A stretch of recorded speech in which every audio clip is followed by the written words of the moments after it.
Alexander the Great. Chapter 1. His Childhood and Youth. BC 356–336. The briefness of Alexander's career. Alexander the Great died when he was quite young. He was but 32 years of age when he ended his career, and as he was about 20 when he commenced it, it was only for a period of 12 years that he was actually engaged in performing the work of his life. Napoleon was nearly 3 times as long on the great field of human action. His brilliant exploits. Notwithstanding the briefness of Alexander's career, he ran through, during that short period, a very brilliant series of exploits, which were so bold, so romantic, and which led him into such adventures and scenes of the greatest magnificence and splendor, that all the world looked on with astonishment then, and mankind have continued to read the story since, from age to age, with the greatest interest and attention. Character of Alexander. Mental and physical qualities. The secret of Alexander's success was his character. He possessed a certain combination of mental and personal attractions, which in every age gives to those who exhibit it a mysterious and almost unbounded ascendancy over all within their influence. Alexander was characterized by these qualities in a very remarkable degree. He was finely formed in person, and very prepossessing in his manners. He was active, athletic, and full of ardor and enthusiasm in all that he did. At the same time, he was calm, collected, and considerate in emergencies requiring caution, and thoughtful and far-seeing in respect to the bearings and consequences of his acts. He formed strong attachments, was grateful for kindnesses shown to him, considerate in respect to the feelings of all who were connected with him in any way, faithful to his friends, and generous toward his foes. In a word, he had a noble character, though he devoted its energies unfortunately to conquest and war. He lived, in fact, in an age when great personal and mental powers had scarcely any other field for their exercise than this. He entered upon his career with great ardor, and the position in which he was placed gave him the opportunity to act in it with prodigious effect. Character of the Asiatic and European civilization. There were several circumstances combined, in the situation in which Alexander was placed, to afford him a great opportunity for the exercise of his vast powers. His native country was on the confines of Europe and Asia. Now Europe and Asia were, in those days, as now, marked and distinguished by two vast masses of social and civilized life, widely dissimilar from each other. The Asiatic side was occupied by the Persians, the Medes, and the Assyrians. The European side by the Greeks and Romans. They were separated from each other by the waters of the Hellespont, the Aegean Sea, and the Mediterranean, as will be seen by the map. These waters constituted a sort of natural barrier, which kept the two races apart. The races formed, accordingly, two vast organizations, distinct and widely different from each other, and of course rivals and enemies. Composition of Asiatic and European armies. It is hard to say whether the Asiatic or European civilization was the highest. The two were so different that it is difficult to compare them. On the Asiatic side there was wealth, luxury, and splendor; on the European, energy, genius, and force. On the one hand were vast cities, splendid palaces, and gardens which were the wonder of the world; on the other, strong citadels, military roads and bridges, and compact and well-defended towns. The Persians had enormous armies, perfectly provided for, with beautiful tents, horses elegantly caparisoned, arms and munitions of war of the finest workmanship, and officers magnificently dressed, and accustomed to a life of luxury and splendor. The Greeks and Romans, on the other hand, prided themselves on their compact bodies of troops, inured to hardship and thoroughly disciplined. Their officers gloried not in luxury and parade, but in the courage, the steadiness, and implicit obedience of their troops, and in their own science, skill, and powers of military calculation. Thus there was a great difference in the whole system of social and military organization in these two quarters of the globe. Now Alexander was born the heir to the throne of one of the Grecian kingdoms. He possessed, in a very remarkable degree, the energy and enterprise, and military skill so characteristic of the Greeks and Romans. He organized armies, crossed the boundary between Europe and Asia, and spent the 12 years of his career in a most triumphant military incursion into the very center and seat of Asiatic power, destroying the Asiatic armies, conquering the most splendid cities, defeating or taking captive the kings, and princes, and generals that opposed his progress. The whole world looked on with wonder to see such a course of conquest, pursued so successfully by so young a man, and with so small an army, gaining continual victories, as it did, over such vast numbers of foes, and making conquests of such accumulated treasures of wealth and splendor. King Philip. Extent, of Macedon. Olympias. The name of Alexander's father was Philip. The kingdom over which he reigned was called Macedon. Macedon was in the northern part of Greece. It was a kingdom about twice as large as the state of Massachusetts, and 1/3 as large as the state of New York. The name of Alexander's mother was Olympias. She was the daughter of the king of Epirus, which was a kingdom somewhat smaller than Macedon, and lying westward of it. Both Macedon and Epirus will be found upon the map at the commencement of this volume. Olympias was a woman of very strong and determined character.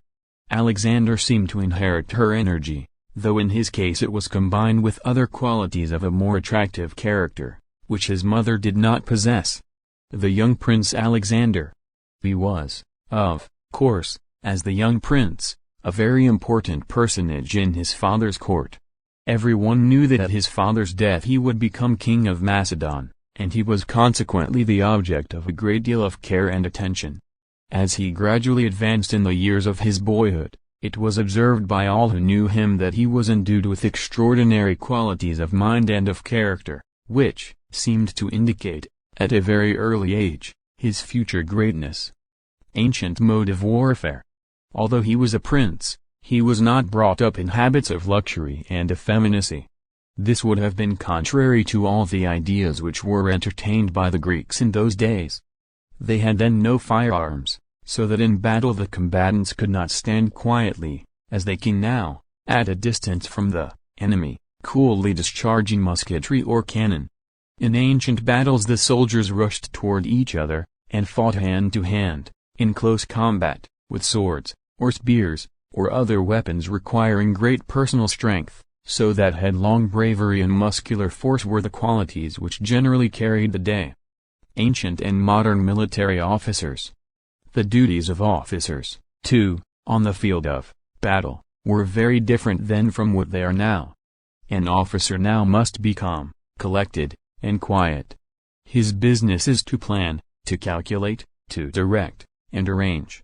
He has to do this sometimes, it is true, in circumstances of the most imminent danger, so that he must be a man of great self-possession and of undaunted courage. But there is very little occasion for him to exert any great physical force. In ancient times, however, the great business of the officers, certainly in all the subordinate grades, was to lead on the men, and set them an example by performing themselves deeds in which their own great personal prowess was displayed. Of course it was considered extremely important that the child destined to be a general should become robust and powerful in constitution from his earliest years, and that he should be inured to hardship and fatigue. In the early part of Alexander's life this was the main object of attention. Alexander's nurse. Alexander's education. Lysimachus. The name of the nurse who had charge of our hero in his infancy was Lannis. She did all in her power to give strength and hardihood to his constitution, while, at the same time, she treated him with kindness and gentleness. Alexander acquired a strong affection for her, and he treated her with great consideration as long as he lived. He had a governor, also, in his early years, named Leonatus, who had the general charge of his education. As soon as he was old enough to learn, they appointed him a preceptor also, to teach him such branches as were generally taught to young princes in those days. The name of this preceptor was Lysimachus. Homer. They had then no printed books, but there were a few writings on parchment rolls which young scholars were taught to read. Some of these writings were treatises on philosophy, others were romantic histories, narrating the exploits of the heroes of those days, of course, with much exaggeration and embellishment. There were also some poems, still more romantic than the histories, though generally on the same themes. The greatest productions of this kind were the writings of Homer, an ancient poet who lived and wrote 400 or 500 years before Alexander's day. The young Alexander was greatly delighted with Homer's tales. These tales are narrations of the exploits and adventures of certain great warriors at the siege of Troy, a siege which lasted 10 years, and they are written with so much beauty and force, they contain such admirable delineations of character, and such graphic and vivid descriptions of romantic adventures, and picturesque and striking scenes, that they have been admired in every age by all who have learned to understand the language in which they are written. Aristotle. Alexander's copy of Homer. Alexander could understand them very easily, as they were written in his mother tongue. He was greatly excited by the narrations themselves, and pleased with the flowing smoothness of the verse in which the tales were told. In the latter part of his course of education he was placed under the charge of Aristotle, who was one of the most eminent philosophers of ancient times. Aristotle had a beautiful copy of Homer's poems prepared expressly for Alexander, taking great pains to have it transcribed with perfect correctness, and in the most elegant manner. Alexander carried this copy with him in all his campaigns. Some years afterward, when he was obtaining conquests over the Persians, he took, among the spoils of one of his victories, a very beautiful and costly casket, which King Darius had used for his jewelry or for some other rich treasures. Alexander determined to make use of this box as a depository for his beautiful copy of Homer, and he always carried it with him, thus protected, in all his subsequent campaigns. Alexander's energy and ambition. Alexander was full of energy and spirit, but he was, at the same time, like all who ever become truly great, of a reflective and considerate turn of mind. He was very fond of the studies which Aristotle led him to pursue, although they were of a very abstruse and difficult character. He made great progress in metaphysical philosophy and mathematics, by which means his powers of calculation and his judgment were greatly improved. He early evinced a great degree of ambition. His father Philip was a powerful warrior, and made many conquests in various parts of Greece, though he did not cross into Asia. When news of Philip's victories came into Macedon, all the rest of the court would be filled with rejoicing and delight, but Alexander, on such occasions, looked thoughtful and disappointed, and complained that his father would conquer every country, and leave him nothing to do. The Persian ambassadors. Stories of the ambassadors. At one time some ambassadors from the Persian court arrived in Macedon when Philip was away. These ambassadors saw Alexander, of course, and had opportunities to converse with him. They expected that he would be interested in hearing about the splendors, and pomp, and parade of the Persian monarchy. They had stories to tell him about the famous hanging gardens, which were artificially constructed in the most magnificent manner, on arches raised high in the air, and about a vine made of gold, with all sorts of precious stones upon it instead of fruit, which was wrought as an ornament over the throne on which the king of Persia often gave audience, of the splendid palaces and vast cities of the Persians, and the banquets, and fetes, and magnificent entertainments and celebrations which they used to have there. They found, however, to their surprise, that Alexander was not interested in hearing about any of these things. He would always turn the conversation from them to inquire about the geographical position of the different Persian countries, the various routes leading into the interior, the organization of the Asiatic armies, their system of military tactics, and, especially, the character and habits of Artaxerxes, the Persian king. Maturity of Alexander's mind. The ambassadors were very much surprised at such evidences of maturity of mind, and of far-seeing and reflective powers on the part of the young prince. They could not help comparing him with Artaxerxes. Alexander, said they, is great, while our king is only rich. The truth of the judgment which these ambassadors thus formed in respect to the qualities of the young Macedonian, compared with those held in highest estimation on the Asiatic side, was fully confirmed in the subsequent stages of Alexander's career. Secret of Alexander's success. The story of Bucephalus. In fact, this combination of a calm and calculating thoughtfulness, with the ardor and energy, which formed the basis of his character, was one great secret of Alexander's success. The story of Bucephalus, his famous horse, illustrates this in a very striking manner. This animal was a war horse of very spirited character, which had been sent as a present to Philip while Alexander was young. They took the horse out into one of the parks connected with the palace, and the king, together with many of his courtiers, went out to view him. The horse pranced about in a very furious manner, and seemed entirely unmanageable.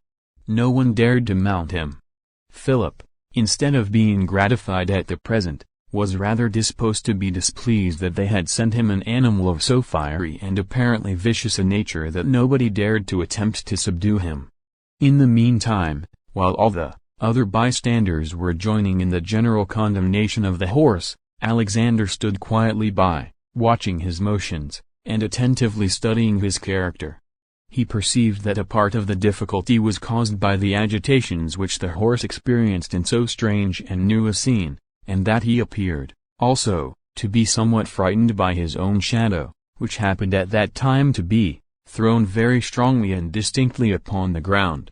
He saw other indications, also, that the high excitement which the horse felt was not viciousness, but the excess of noble and generous impulses. It was courage, ardor, and the consciousness of great nervous and muscular power. Philip condemns the horse. Alexander desires to mount him. Philip had decided that the horse was useless, and had given orders to have him sent back to Thessaly, whence he came. Alexander was very much concerned at the prospect of losing so fine an animal. He begged his father to allow him to make the experiment of mounting him. Philip at first refused, thinking it very presumptuous for such a youth to attempt to subdue an animal so vicious that all his experienced horsemen and grooms condemned him. However, he at length consented. Alexander went up to the horse and took hold of his bridle. He patted him upon the neck, and soothed him with his voice, showing, at the same time, by his easy and unconcerned manner, that he was not in the least afraid of him. A spirited horse knows immediately when any one approaches him in a timid or cautious manner. He appears to look with contempt on such a master, and to determine not to submit to him. On the contrary, horses seem to love to yield obedience to man, when the individual who exacts the obedience possesses those qualities of coolness and courage which their instincts enable them to appreciate. Alexander and Bucephalus. Alexander and Bucephalus. Bucephalus calmed. An exciting ride. At any rate, Bucephalus was calmed and subdued by the presence of Alexander. He allowed himself to be caressed. Alexander turned his head in such a direction as to prevent his seeing his shadow. He quietly and gently laid off a sort of cloak which he wore, and sprang upon the horse's back. Then, instead of attempting to restrain him, and worrying and checking him by useless efforts to hold him in, he gave him the rein freely, and animated and encouraged him with his voice, so that the horse flew across the plains at the top of his speed, the king and the courtiers looking on, at first with fear and trembling, but soon afterward with feelings of the greatest admiration and pleasure. After the horse had satisfied himself with his run, it was easy to rein him in, and Alexander returned with him in safety to the king. The courtiers overwhelmed him with their praises and congratulations. Philip commended him very highly. He told him that he deserved a larger kingdom than Macedon to govern. Sagacity of Bucephalus becomes Alexander's favorite. Alexander's judgment of the true character of the horse proved to be correct. He became very tractable and docile, yielding a ready submission to his master in everything. He would kneel upon his 4 legs at Alexander's command, in order that he might mount more easily. Alexander retained him for a long time, and made him his favorite war horse.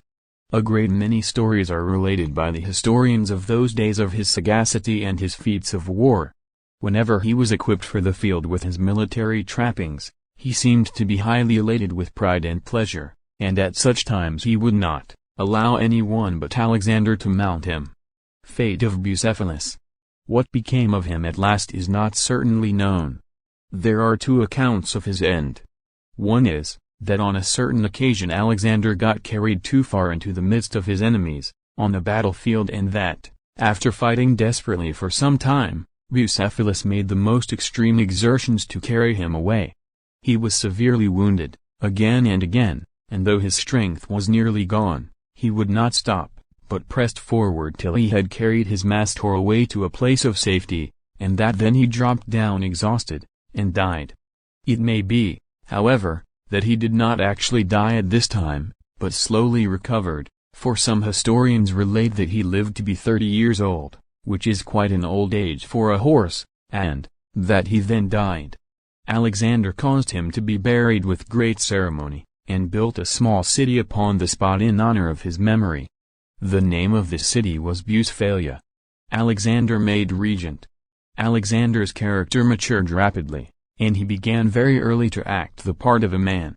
When he was only 16 years of age, his father, Philip, made him regent of Macedon while he was absent on a great military campaign among the other states of Greece.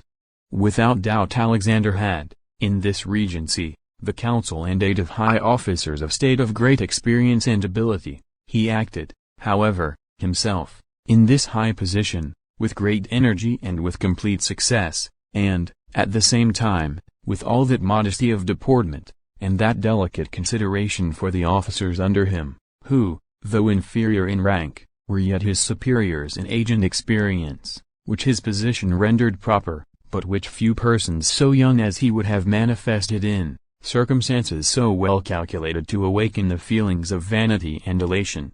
Alexander's first battle. Chaeronea. Afterward, when Alexander was about 18 years old, his father took him with him on a campaign toward the south, during which Philip fought one of his great battles at Chaeronea, in Boeotia. In the arrangements for this battle, Philip gave the command of one of the wings of the army to Alexander, while he reserved the other for himself. He felt some solicitude in giving his young son so important a charge, but he endeavored to guard against the danger of an unfortunate result by putting the ablest generals on Alexander's side, while he reserved those on whom he could place less reliance for his own. Thus organized, the army went into battle. Philip soon ceased to feel any solicitude for Alexander's part of the duty. Boy as he was, the young prince acted with the utmost bravery, coolness, and discretion. The wing which he commanded was victorious, and Philip was obliged to urge himself and the officers with him to greater exertions, to avoid being outdone by his son. In the end Philip was completely victorious, and the result of this great battle was to make his power paramount and supreme over all the states of Greece. Alexander's impetuosity. Philip repudiates Olympias. Notwithstanding, however, the extraordinary discretion and wisdom which characterized the mind of Alexander in his early years, he was often haughty and headstrong, and in cases where his pride or his resentment were aroused, he was sometimes found very impetuous and uncontrollable. His mother Olympias was of a haughty and imperious temper, and she quarreled with her husband, King Philip, or, perhaps, it ought rather to be said that he quarreled with her. Each is said to have been unfaithful to the other, and, after a bitter contention, Philip repudiated his wife and married another lady. Among the festivities held on the occasion of this marriage, there was a great banquet, at which Alexander was present, and an incident occurred which strikingly illustrates the impetuosity of his character. Alexander's violent temper. One of the guests at this banquet, in saying something complimentary to the new queen, made use of expressions which Alexander considered as in disparagement of the character of his mother and of his own birth. His anger was immediately aroused. He threw the cup from which he had been drinking at the offender's head. Attalus, for this was his name, threw his cup at Alexander in return. The guests at the table where they were sitting rose, and a scene of uproar and confusion ensued. Philip's attempt on his son. Philip, incensed at such an interruption of the order and harmony of the wedding feast, drew his sword and rushed toward Alexander, but by some accident he stumbled and fell upon the floor. Alexander looked upon his fallen father with contempt and scorn, and exclaimed, What a fine hero the states of Greece have to lead their armies, a man that cannot get across the floor without tumbling down." He then turned away and left the palace. Immediately afterward he joined his mother Olympias, and went away with her to her native country, Ypres, where the mother and son remained for a time in a state of open quarrel with the husband and father. Philip's power. His plans of conquest. In the meantime Philip had been planning a great expedition into Asia. He had arranged the affairs of his own kingdom, and had formed a strong combination among the states of Greece, by which powerful armies had been raised, and he had been designated to command them. His mind was very intently engaged in this vast enterprise. He was in the flower of his years, and at the height of his power. His own kingdom was in a very prosperous and thriving condition, and his ascendancy over the other kingdoms and states on the European side had been fully established. He was excited with ambition, and full of hope. He was proud of his son Alexander, and was relying upon his efficient aid in his schemes of conquest and aggrandizement. He had married a youthful and beautiful bride, and was surrounded by scenes of festivity, congratulation, and rejoicing. He was looking forward to a very brilliant career considering all the deeds that he had done and all the glory which he had acquired as only the introduction and prelude to the far more distinguished and conspicuous part which he was intending to perform. Alexander's impatience to reign. Alexander, in the meantime, ardent and impetuous, and eager for glory as he was, looked upon the position and prospects of his father with some envy and jealousy. He was impatient to be monarch himself. His taking sides so promptly with his mother in the domestic quarrel was partly owing to the feeling that his father was a hindrance and an obstacle in the way of his own greatness and fame. He felt within himself powers and capacities qualifying him to take his father's place, and reap for himself the harvest of glory and power which seemed to await the Grecian armies in the coming campaign. While his father lived, however, he could be only a prince, influential, accomplished, and popular, it is true, but still without any substantial and independent power. He was restless and uneasy at the thought that, as his father was in the prime and vigor of manhood, many long years must elapse before he could emerge from this confined and subordinate condition. His restlessness and uneasiness were, however, suddenly ended by a very extraordinary occurrence, which called him, with scarcely an hour's notice, to take his father's place upon the throne. Chapter 2. Beginning of his reign. BC 336 Alexander was suddenly called upon to succeed his father on the Macedonian throne, in the most unexpected manner, and in the midst of scenes of the greatest excitement and agitation. The circumstances were these: Philip is reconciled to Olympias and Alexander. Philip had felt very desirous, before setting out upon his great expedition into Asia, to become reconciled to Alexander and Olympias. He wished for Alexander's cooperation in his plans, and then, besides, it would be dangerous to go away from his own dominions with such a son left behind, in a state of resentment and hostility. Olympias and Alexander returned. So Philip sent kind and conciliatory messages to Olympias and Alexander, who had gone, it will be recollected, to Ypres, where her friends resided. The brother of Olympias was king of Ypres. He had been at first incensed at the indignity which had been put upon his sister by Philip's treatment of her, but Philip now tried to appease his anger, also, by friendly negotiations and messages. At last he arranged a marriage between this king of Ypres and one of his own daughters, and this completed the reconciliation. Olympias and Alexander returned to Macedon, and great preparations were made for a very splendid wedding. The Great Wedding. Philip wished to make this wedding not merely the means of confirming his reconciliation with his former wife and son, and establishing friendly relations with the king of Ypres, he also prized it as an occasion for paying marked and honorable attention to the princes and great generals of the other states of Greece. He consequently made his preparations on a very extended and sumptuous scale, and sent invitations to the influential and prominent men far and near. These great men, on the other hand, and all the other public authorities in the various Grecian states, sent compliments, congratulations, and presents to Philip, each seeming ambitious to contribute his share to the splendor of the celebration. They were not wholly disinterested in this, it is true. As Philip had been made commander-in-chief of the Grecian armies which were about to undertake the conquest of Asia, and as, of course, his influence and power in all that related to that vast enterprise would be paramount and supreme, and as all were ambitious to have a large share in the glory of that expedition, and to participate, as much as possible, in the power and in the renown which seemed to be at Philip's disposal, all were, of course, very anxious to secure his favor. A short time before, they were contending against him, but now, since he had established his ascendancy, they all eagerly joined in the work of magnifying it and making it illustrious. Preparations for the wedding. Costly presents. Nor could Philip justly complain of the hollowness and falseness of these professions of friendship. The compliments and favors which he offered to them were equally hollow and heartless. He wished to secure their favor as a means of aiding him up the steep path to fame and power which he was attempting to climb. They wished for his, in order that he might, as he ascended himself, help them up with him. There was, however, the greatest appearance of cordial and devoted friendship. Some cities sent him presents of golden crowns, beautifully wrought, and of high cost. Others dispatched embassies, expressing their good wishes for him, and their confidence in the success of his plans. Athens, the city which was the great seat of literature and science in Greece, sent a poem, in which the history of the expedition into Persia was given by anticipation. In this poem Philip was, of course, triumphantly successful in his enterprise.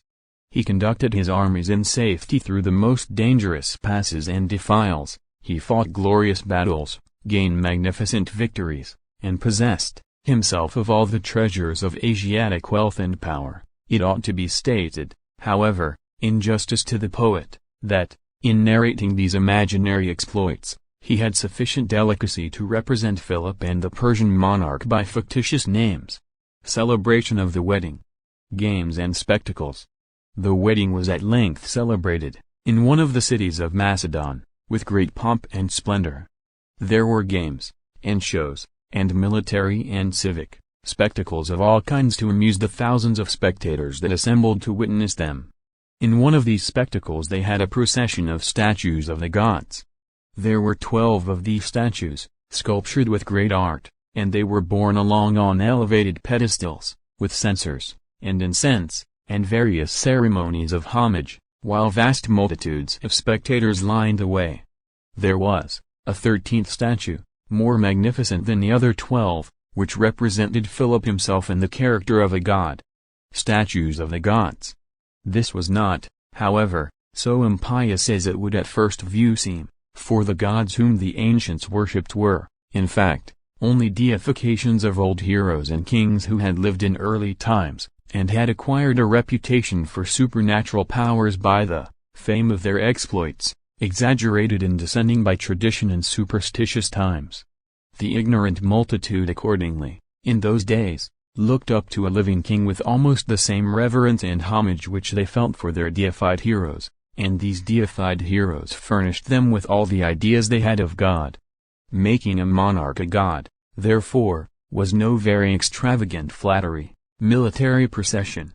After the procession of the statues passed along, there came bodies of troops, with trumpets sounding and banners flying. The officers rode on horses elegantly caparisoned, and prancing proudly. These troops escorted princes, ambassadors, generals, and great officers of state, all gorgeously decked in their robes, and wearing their badges and insignia. Appearance of Philip. At length King Philip himself appeared in the procession. He had arranged to have a large space left, in the middle of which he was to walk. This was done in order to make his position the more conspicuous, and to mark more strongly his own high distinction above all the other potentates present on the occasion. Guards preceded and followed him, though at considerable distance, as has been already said. He was himself clothed with white robes, and his head was adorned with a splendid crown. The scene changed. Assassination of Philip. The procession was moving toward a great theater, where certain games and spectacles were to be exhibited. The statues of the gods were to be taken into the theater, and placed in conspicuous positions there, in the view of the assembly, and then the procession itself was to follow. All the statues had entered except that of Philip, which was just at the door, and Philip himself was advancing in the midst of the space left for him, up the avenue by which the theater was approached, when an occurrence took place by which the whole character of the scene, the destiny of Alexander, and the fate of 50 nations, was suddenly and totally changed. It was this. An officer of the guards, who had his position in the procession near the king, was seen advancing impetuously toward him, through the space which separated him from the rest, and, before the spectators had time even to wonder what he was going to do, he stabbed him to the heart. Philip fell down in the street and died. A scene of indescribable tumult and confusion ensued.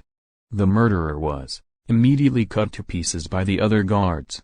They found, however, before he was dead, that it was Pausanias, a man of high standing and influence, a general officer of the guards. He had had horses provided, and other assistants ready, to enable him to make his escape, but he was cut down by the guards before he could avail himself of them. Alexander proclaimed king. Alexander's speech. An officer of state immediately hastened to Alexander, and announced to him his father's death and his own accession to the throne. An assembly of the leading counselors and statesmen was called, in a hasty and tumultuous manner, and Alexander was proclaimed king with prolonged and general acclamations. Alexander made a speech in reply.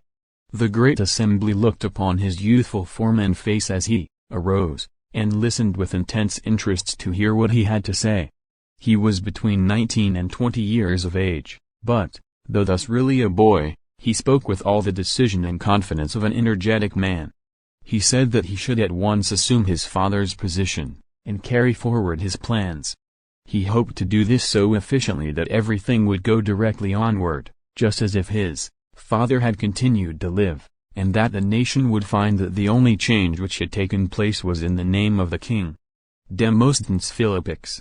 The motive which induced Pausanias to murder Philip in this manner was never fully ascertained. There were various opinions about it. One was, that it was an act of private revenge, occasioned by some neglect or injury which Pausanias had received from Philip. Others thought that the murder was instigated by a party in the states of Greece, who were hostile to Philip, and unwilling that he should command the allied armies that were about to penetrate into Asia. Demosthenes, the celebrated orator, was Philip's great enemy among the Greeks. Many of his most powerful orations were made for the purpose of arousing his countrymen to resist his ambitious plans and to curtail his power.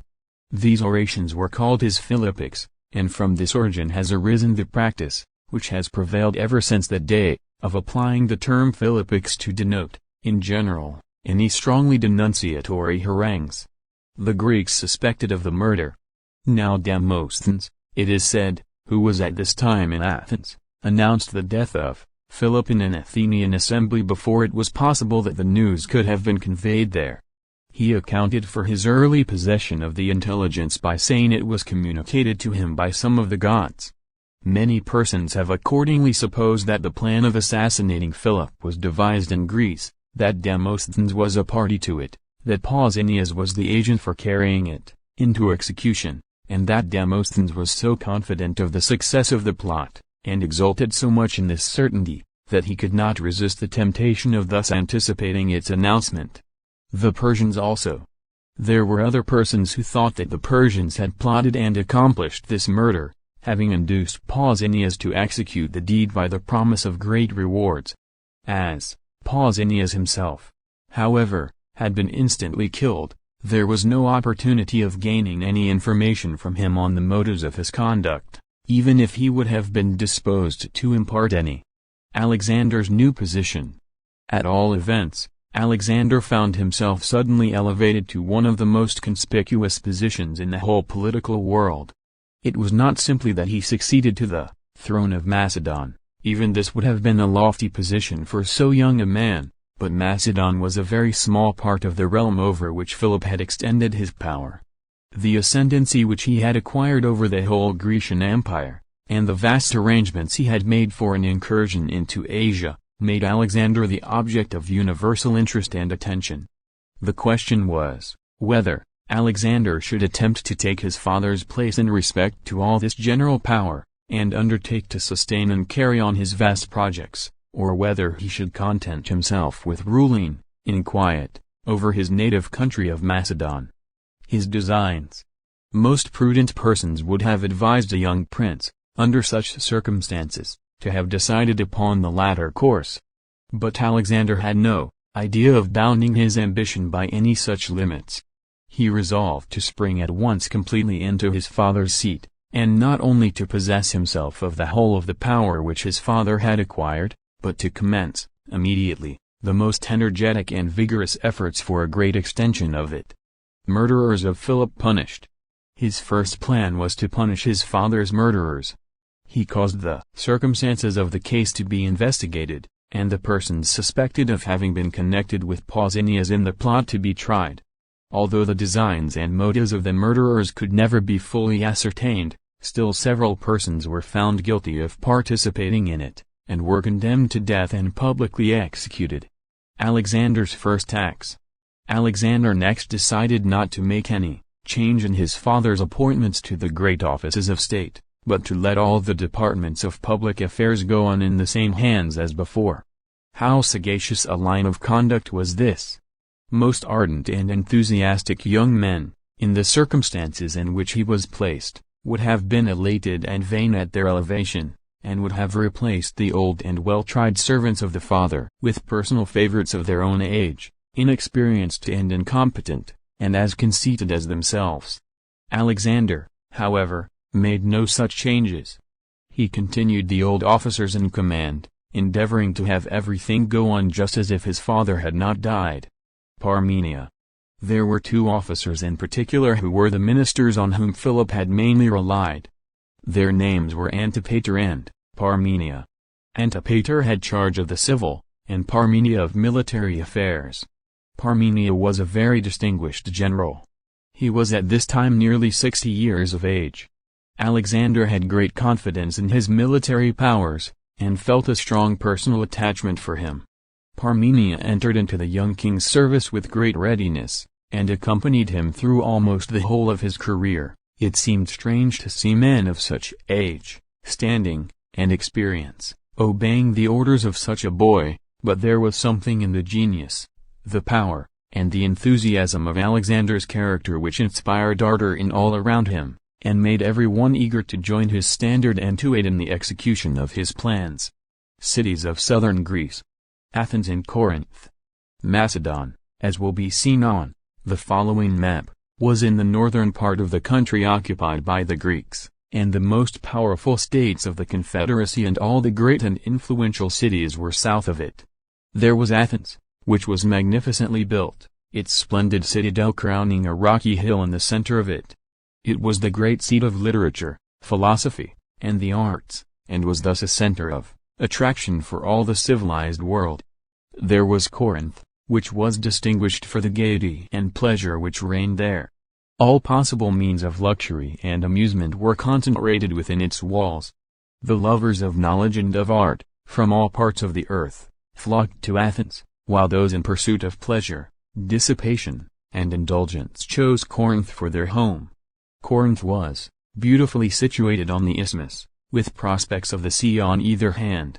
It had been a famous city for 1,000 years in Alexander's day. Map of Macedon and Greece. Enlarge, Thebes. There was also Thebes. Thebes was farther north than Athens and Corinth. It was situated on an elevated plain, and had, like other ancient cities, a strong citadel, where there was at this time a Macedonian garrison, which Philip had placed there. Thebes was very wealthy and powerful. It had also been celebrated as the birthplace of many poets and philosophers, and other eminent men. Among these was Pindar, a very celebrated poet who had flourished 1 or 2 centuries before the time of Alexander. His descendants still lived in Thebes, and Alexander, some time after this, had occasion to confer upon them a very distinguished honor. Sparta. There was Sparta also, called sometimes Lacedaemon. The inhabitants of this city were famed for their courage, hardihood, and physical strength, and for the energy with which they devoted themselves to the work of war. They were nearly all soldiers, and all the arrangements of the state and of society, and all the plans of education, were designed to promote military ambition and pride among the officers and fierce and indomitable courage and endurance in the men. Conquests of Philip.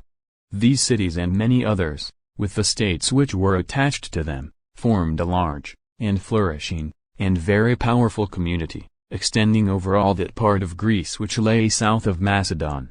Philip, as has been already said, had established his own ascendancy over all this region, though it had cost him many perplexing negotiations and some hard-fought battles to do it. Alexander considered it somewhat uncertain whether the people of all these states and cities would be disposed to transfer readily, to so youthful a prince as he, the high commission which his father, a very powerful monarch and soldier, had extorted from them with so much difficulty. What should he do in the case? Should he give up the expectation of it? Should he send ambassadors to them, presenting his claims to occupy his father's place? Or should he not act at all, but wait quietly at home in Macedon until they should decide the question? Alexander marches southward.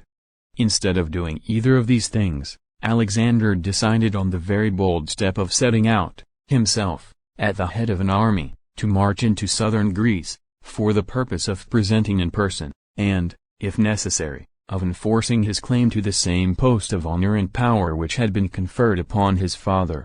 Considering all the circumstances of the case, this was perhaps one of the boldest and most decided steps of Alexander's whole career.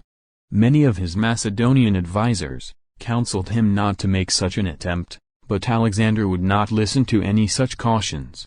He collected his forces, and set forth at the head of them. Pass of Thermopylae.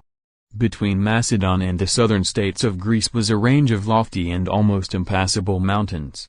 These mountains extended through the whole interior of the country, and the main route leading into southern Greece passed around to the eastward of them, where they terminated in cliffs, leaving a narrow passage between the cliffs and the sea. This pass was called the Pass of Thermopylae, and it was considered the key to Greece. There was a town named Anthylla near the pass, on the outward side. The Amphictyonic Council. There was in those days a sort of general congress or assembly of the states of Greece, which was held from time to time, to decide questions and disputes in which the different states were continually getting involved with each other. This assembly was called the Amphictyonic Council, on account, as is said, of its having been established by a certain king named Amphictyon. A meeting of this council was appointed to receive Alexander. It was to be held at Thermopylae, or, rather, at Anthylla, which was just without the pass, and was the usual place at which the council assembled. This was because the pass was in an intermediate position between the northern and southern portions of Greece, and thus equally accessible from either. March through Thessaly. Alexander's traits of character. In proceeding to the southward, Alexander had first to pass through Thessaly, which was a very powerful state immediately south of Macedon. He met with some show of resistance at first, but not much. The country was impressed with the boldness and decision of character manifested in the taking of such a course by so young a man. Then, too, Alexander, so far as he became personally known, made a very favorable impression upon every one. His manly and athletic form, his frank and open manners, his spirit, his generosity, and a certain air of confidence, independence, and conscious superiority, which were combined, as they always are in the case of true greatness, with an unaffected and unassuming modesty, these and other traits, which were obvious to all who saw him, in the person and character of Alexander, made every one his friend. Common men take pleasure in yielding to the influence and ascendancy of one whose spirit they see and feel stands on a higher eminence and wields higher powers than their own. They like a leader. It is true, they must feel confident of his superiority, but when this superiority stands out so clearly and distinctly marked, combined, too, with all the graces and attractions of youth and manly beauty, as it was in the case of Alexander, the minds of men are brought very easily and rapidly under its sway. The Thessalians joined Alexander. The Thessalians gave Alexander a very favorable reception. They expressed a cordial readiness to instate him in the position which his father had occupied. They joined their forces to his, and proceeded southward toward the pass of Thermopylae. He sits in the Amphictyonic Council. Here the Great Council was held. Alexander took his place in it as a member. Of course, he must have been an object of universal interest and attention. The impression which he made here seems to have been very favorable. After this assembly separated, Alexander proceeded southward, accompanied by his own forces, and tended by the various princes and potentates of Greece, with their attendants and followers. The feelings of exultation and pleasure with which the young king defiled through the pass of Thermopylae, thus attended, must have been exciting in the extreme. Thermopylae. Leonidas and his Spartans. The pass of Thermopylae was a scene strongly associated with ideas of military glory and renown. It was here that, about 150 years before, Leonidas, a Spartan general, with only 300 soldiers, had attempted to withstand the pressure of an immense Persian force which was at that time invading Greece. He was one of the kings of Sparta, and he had the command, not only of his 300 Spartans, but also of all the allied forces of the Greeks that had been assembled to repel the Persian invasion. With the help of these allies he withstood the Persian forces for some time, and as the pass was so narrow between the cliffs and the sea, he was enabled to resist them successfully. At length, however, a strong detachment from the immense Persian army contrived to find their way over the mountains and around the pass, so as to establish themselves in a position from which they could come down upon the small Greek army in their rear. Leonidas, perceiving this, ordered all his allies from the other states of Greece to withdraw, leaving himself and his 300 countrymen alone in the defile. Death of Leonidas.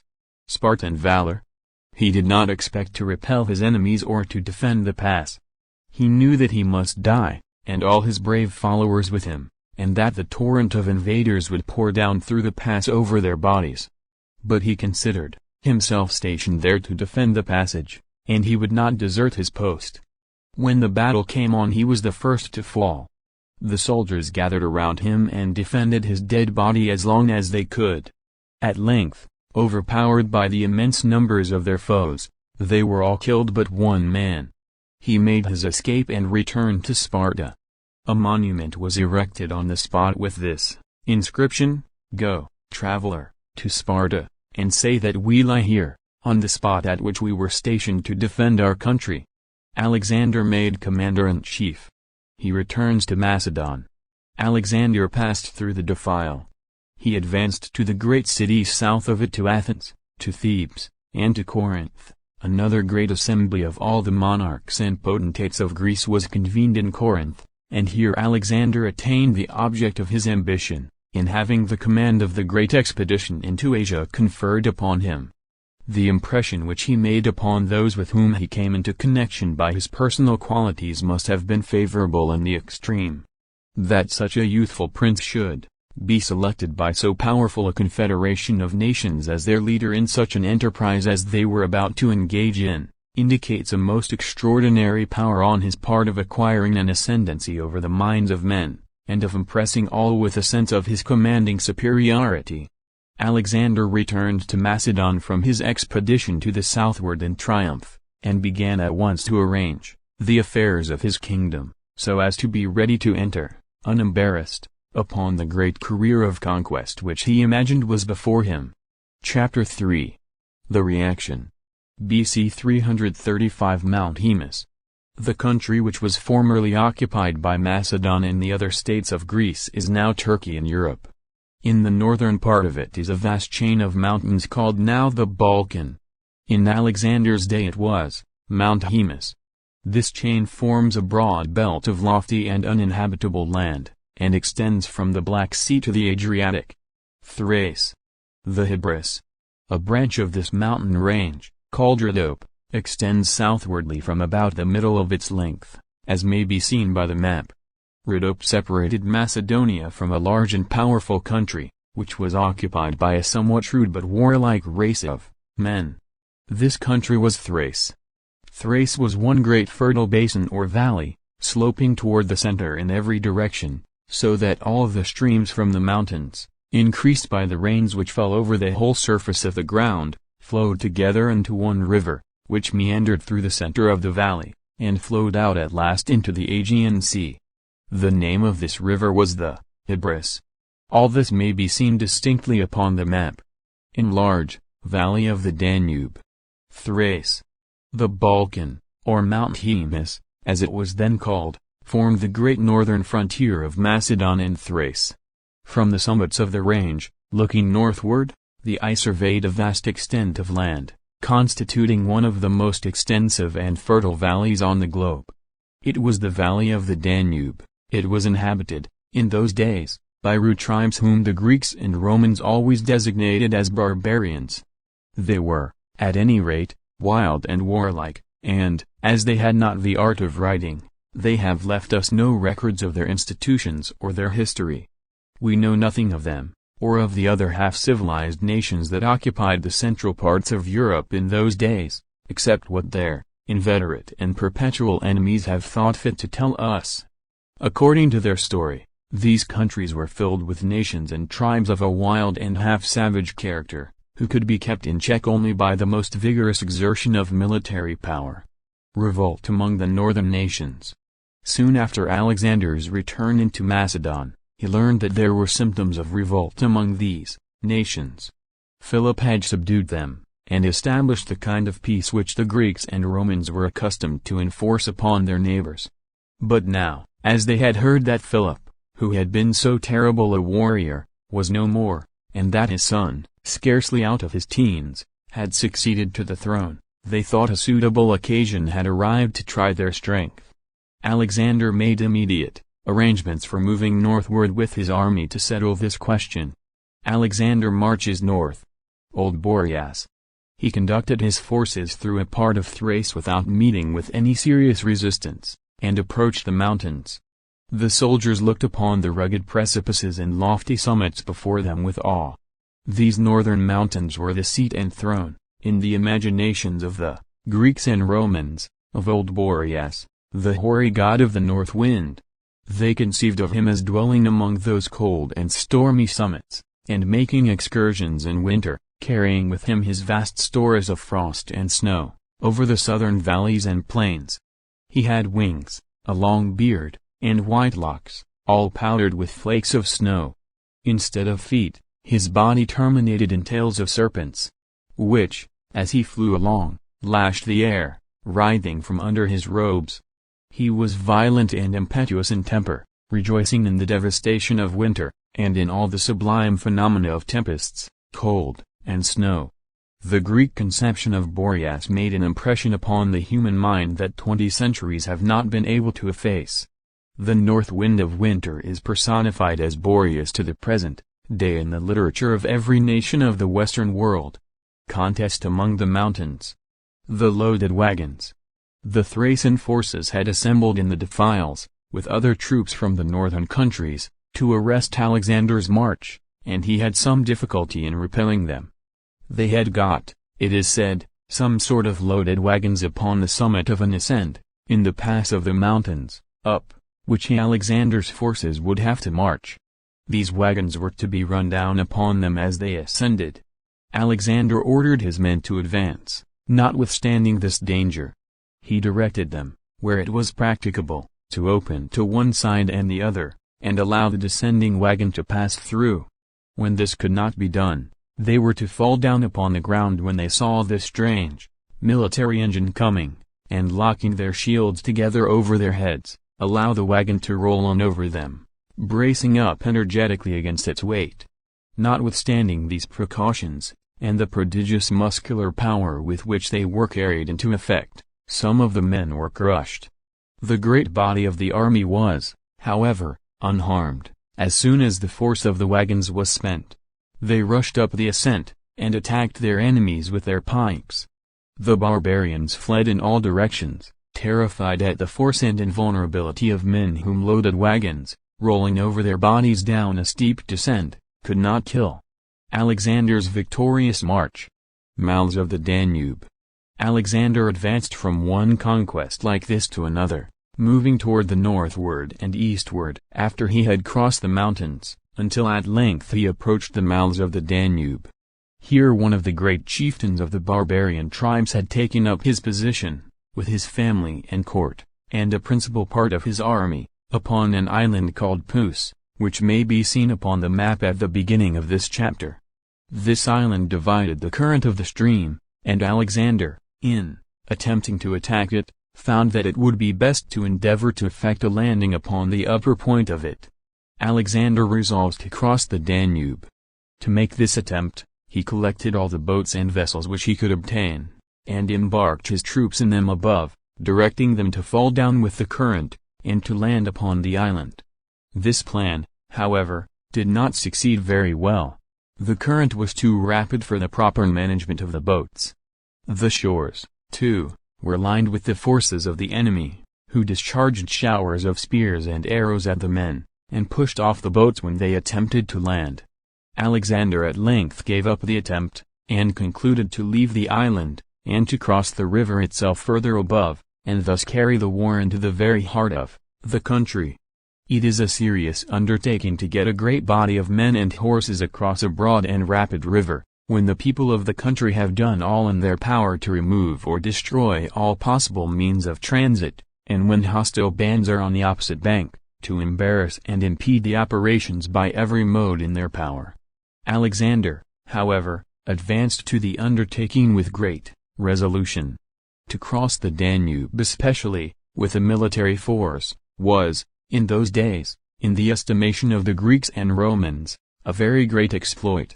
The river was so distant, so broad and rapid, and its banks were bordered and defended by such ferocious foes, that to cross its eddying tide, and penetrate into the unknown and unexplored regions beyond, leaving the broad, and deep, and rapid, stream to cut off the hopes of retreat, implied the possession of extreme self-reliance, courage, and decision. Preparations. The river crossed. Alexander collected all the canoes and boats which he could obtain up and down the river.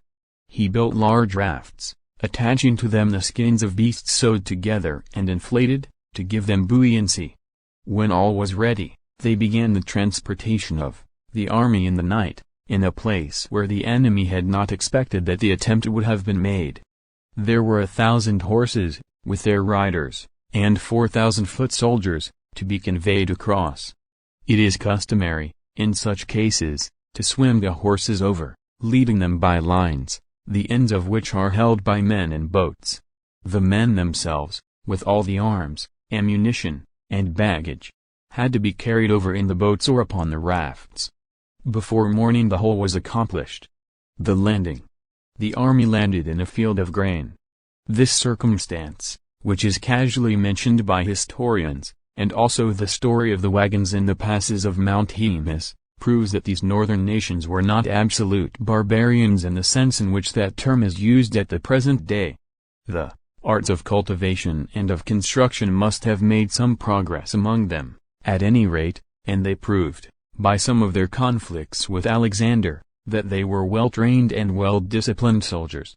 Northern nations subdued, the Macedonians swept down the waving grain with their pikes, to open a way for the advance of the cavalry, and early in the morning Alexander found and attacked the army of his enemies, who were utterly astonished at finding him on their side of the river. As may be easily anticipated, the barbarian army was beaten in the battle that ensued. Their city was taken. The booty was taken back across the Danube to be distributed among the soldiers of the army. The neighboring nations and tribes were overawed and subdued by this exhibition of Alexander's courage and energy. He made satisfactory treaties with them all, took hostages, where necessary, to secure the observance of the treaties, and then recrossed the Danube and set out on his return to Macedon. Alexander returns to Macedon. He found that it was time for him to return. The southern cities and states of Greece had not been unanimous in raising him to the office which his father had held. The Spartans and some others were opposed to him. The party thus opposed were inactive and silent while Alexander was in their country, on his first visit to southern Greece, but after his return they began to contemplate more decisive action, and afterward, when they heard of his having undertaken so desperate an enterprise as going northward with his forces, and actually crossing the Danube, they considered him as so completely out of the way that they grew very courageous, and meditated open rebellion. Rebellion of Thebes. Siege of the citadel. The city of Thebes did at length rebel. Philip had conquered the city in former struggles, and had left a Macedonian garrison there in the citadel. The name of the citadel was Cadmea. The officers of the garrison, supposing that all was secure, left the soldiers in the citadel, and came, themselves, down to the city to reside. Things were in this condition when the rebellion against Alexander's authority broke out. They killed the officers who were in the city, and summoned the garrison to surrender. The garrison refused, and the Thebans besieged it. This outbreak against Alexander's authority was in a great measure the work of the great orator Demosthenes, who spared no exertions to arouse the southern states of Greece to resist Alexander's dominion. He especially exerted all the powers of his eloquence in Athens in the endeavor to bring over the Athenians to take sides against Alexander. Sudden appearance of Alexander. While things were in this state, the Thebans having understood that Alexander had been killed at the north, and supposing that, at all events, if this report should not be true, he was, without doubt, still far away, involved in contentions with the barbarian nations, from which it was not to be expected that he could be very speedily extricated, the whole city was suddenly thrown into consternation by the report that a large Macedonian army was approaching from the north, with Alexander at its head, and that it was, in fact, close upon them. It was now, however, too late for the Thebans to repent of what they had done. They were far too deeply impressed with a conviction of the decision and energy of Alexander's character, as manifested in the whole course of his proceedings since he began to reign, and especially by his sudden reappearance among them so soon after this outbreak against his authority, to imagine that there was now any hope for them except in determined and successful resistance. They shut themselves up, therefore, in their city, and prepared to defend themselves to the last extremity. He invests Thebes. The Thebans refused to surrender. Alexander advanced, and, passing round the city toward the southern side, established his headquarters there, so as to cut off effectually all communication with Athens and the southern cities. He then extended his posts all around the place so as to invest it entirely. These preparations made, he paused before he commenced the work of subduing the city, to give the inhabitants an opportunity to submit, if they would, without compelling him to resort to force. The conditions, however, which he imposed were such that the Thebans thought it best to take their chance of resistance. They refused to surrender, and Alexander began to prepare for the onset.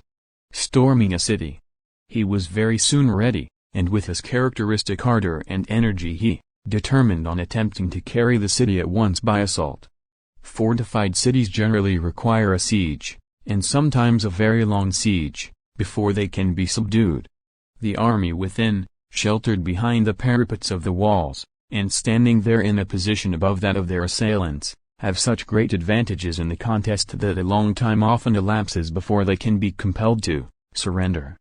The besiegers have to invest the city on all sides to cut off all supplies of provisions, and then, in those days, they had to construct engines to make a breach somewhere in the walls, through which an assaulting party could attempt to force their way in. Undermining. Making a breach. Surrender. The time for making an assault upon a besieged city depends upon the comparative strength of those within and without, and also, still more, on the ardor and resolution of the besiegers. In warfare, an army, in investing a fortified place, spends ordinarily a considerable time in burrowing their way along in trenches, half underground, until they get near enough to plant their cannon where the balls can take effect upon some part of the wall. Then some time usually elapses before a breach is made, and the garrison is sufficiently weakened to render an assault advisable. When, however, the time at length arrives, the most bold and desperate portion of the army are designated to lead the attack. Bundles of small branches of trees are provided to fill up ditches with, and ladders for mounting embankments and walls. The city, sometimes, Seeing these preparations going on, and, convinced that the assault will be successful, surrenders before it is made. When the besieged do thus surrender, they save themselves a vast amount of suffering, for the carrying of a city by assault is perhaps the most horrible scene which the passions and crimes of men ever offer to the view of heaven. Carrying a city by assault. Scenes of horror.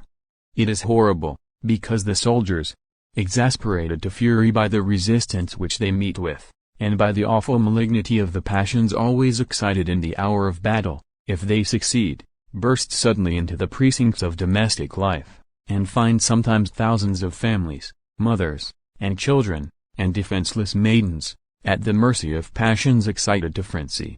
Soldiers, under such circumstances, cannot be restrained, and no imagination can conceive the horrors of the sacking of a city, carried by assault, after a protracted siege. Tigers do not spring upon their prey with greater ferocity than man springs, under such circumstances, to the perpetration of every possible cruelty upon his fellow man. After an ordinary battle upon an open field, the conquerors have only men, armed like themselves, to wreak their vengeance upon. The scene is awful enough, however, here. But in carrying a city by storm, which takes place usually at an unexpected time, and often in the night, the maddened and victorious assaulter suddenly burst into the sacred scenes of domestic peace, and seclusion, and love, the very worst of men, filled with the worst of passions, stimulated by the resistance they have encountered, and licensed by their victory to give all these passions the fullest and most unrestricted gratification. To plunder, burn, destroy, and kill, are the lighter and more harmless of the crimes they perpetrate. Thebes carried by assault. Great loss of life. Thebes was carried by assault. Alexander did not wait for the slow operations of a siege. He watched a favorable opportunity, and burst over and through the outer line of fortifications which defended the city. The attempt to do this was very desperate, and the loss of life great, but it was triumphantly successful. The Thebans were driven back toward the inner wall, and began to crowd in, through the gates, into the city, in terrible confusion. The Macedonians were close upon them, and pursuers and pursued, struggling, together, and trampling upon and killing each other as they went, flowed in, like a boiling and raging torrent which nothing could resist, through the open archway. It was impossible to close the gates. The whole Macedonian force were soon in full possession of the now defenseless houses, and for many hours screams, and wailings, and cries of horror and despair testified to the awful atrocity of the crimes attendant on the sacking of a city. At length the soldiery were restrained. Order was restored. The army retired to the posts assigned them, and Alexander began to deliberate what he should do with the conquered town. He determined to destroy it, to offer, once for all, a terrible example of the consequences of rebellion against him. The case was not one, he considered, of the ordinary conquest of a foe. The states of Greece, Thebes with the rest, had once solemnly conferred upon him the authority against which the Thebans had now rebelled. They were traitors, therefore, in his judgment, not mere enemies, and he determined that the penalty should be utter destruction. Thebes destroyed. The manner of doing it. But, in carrying this terrible decision into effect, he acted in a manner so deliberate, discriminating, and cautious, as to diminish very much the irritation and resentment which it would otherwise have caused, and to give it its full moral effect as a measure, not of angry resentment, but of calm and deliberate retribution, just and proper, according to the ideas of the time. In the first place, he released all the priests. Then, in respect to the rest of the population, he discriminated carefully between those who had favored the rebellion and those who had been true to their allegiance to him. The latter were allowed to depart in safety. And if, in the case of any family, it could be shown that one individual had been on the Macedonian side, the single instance of fidelity outweighed the treason of the other members, and the whole family was saved. Alexander's moderation and forbearance. Family of Pinner spared. And the officers appointed to carry out these provisions were liberal in the interpretation and application of them, so as to save as many as there could be any possible pretext for saving.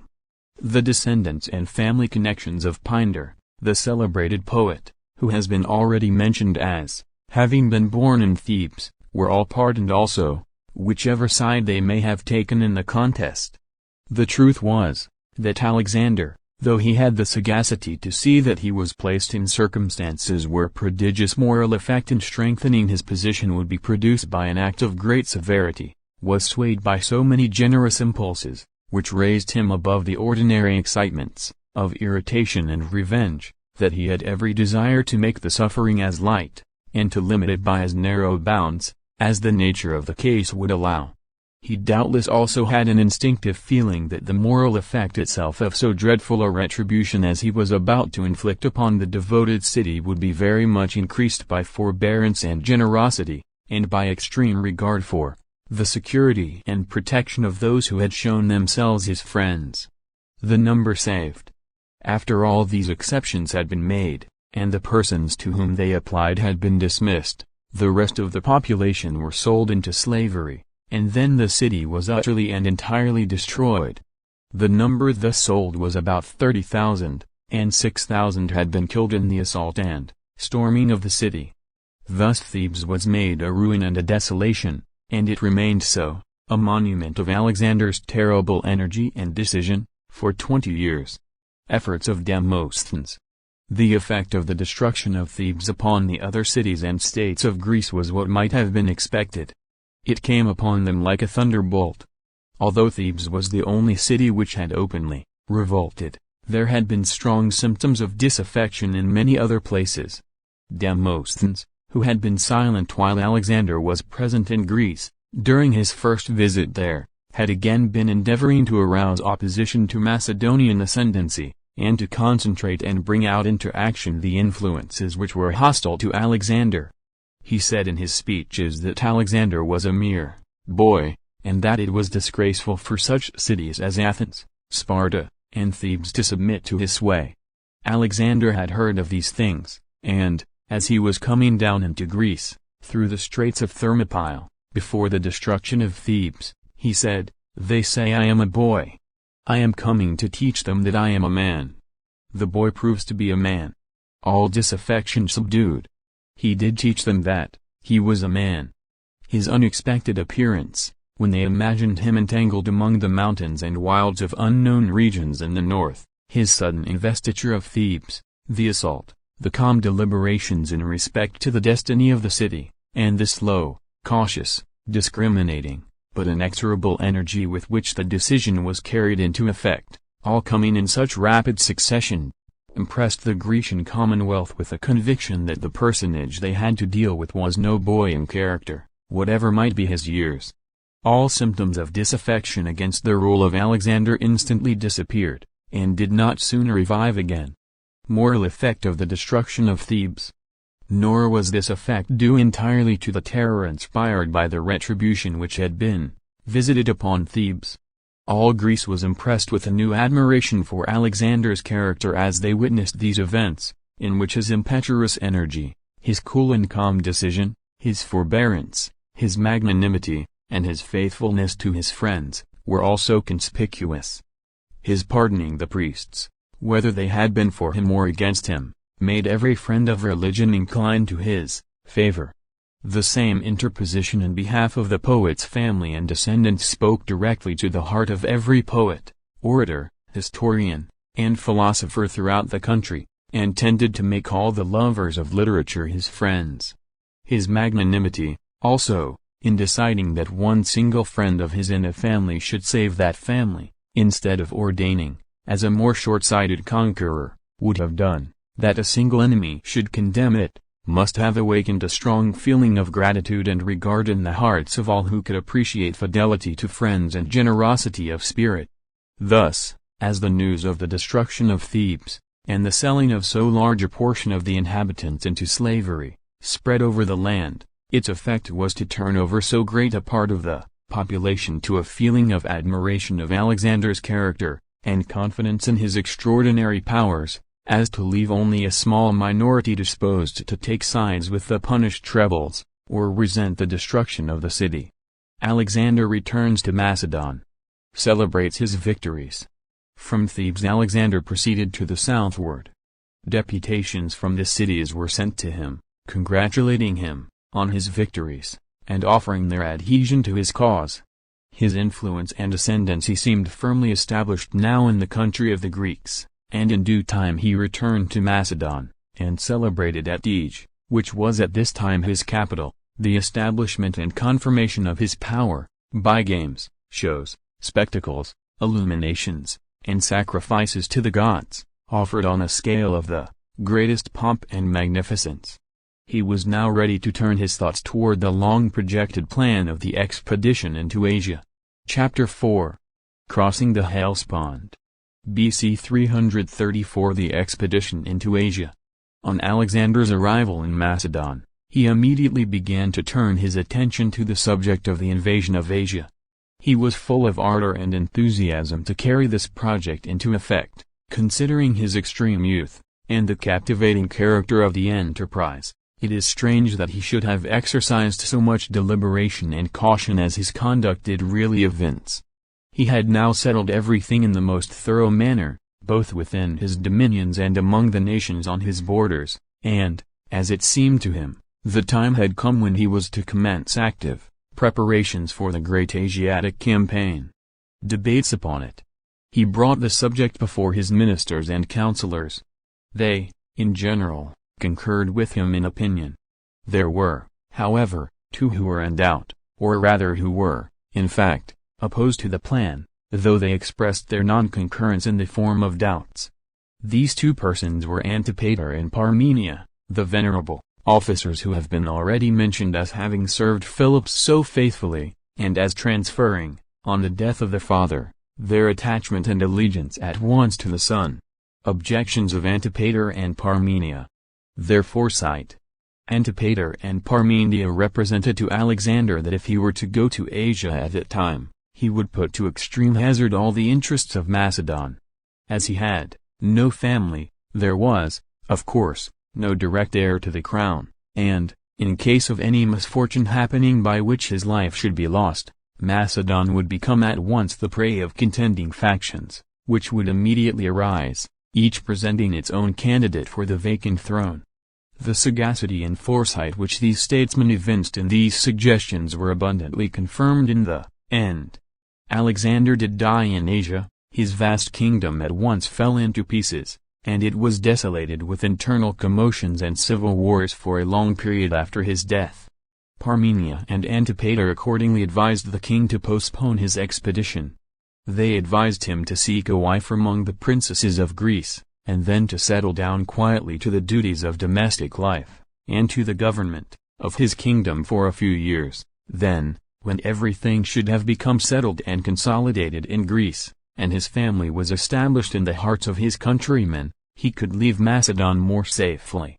Public affairs would go on more steadily while he lived, and, in case of his death, the crown would descend, with comparatively little danger of civil commotion, to his heir. Alexander decides to go. But Alexander was fully decided against any such policy as this. He resolved to embark in the great expedition at once.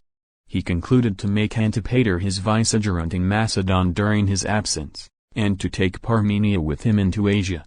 It will be remembered that Antipater was the statesman and Parmenia the general, that is, Antipater had been employed more by Philip in civil, and Parmenia in military affairs, though in those days everybody who was in public life was more or less a soldier. Preparations. Alexander left an army of 10 or 12,000 men with Antipater for the protection of Macedon. He organized another army of about 35,000 to go with him. This was considered a very small army for such a vast undertaking. 100 or 200 years before, this time, Darius, a king of Persia, had invaded Greece with an army of 500,000 men, and yet he had been defeated and driven back, and now Alexander was undertaking to retaliate with a great deal less than 1/10 part of the force. Description of Thessaly. Vale of Tempe. Olympus. Pelion and Ossa. Of Alexander's army of 35,000, 30,000 were foot soldiers, and about 5,000 were horse, More than half the whole army was from Macedon. The remainder was from the southern states of Greece. A large body of the horse was from Thessaly, which, as will be seen on the map, was a country south of Macedon. It was, in fact, one broad expanded valley, with mountains all around. Torrents descended from these mountains, forming streams which flowed in currents more and more deep and slow, as they descended into the plains, and combining at last into one central river, which flowed to the eastward, and escaped from the environage of mountains through a most celebrated dell called the Vale of Tempe. On the north of this valley is Olympus, and on the south the two twin mountains Pelion and Ossa. There was an ancient story of a war in Thessaly between the giants who were imagined to have lived there in very early days, and the gods. The giants piled Pelion upon Ossa to enable them to get up to heaven in their assault upon their celestial enemies. The fable has led to a proverb which prevails in every language in Europe, by which all extravagant and unheard-of exertions to accomplish an end is said to be a piling of Pelion upon Ossa. Thessaly was famous for its horses and its horsemen. The slopes of the mountains furnished the best of pasturage for the rearing of the animals, and the plains below afforded broad and open fields for training and exercising the bodies of cavalry formed by means of them. The Thessalian horses were famous throughout all Greece. Bucephalus was reared in Thessaly. Alexander's generosity. Love of money. Alexander, as king of Macedon, possessed extensive estates and revenues, which were his own personal property, and were independent of the revenues of the state. Before setting out on his expedition, he apportioned these among his great officers and generals, both those who were to go and those who were to remain. He evinced great generosity in this, but it was, after all, the spirit of ambition, more than that of generosity, which led him to do it.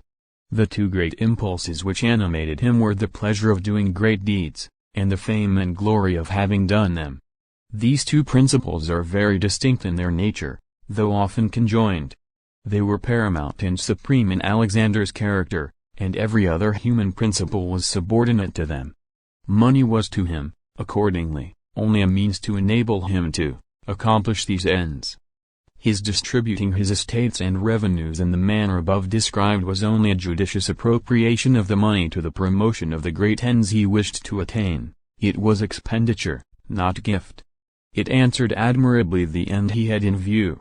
His friends all looked upon him as extremely generous and self-sacrificing. They asked him what he had reserved for himself. Hope, said Alexander. Religious sacrifices and spectacles. At length all things were ready, and Alexander began to celebrate the religious sacrifices, spectacles, and shows which, in those days, always preceded great undertakings of this kind.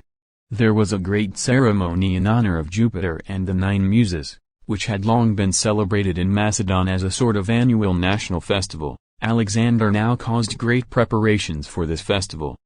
Ancient forms of worship. Religious instincts. In the days of the Greeks, public worship and public amusement were combined in one and the same series of spectacles and ceremonies. All worship was a theatrical show, and almost all shows were forms of worship.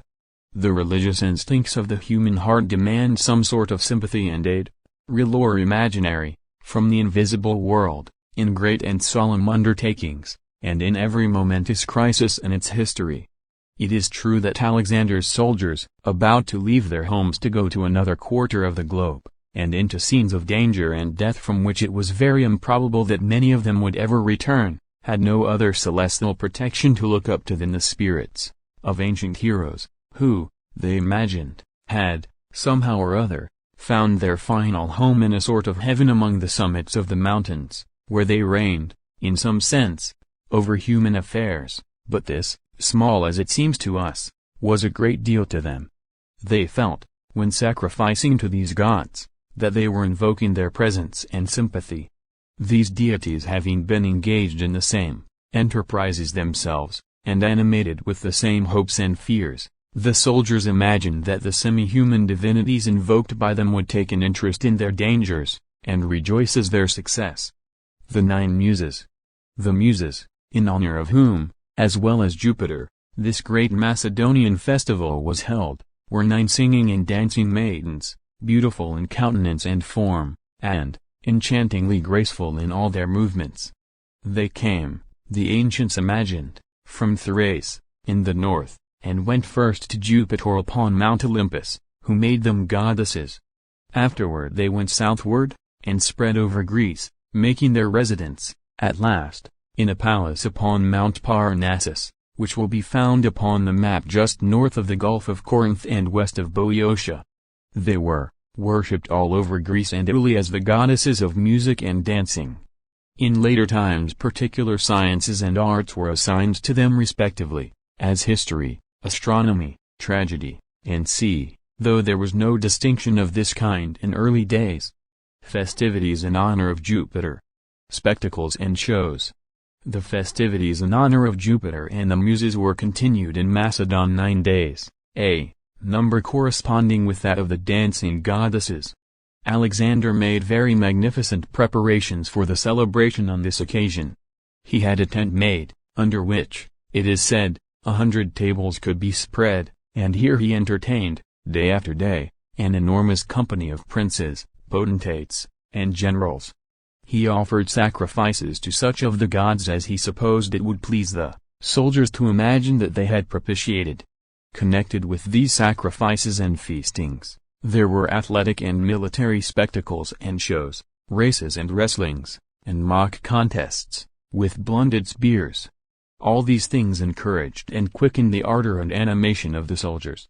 It aroused their ambition to distinguish themselves by their exploits, and gave them an increased and stimulated desire for honor and fame. Thus inspirited by new desires for human praise, and trusting in the sympathy and protection of powers which were all that they conceived of as divine, the army prepared to set forth from their native land, bidding it a long, and, as it proved to most of them, a final farewell. Alexander's route. Alexander begins his march. By following the course of Alexander's expedition upon the map at the commencement of Chapter 3, it will be seen that his route lay first along the northern coasts of the Aegean Sea. He was to pass from Europe into Asia by crossing the Hellespont between Sestos and Abydos.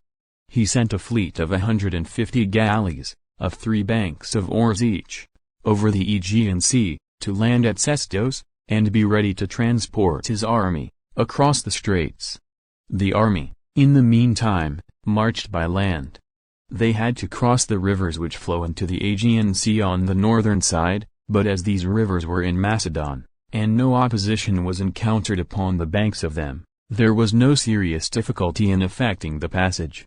When they reached Sestos, they found the fleet ready there, awaiting their arrival. Romantic adventure. It is very strikingly characteristic of the mingling of poetic sentiment and enthusiasm with calm and calculating business efficiency, which shone conspicuously so often in Alexander's career, that when he arrived at Sestos, and found that the ships were there, and the army safe, and that there was no enemy to oppose his landing on the Asiatic shore, he left Parmenia to conduct the transportation of the troops across the water, while he himself went away in a single galley on an excursion of sentiment and romantic adventure. A little south of the place where his army was to cross, there lay, on the Asiatic shore, an extended plain, on which were the ruins of Troy.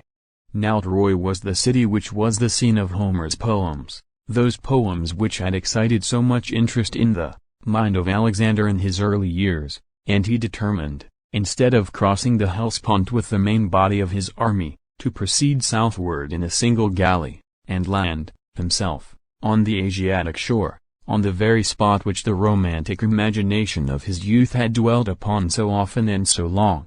The plain of Troy. The plain of Troy. Enlarge, the plain of Troy. Tenedos. Mount Ida. The Scamander. Troy was situated upon a plain. Homer describes an island off the coast, named Tenedos, and a mountain near called Mount Ida. There was also a river called the Scamander. The island, the mountain, and the river remain, preserving their original names to the present day, except that the river is now called the Minder, but, although various vestiges of ancient ruins are found scattered about the plain, No spot can be identified as the site of the city. Some scholars have maintained that there probably never was such a city, that Homer invented the whole, there being nothing real in all that he describes except the river, the mountain, and the island. His story is, however, that there was a great and powerful city there, with a kingdom attached to it, and that this city was besieged by the Greeks for 10 years, at the end of which time it was taken and destroyed. The Trojan War. Dream of Priam's wife. Exposure of Paris. The story of the origin of this war is substantially this. Priam was king of Troy. His wife, a short time before her son was born, dreamed that at his birth the child turned into a torch and set the palace on fire. She told this dream to the soothsayers, and asked them what it meant. They said it must mean that her son would be the means of bringing some terrible calamities and disasters upon the family. The mother was terrified, and, to avert these calamities, gave the child to a slave as soon as it was born, and ordered him to destroy it. The slave pitied the helpless babe, and, not liking to destroy it with his own hand, carried it to Mount Ida, and left it there in the forests to die. A she-bear, roaming through the woods, found the child, and, experiencing a feeling of maternal tenderness for it, she took care of it, and reared it as if it had been her own offspring. The child was found, at last, by some shepherds who lived upon the mountain, and they adopted it as their own, robbing the brute mother of her charge. They named the boy Paris. He grew in strength and beauty, and gave early and extraordinary proofs of courage and energy, as if he had imbibed some of the qualities of his fierce foster mother with the milk she gave him. He was so remarkable for athletic beauty and manly courage, that he not only easily won the heart of a nymph of Mount Ida, named Aenon, whom he married, but he also attracted the attention of the goddesses in the heavens. The apple of discord. At length these goddesses had a dispute which they agreed to refer to him. The origin of the dispute was this.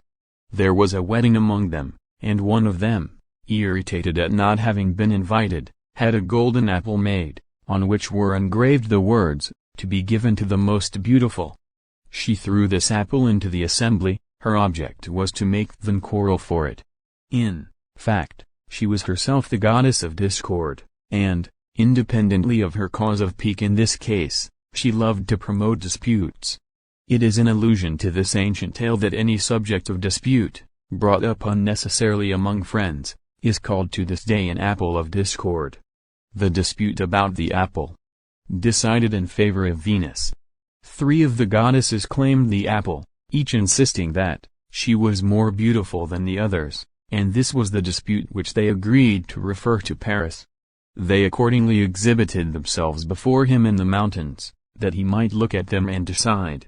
They did not, however, seem willing, either of them, to trust to an impartial decision of the question, but each offered the judge a bribe to induce him to decide in her favor.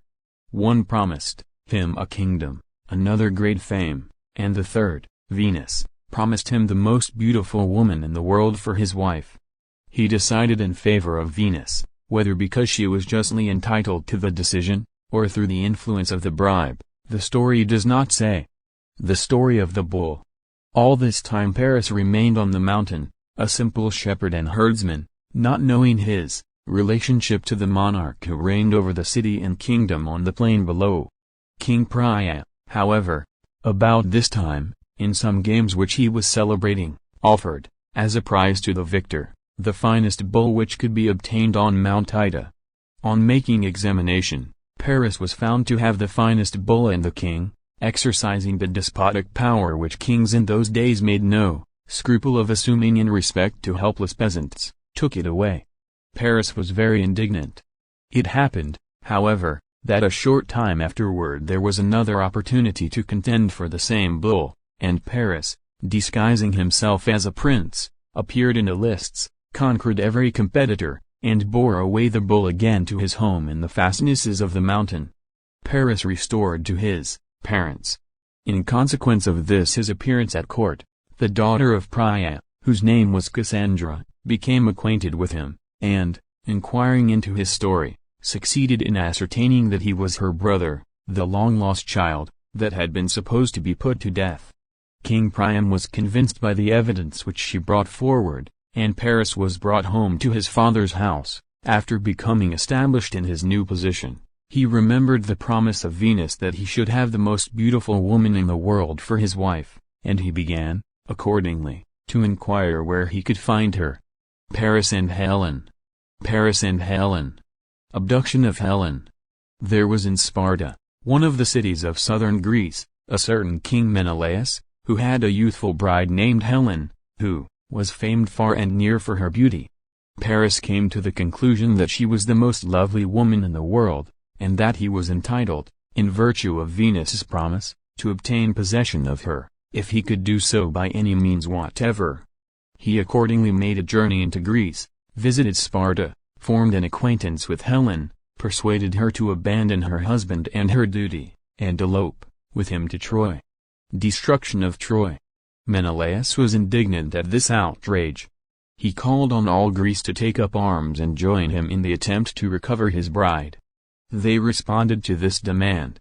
They first sent to Priam, demanding that he should restore Helen to her husband. Priam refused to do so, taking part with his son. The Greeks then raised a fleet and an army, and came to the plains of Troy, encamped before the city, and persevered for 10 long years in besieging it, when at length it was taken and destroyed. Homer's writings. These stories relating to the origin of the war, however, marvelous and entertaining as they are, were not the points which chiefly interested the mind of Alexander. The portions of Homer's narratives which most excited his enthusiasm were those relating to the characters of the heroes who fought, on one side and on the other, at the siege, their various adventures, and the delineations of their motives and principles of conduct, and the emotions and excitements they experienced in the various circumstances in which they were placed. Homer described with great beauty and force the workings of ambition, of resentment, of pride, of rivalry, and all those other impulses of the human heart which would excite and control the action of impetuous men in the circumstances in which his heroes were placed. Achilles. The Styx. Character of Achilles. Each one of the heroes whose history and adventures he gives, possessed a well-marked and striking character, and differed in temperament and action from the rest. Achilles was one. He was fiery, impetuous, and implacable in character, fierce and merciless, and, though perfectly undaunted and fearless, entirely destitute of magnanimity. There was a river called the Styx, the waters of which were said to have the property of making any one invulnerable. The mother of Achilles dipped him into it in his infancy, holding him by the heel. The heel, not having been immersed, was the only part which could be wounded.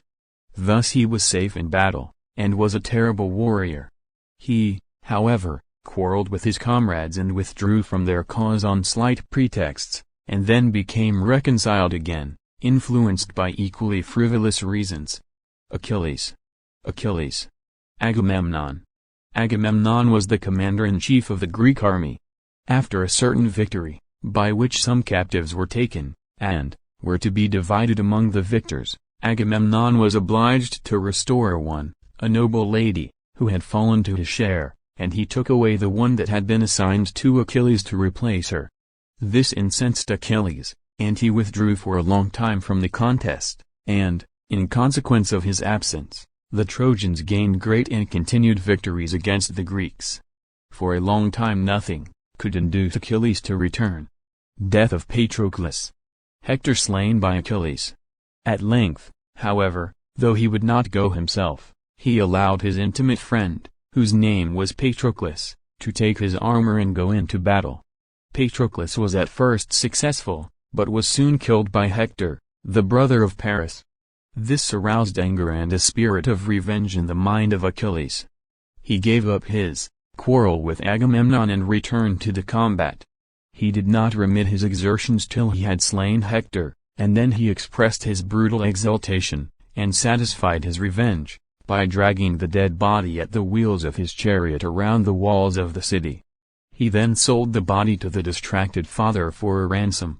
It was such stories as these, which are related in the poems of Homer with great beauty and power, that had chiefly interested the mind of Alexander. The subjects interested him, the accounts of the contentions, the rivalries, the exploits of these warriors, the delineations of their character and springs of action, and the narrations of the various incidents and events to which such a war gave rise, were all calculated to captivate the imagination of a young martial hero. Alexander proceeds to Troy. Alexander accordingly resolved that his first landing in Asia should be at Troy.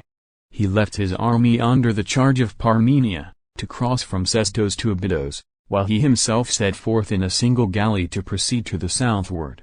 There was a port on the Trojan shore where the Greeks had been accustomed to disembark, and he steered his course for it. He had a bull on board his galley which he was going to offer as a sacrifice to Neptune when halfway from shore to shore. Neptune was the god of the sea. It is true that the Hellespont is not the open ocean, but it is an arm of the sea, and thus belonged properly to the dominions which the ancients assigned to the divinity of the waters. Neptune was conceived of by the ancients as a monarch, dwelling on the seas or upon the coasts, and riding over the waves seated in a great shell, or sometimes in a chariot, drawn by dolphins or sea-horses. In these excursions he was attended by a train of sea gods and nymphs, who, half floating, half swimming, followed him over the billows. Instead of a scepter Neptune carried a trident. A trident was a sort of three-pronged harpoon, such as was used, in those days by the fishermen of the Mediterranean. It was from this circumstance, probably, that it was chosen as the badge of authority for the god of the sea. Landing of Alexander. Sacrifices to the gods. Alexander took the helm, and steered the galley with his own hands toward the Asiatic shore. Just before he reached the land, he took his place upon the prow, and threw a javelin at the shore as he approached it, a symbol of the spirit of defiance and hostility with which he advanced to the frontiers of the eastern world. He was also the first to land. After disembarking his company, he offered sacrifices to the gods, and then proceeded to visit the places which had been the scenes of the events which Homer had described. Homer had written 500 years before the time of Alexander, and there is some doubt whether the ruins, and the remains of cities which our hero found there were really the scenes of the narratives which had interested him so deeply. He, however, at any rate, believed them to be so, and he was filled with enthusiasm and pride as he wandered among them. He seems to have been most interested in the character of Achilles, and he said that he envied him his happy lot in having such a friend as Patroclus, to help him perform his exploits, and such a poet as Homer to celebrate them. Alexander proceeds on his march. After completing his visit upon the plain of Troy, Alexander moved toward the northeast with the few men who had accompanied him in his single galley. In the meantime Parmenia had crossed safely, with the main body of the army, from Sestos to Abydos. Alexander overtook them on their march, not far from the place of their landing. To the northward of this place, on the left of the line of march which Alexander was taking, was the city of Lampsacus. Alexander spares Lampsacus. Now a large portion of Asia Minor, although for the most part under the dominion of Persia, had been in a great measure settled by Greeks, and, in previous wars between the two nations, the various cities, had been in possession, sometimes of one power and sometimes of the other. In these contests the city of Lampsacus had incurred the high displeasure of the Greeks by rebelling, as they said, on one occasion, against them. Alexander determined to destroy it as he passed. The inhabitants were aware of this intention, and sent an ambassador to Alexander to implore his mercy. When the ambassador approached, Alexander, knowing his errand, uttered a declaration in which he bound himself by a solemn oath not to grant the request he was about to make. "I have come," said the ambassador, "to implore you to destroy Lampsacus." Alexander, pleased with the readiness of the ambassador in giving his language such a sudden turn, and perhaps influenced by his oath, spared the city. Arrival at the Granicus. He was now fairly in Asia. The Persian forces were gathering to attack him, but so unexpected and sudden had been his invasion that they were not prepared to meet him at his arrival, and he advanced without opposition till he reached the banks of the little river Granicus. Chapter 5. Campaign in Asia Minor. BC 334–333 Alexander hemmed in by Mount Ida and the Granicus. Although Alexander had landed safely on the Asiatic shore, the way was not yet fairly open for him to advance into the interior of the country. He was upon a sort of plain, which was separated from the territory beyond by natural barriers. On the south was the range of lofty land called Mount Ida. From the northeastern slopes of this mountain there descended a stream which flowed north into the sea, thus hemming Alexander's army in. He must either scale the mountain or cross the river before he could penetrate into the interior. The Granicus. He thought it would be easiest to cross the river. It is very difficult to get a large body of horsemen and of heavy armed soldiers, with all their attendants and baggage, over high elevations of land. This was the reason why the army turned to the northward, after landing upon the Asiatic shore. Alexander thought the Granicus less of an obstacle than Mount Ida. It was not a large stream, and was easily fordable. The plain of Troy. The Granicus. In large, prodromi. It was the custom in those days, as it is now when armies are marching, to send forward small bodies of men in every direction to explore the roads, remove obstacles, and discover sources of danger. These men are called, in modern times, scouts. In Alexander's day, and in the Greek language, they were called prodromi, which means forerunners. It is the duty of these pioneers to send messengers back continually to the main body of the army, informing the officers of everything important which comes under their observation. Alexander stopped at the Granicus. Council called. In this case, when the army was gradually drawing near to the river, the prodromi came in with the news that they had been to the river, and found the whole opposite shore, at the place of crossing, lined with Persian troops, collected there to dispute the passage. The army continued their advance, while Alexander called the leading generals around him, to consider what was to be done. Parmenia recommended that they should not attempt to pass the river immediately. The Persian army consisted chiefly of cavalry. Now cavalry, though very terrible as an enemy on the field of battle by day, are peculiarly exposed and defenseless in an encampment by night.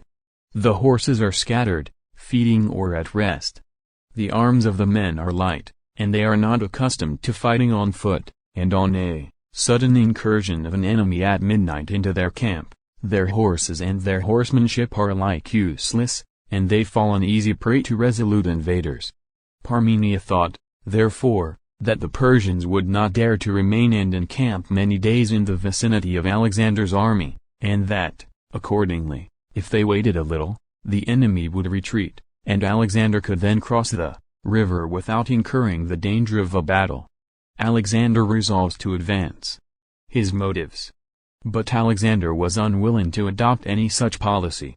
He felt confident that his army was courageous and strong enough to march on, directly through the river, ascend the bank upon the other side, and force their way through all the opposition which the Persians could make. He knew, too, that if this were done it would create a strong sensation throughout the whole country, impressing everyone with a sense of the energy and power of the army which he was conducting, and would thus tend to intimidate the enemy, and facilitate all future operations.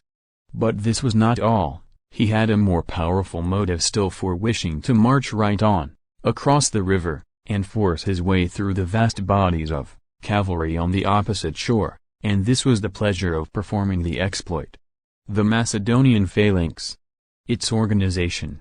Accordingly, as the army advanced to the banks, they maneuvered to form an order of battle, and prepared to continue their march as if there were no obstacle to oppose them.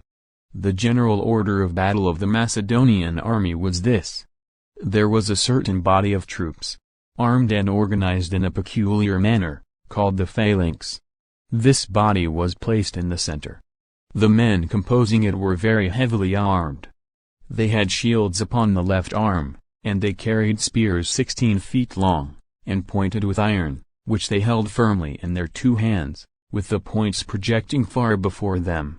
The men were arranged in lines, one behind the other, and all, facing the enemy, 16 lines, and 1,000 in each line, or, as it is expressed in military phrase, 1,000 in rank and 16 in file, so that the phalanx contained 16,000 men.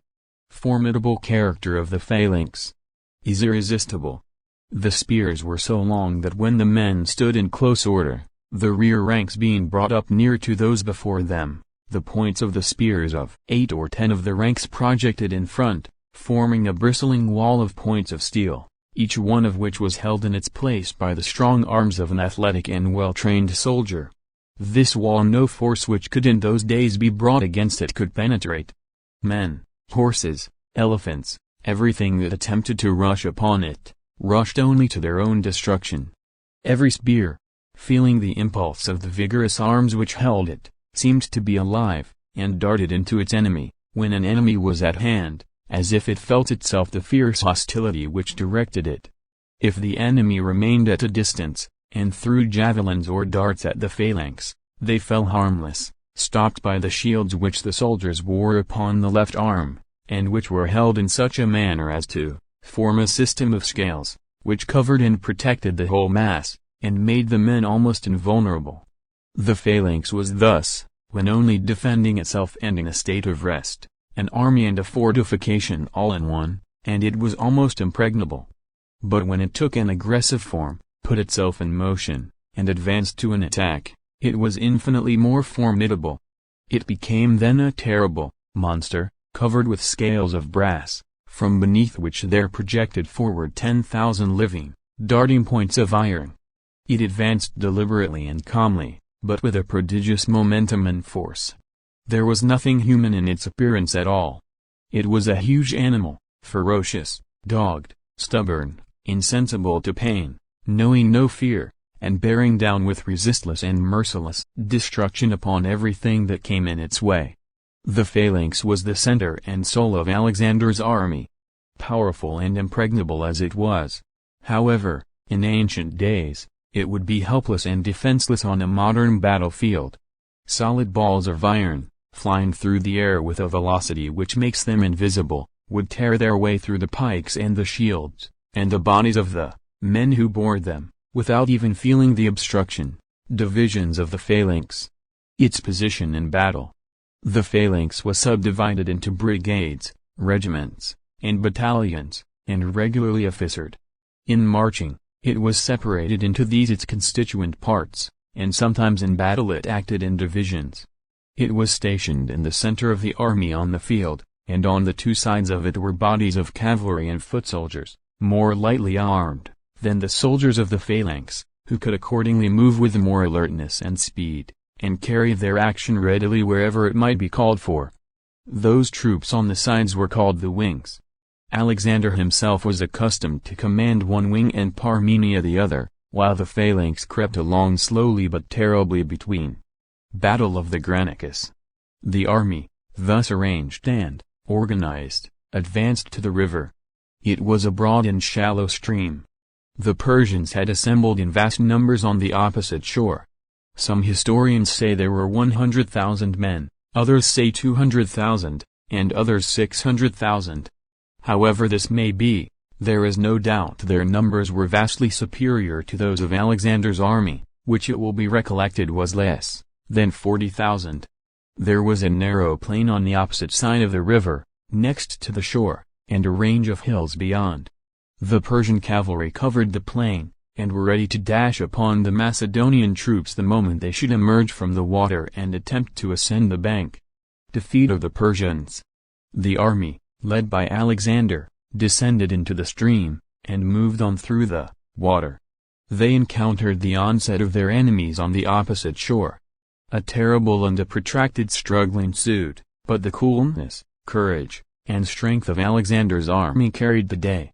The Persians were driven back, the Greeks effected their landing, reorganized and formed on the shore, and the Persians, finding that all was lost, fled in all directions.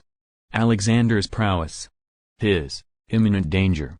Alexander himself took a conspicuous and a very active part in the contest. He was easily recognized on the field of battle by his dress, and by a white plume which he wore in his helmet. He exposed himself to the most imminent danger. At one time, when desperately engaged with a troop of horse, which had galloped down upon him, A Persian horseman aimed a blow at his head with a sword. Alexander saved his head from the blow, but it took off his plume and a part of his helmet. Alexander immediately thrust his antagonist through the body. At the same moment, another horseman, on another side, had his sword raised, and would have killed Alexander before he could have turned to defend himself, had no help intervened. But just at this instant a third combatant, one of Alexander's friends, seeing the danger, brought down so terrible a blow upon the shoulder of this second assailant as to separate his arm from his body. Such are the stories that are told. They may have been literally and fully true, or they may have been exaggerations of circumstances somewhat resembling them which really occurred, or they may have been fictitious altogether.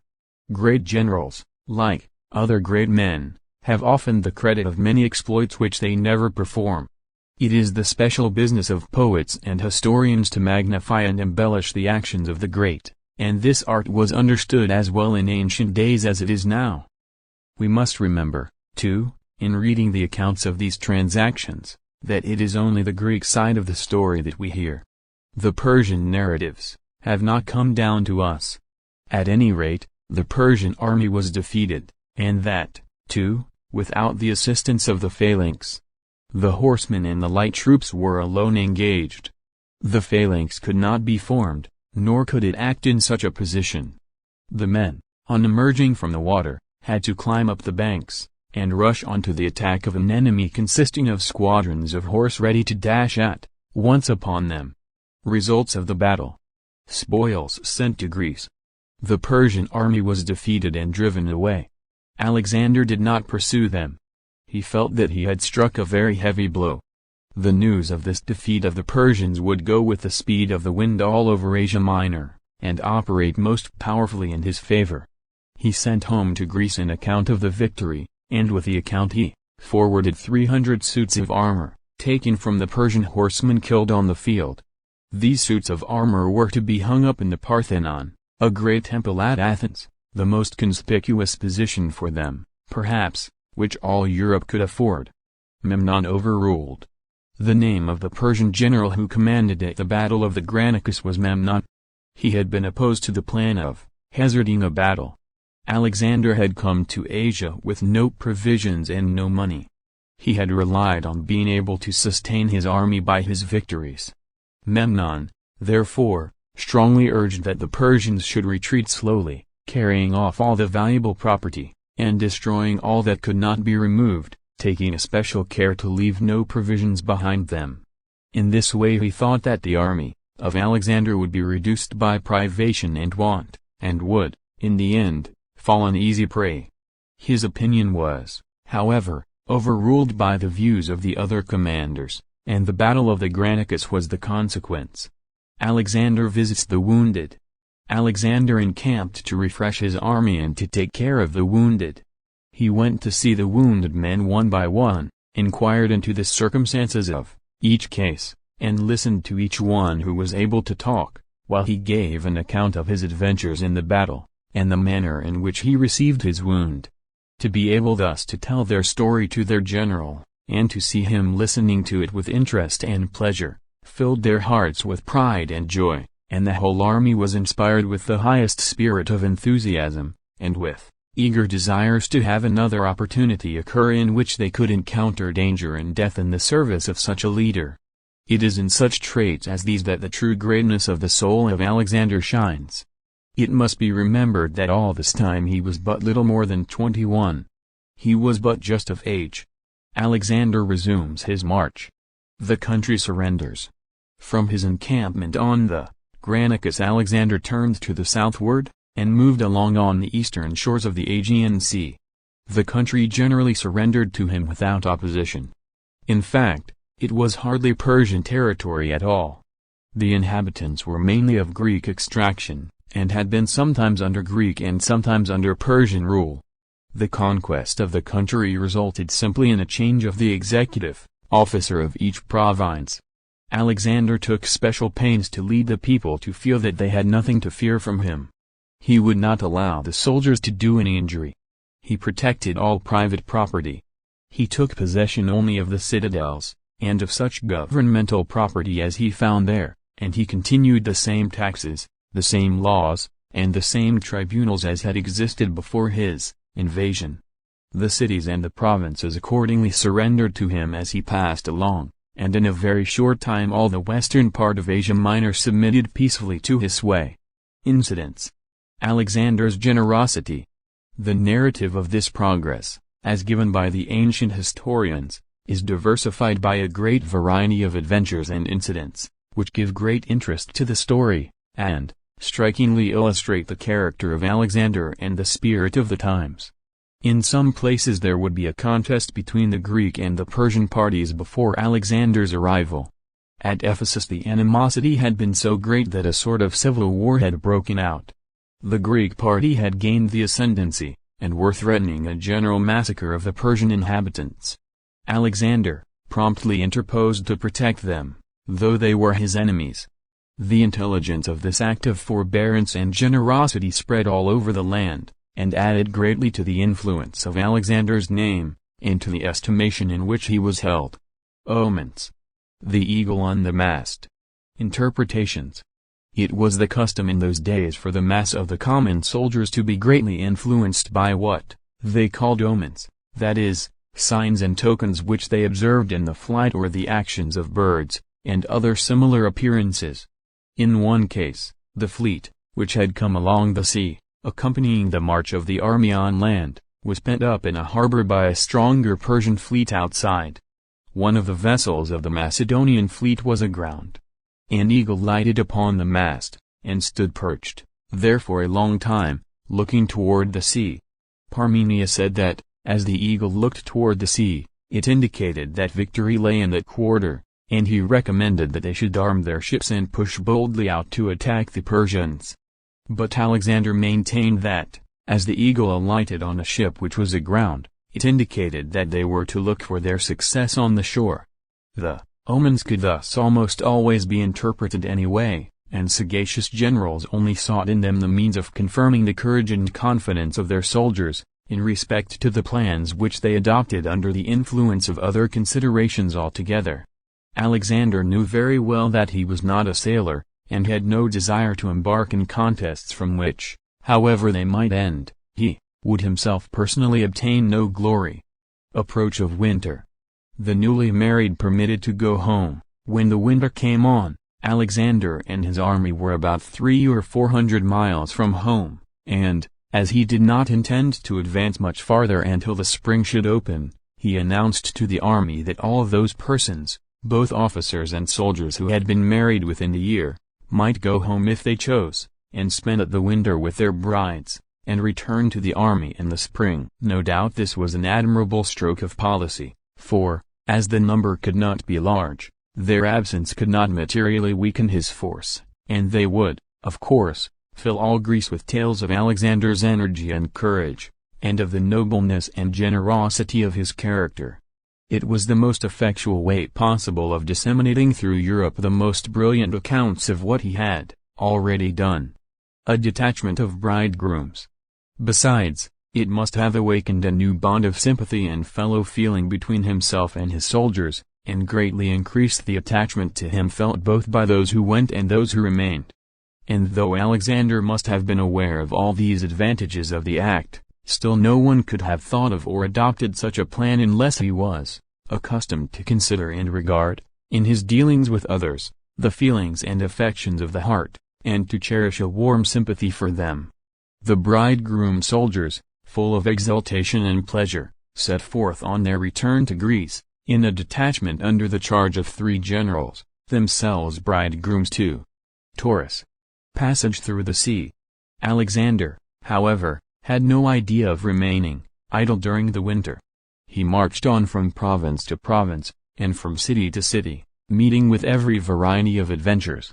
He went first along the southern coast, until at length he came to a place where a mountain chain, called Taurus, comes down to the sea coast, where it terminates abruptly in cliffs and precipices, leaving only a narrow beach between them and the water below. This beach was sometimes covered and sometimes bare. It is true, there is very little tide in the Mediterranean, but the level of the water along the shores is altered considerably by the long-continued pressure exerted in one direction or another by winds and storms. The water was up when Alexander reached this pass, still he determined to march his army through it. There was another way, back among the mountains, but Alexander seemed disposed to gratify the love of adventure which his army felt, by introducing them to a novel scene of danger. They accordingly defiled along under these cliffs, marching, as they say, sometimes up to the waist in water, the swell rolling in upon them all the time from the offing. Hardships. The meander. Having at length succeeded in passing safely around this frowning buttress of the mountains, Alexander turned northward, and advanced into the very heart of Asia Minor. In doing this he had to pass over the range which he had come round before, and, as it was winter, his army were, for a time, enveloped in snows and storms among the wild and frightful defiles. They had here, in addition to the dangers and hardships of the way and of the season, to encounter the hostility of their foes, as the tribes who inhabited these mountains assembled to dispute the passage. Alexander was victorious, and reached a valley through which there flows a river which has handed down its name to the English language and literature. This river was the Meander. Its beautiful windings through verdant and fertile valleys were so renowned, that every stream which imitates its example is said to meander to the present day. Gordium. During all this time Parmenia had remained in the western part of Asia Minor with a considerable body of the army. As the spring approached, Alexander sent him orders to go to Gordium, whither he was himself proceeding, and meet him there. He also directed that the detachment which had gone home should, on recrossing the Hellespont, on their return, proceed eastward to Gordium, thus making that city the general rendezvous for the commencement of his next campaign. Story of the Gordian Knot. One reason why Alexander desired to go to Gordium was that he wished to untie the famous Gordian knot. The story of the Gordian knot was this. Gordius was a sort of mountain farmer. One day he was plowing, and an eagle came down and alighted upon his yoke, and remained there until he had finished his plowing. This was an omen, but what was the signification of it? Gordius did not know, and he accordingly went to a neighboring town in order to consult the prophets and soothsayers. On his way he met a damsel, who, like Rebekah in the days of Abraham, was going forth to draw water. Gordius fell into conversation with her, and related to her the occurrence which had interested him so strongly. The maiden advised him to go back and offer a sacrifice to Jupiter. Finally, she consented to go back with him and aid him. The affair ended in her becoming his wife, and they lived together in peace for many years upon their farm. Midas. Gordius made king. They had a son named Midas. The father and mother were accustomed to go out sometimes in their cart or wagon, drawn by the oxen, Midas driving. One day they were going into the town in this way, at a time when it happened that there was an assembly convened, which was in a state of great perplexity on account of the civil dissensions and contests which prevailed in the country. They had just inquired of an oracle what they should do. The oracle said that a cart would bring them a king, who would terminate their eternal broils. Just then Midas came up, driving the cart in which his father and mother were seated. The assembly thought at once that this must be the cart meant by the oracle, and they made Gordius king by acclamation. They took the cart and the yoke to preserve as sacred relics, consecrating them to Jupiter, and Gordius tied the yoke to the pole of the cart by a thong of leather, making a knot so close and complicated that nobody could untie it again. It was called the Gordian knot. The oracle afterward said that whoever should untie this knot should become monarch of all Asia. Thus far, nobody had succeeded. Alexander cuts the knot. Alexander felt a great desire to see this knot and try what he could do. He went, accordingly, into the temple where the sacred cart had been deposited, and, after looking at the knot, and satisfying himself that the task of untying it was hopeless, he cut it to pieces with his sword. How far the circumstances of this whole story are true, and how far fictitious, no one can tell. The story itself, however, as thus related, has come down from generation to generation, in every country of Europe. For 2,000 years, and any extrication of oneself from a difficulty by violent means has been called cutting the Gordian knot to the present day. The bathing in the river Sindus. The bathing in the river Sindus. He resumes his march. At length the whole army was assembled, and the king recommenced his progress. He went on successfully for some weeks, moving in a southeasterly direction, and bringing the whole country under his dominion, until, at length, when he reached Tarsus, an event occurred which nearly terminated his career. There were some circumstances which caused him to press forward with the utmost effort in approaching Tarsus, and, as the day was warm, he got very much overcome with heat and fatigue. In this state, he went and plunged suddenly into the river Cydnus to bathe. Alexander's bath in the Cydnus. Now the Cydnus is a small stream, flowing by Tarsus, and it comes down from Mount Taurus at a short distance back from the city. Such streams are always very cold. Alexander was immediately seized with a very violent chill, and was taken out of the water shivering excessively, and, at length, fainted away. They thought he was dying. They bore him to his tent, and, as tidings of their leader's danger spread through the camp, the whole army, officers and soldiers, were thrown into the greatest consternation and grief. His sickness. Alexander's physician Philip. Suspicions of poison. A violent and protracted fever came on. In the course of it, an incident occurred which strikingly illustrates the boldness and originality of Alexander's character. The name of his physician was Philip. Philip had been preparing a particular medicine for him, which, it seems, required some days to make ready. Just before it was presented, Alexander received a letter from Parmenia, informing him that he had good reason to believe that Philip had been bribed by the Persians to murder him, during his sickness, by administering poison in the name of medicine. He wrote, he said, to put him on his guard against any medicine which Philip might offer him. Alexander put the letter under his pillow, and communicated its contents to no one. At length, when the medicine was ready, Philip brought it in. Alexander took the cup containing it with one hand, and with the other he handed Philip the communication which he had received from Parmenia, saying, "Read that letter." As soon as Philip had finished reading it, and was ready to look up, Alexander drank off the draught in full, and laid down the cup with an air of perfect confidence that he had nothing to fear. Some persons think that Alexander watched the countenance of his physician while he was reading the letter, and that he was led to take the medicine by his confidence in his power to determine the guilt or the innocence of a person thus accused by his looks.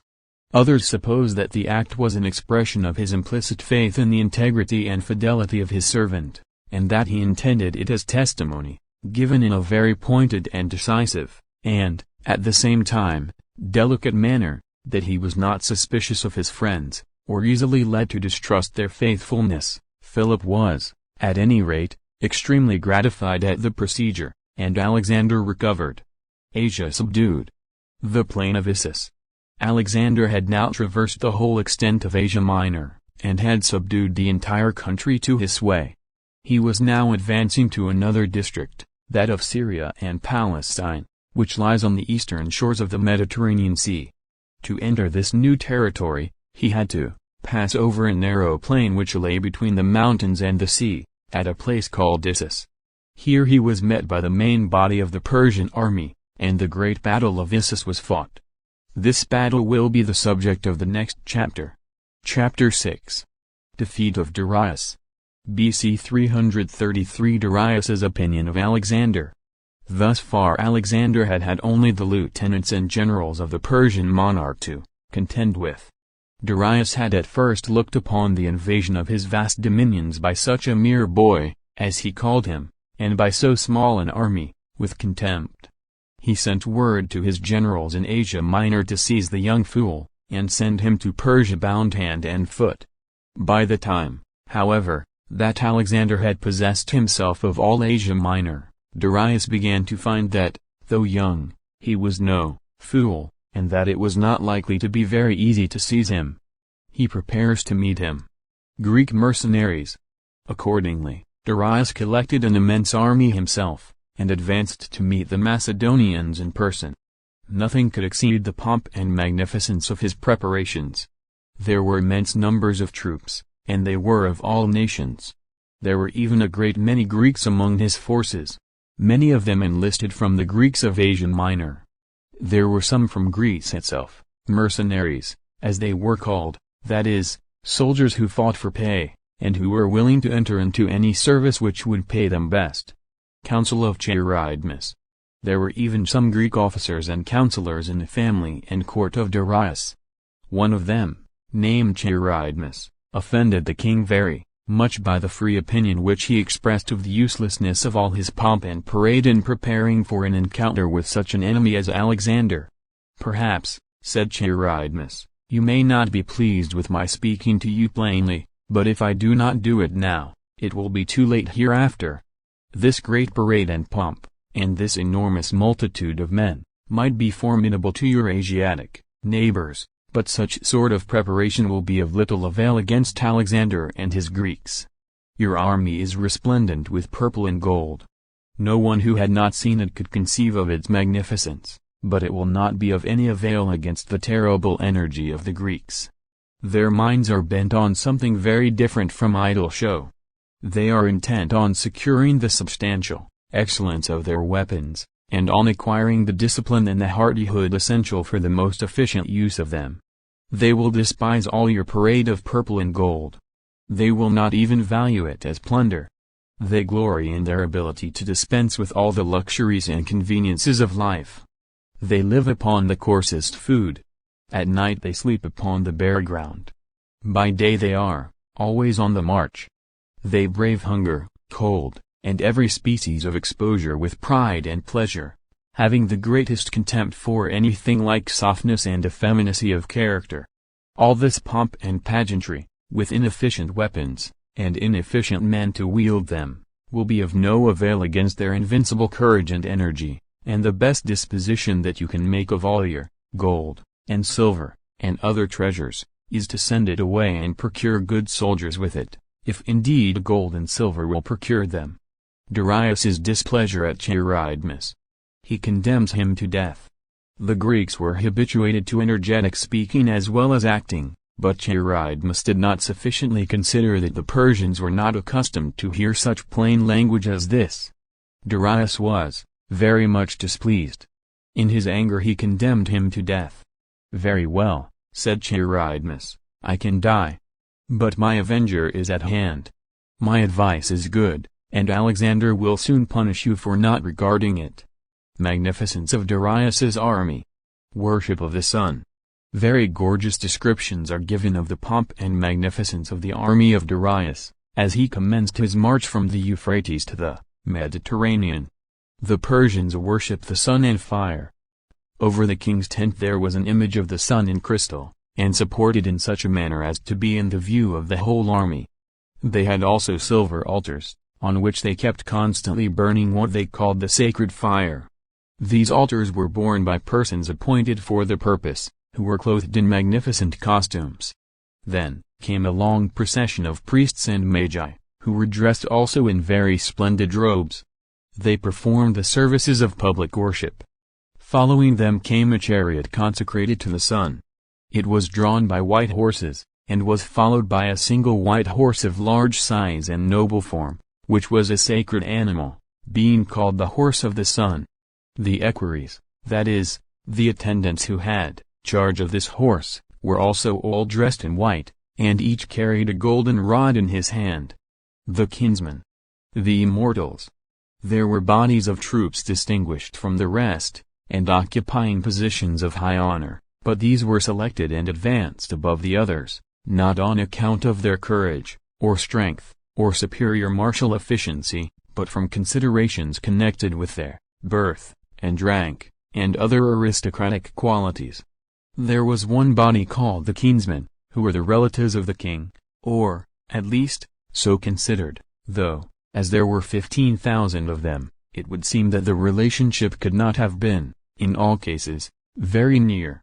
They were dressed with great magnificence, and prided themselves on their rank, their wealth, and the splendor of their armor. There was also a corps called the immortals. They were 10,000 in number. They wore a dress of gold tissue, which glittered with spangles and precious stones. Appearance of Darius. Costly apparel of Darius. These bodies of men, thus dressed, made an appearance more like that of a civic procession, on an occasion of ceremony and rejoicing, than like the march of an army. The appearance of the king in his chariot was still more like an exhibition of pomp and parade. The carriage was very large, elaborately carved and gilded, and ornamented with statues and sculptures. Here the king sat on a very elevated seat, in sight of all. He was clothed in a vest of purple, striped with silver, and over his vest he wore a robe glittering with gold and precious stones. Around his waist was a golden girdle, from which was suspended his scimitar, a species of sword, the scabbard of which was resplendent with gems. He wore a tiara upon his head of very costly and elegant workmanship, and enriched, like the rest of his dress, with brilliant ornaments. The guards who preceded and followed him had pikes of silver, mounted and tipped with gold. His family. It is very extraordinary, that King Darius took his wife and all his family with him, and a large portion of his treasures, on this expedition against Alexander. His mother, whose name was Sysigambis, was in his family, and she and his wife came, each in her own chariot, immediately after the king. Then there were 15 carriages filled with the children and their attendants, and 300 or 400 ladies of the court, all dressed like queens. After the family there came a train of many hundreds of camels and mules, carrying the royal treasures. Darius advances to meet Alexander. It was in this style that Darius set out upon his expedition, and he advanced by a slow progress toward the westward, until at length he approached the shores of the Mediterranean Sea. He left his treasures in the city of Damascus, where they were deposited under the charge of a sufficient force to protect them, as he supposed. He then advanced to meet Alexander, going himself from Syria toward Asia Minor just at the time that Alexander was coming from Asia Minor into Syria. Map of the Plain of Issus. The Plain of Troy. Plain of Issus. Enlarge, Mount Taurus. Route of Darius. It will be observed by looking upon the map, that the chain of mountains called Mount Taurus extends down near to the coast, at the northeastern corner of the Mediterranean. Among these mountains there are various tracts of open country, through which an army may march to and fro, between Syria and Asia Minor. Now it happened that Darius, in going toward the west, took a more inland route than Alexander, who, on coming eastward, kept nearer to the sea. Alexander did not know that Darius was so near, and as for Darius, he was confident that Alexander was retreating before him, for, as the Macedonian army was so small, and his own forces constituted such an innumerable host, the idea that Alexander would remain to brave a battle was, in his opinion, entirely out of the question. He had, therefore, no doubt that Alexander was retreating. It is, of course, always difficult for two armies, 50 miles apart, to obtain correct ideas of each other's movements. All the ordinary intercommunications of the country are of course stopped, and each general has his scouts out, with orders to intercept all travelers, and to interrupt the communication of intelligence by every means in their power. Situation of Issus. The armies pass each other. In consequence of these and other circumstances of a similar nature, it happened that Alexander and Darius actually passed each other, without either of them being aware of it.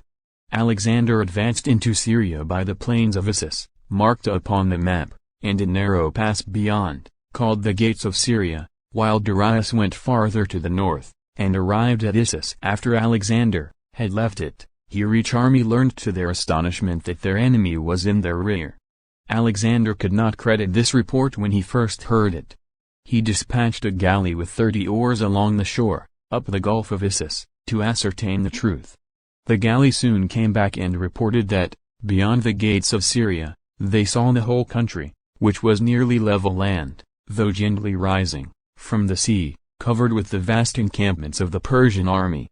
The king then called his generals and counselors together, informed them of the facts, and made known to them his determination to return immediately through the gates of Syria and attack the Persian army.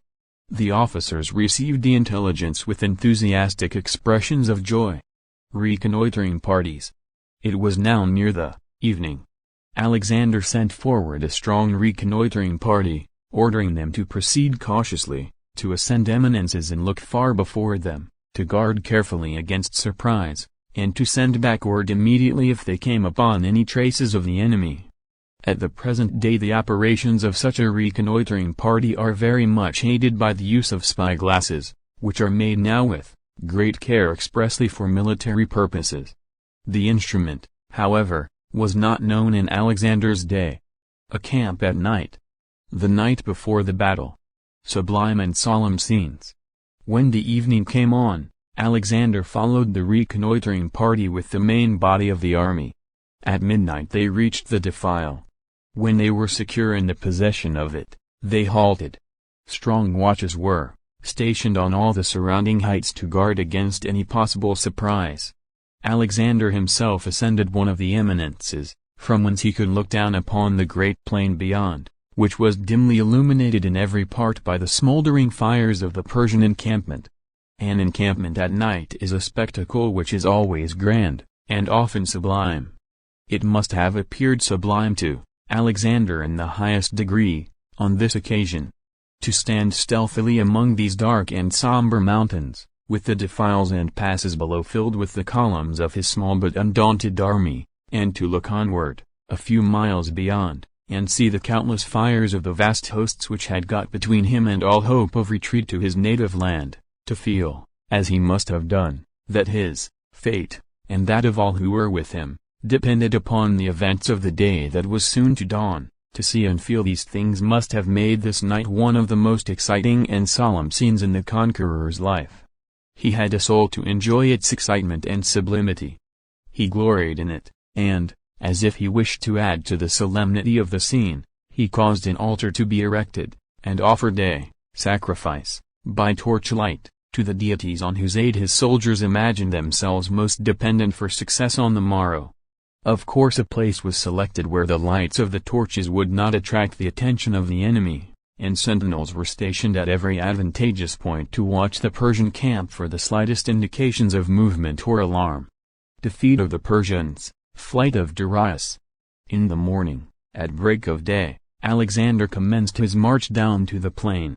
In the evening, at sunset, all the valleys and defiles among the mountains around the plain of Issus were thronged with vast masses of the Persian army, broken, disordered, and in confusion, all pressing forward to escape from the victorious Macedonians. They crowded all the roads, they choked up the mountain passes, they trampled upon one another, they fell, exhausted with fatigue and mental agitation. Darius was among them, though his flight had been so sudden that he had left his mother, and his wife, and all his family behind. He pressed on in his chariot as far as the road allowed his chariot to go, and then, leaving everything behind, he mounted a horse and rode on for his life. Alexander and his army soon abandoned the pursuit, and returned to take possession of the Persian camp. The tents of King Darius and his household were inconceivably splendid, and were filled with gold and silver vessels, caskets, vases, boxes of perfumes, and every imaginable article of luxury and show. The mother and wife of Darius bewailed their hard fate with cries and tears, and continued all the evening in an agony of consternation and despair. The mother and wife of Darius taken captive. Their grief. Alexander, hearing of this, sent Leonidas, his former teacher, a man of years and gravity, to quiet their fears and comfort them, so far as it was possible to comfort them. In addition to their own captivity, they supposed that Darius was killed, and the mother was mourning bitterly for her son, and the wife for her husband. Leonidas, attended by some soldiers, advanced toward the tent where these mourners were dwelling. The attendants at the door ran in and informed them that a body of Greeks were coming. This threw them into the greatest consternation. They anticipated violence and death, and threw themselves upon the ground in agony. Leonidas waited some time at the door for the attendants to return. At length he entered the tent. This renewed the terrors of the women. They began to entreat him to spare their lives, at least until there should be time for them to see the remains of the son and husband whom they mourned, and to pay the last sad tribute to his memory. Alexander's kindness to the captives. Leonidas soon relieved their fears.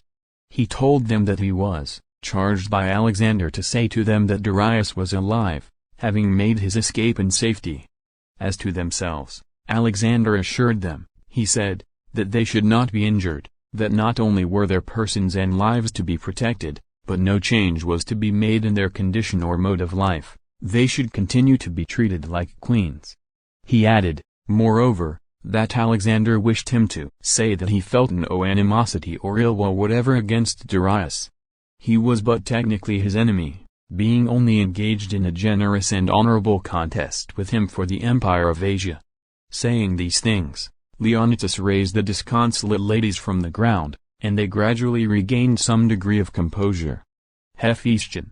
Alexander himself went to pay a visit to the captive princesses, the next day. He took with him Hephaestion. Hephaestion was Alexander's personal friend. The two young men were of the same age, and, though Alexander had the good sense to retain in power all the old and experienced officers which his father had employed, both in the court and army, he showed that, after all, ambition had not overwhelmed and stifled all the kindlier feelings of the heart, by his strong attachment to this young companion. Hephaestion was his confidant, his associate, his personal friend.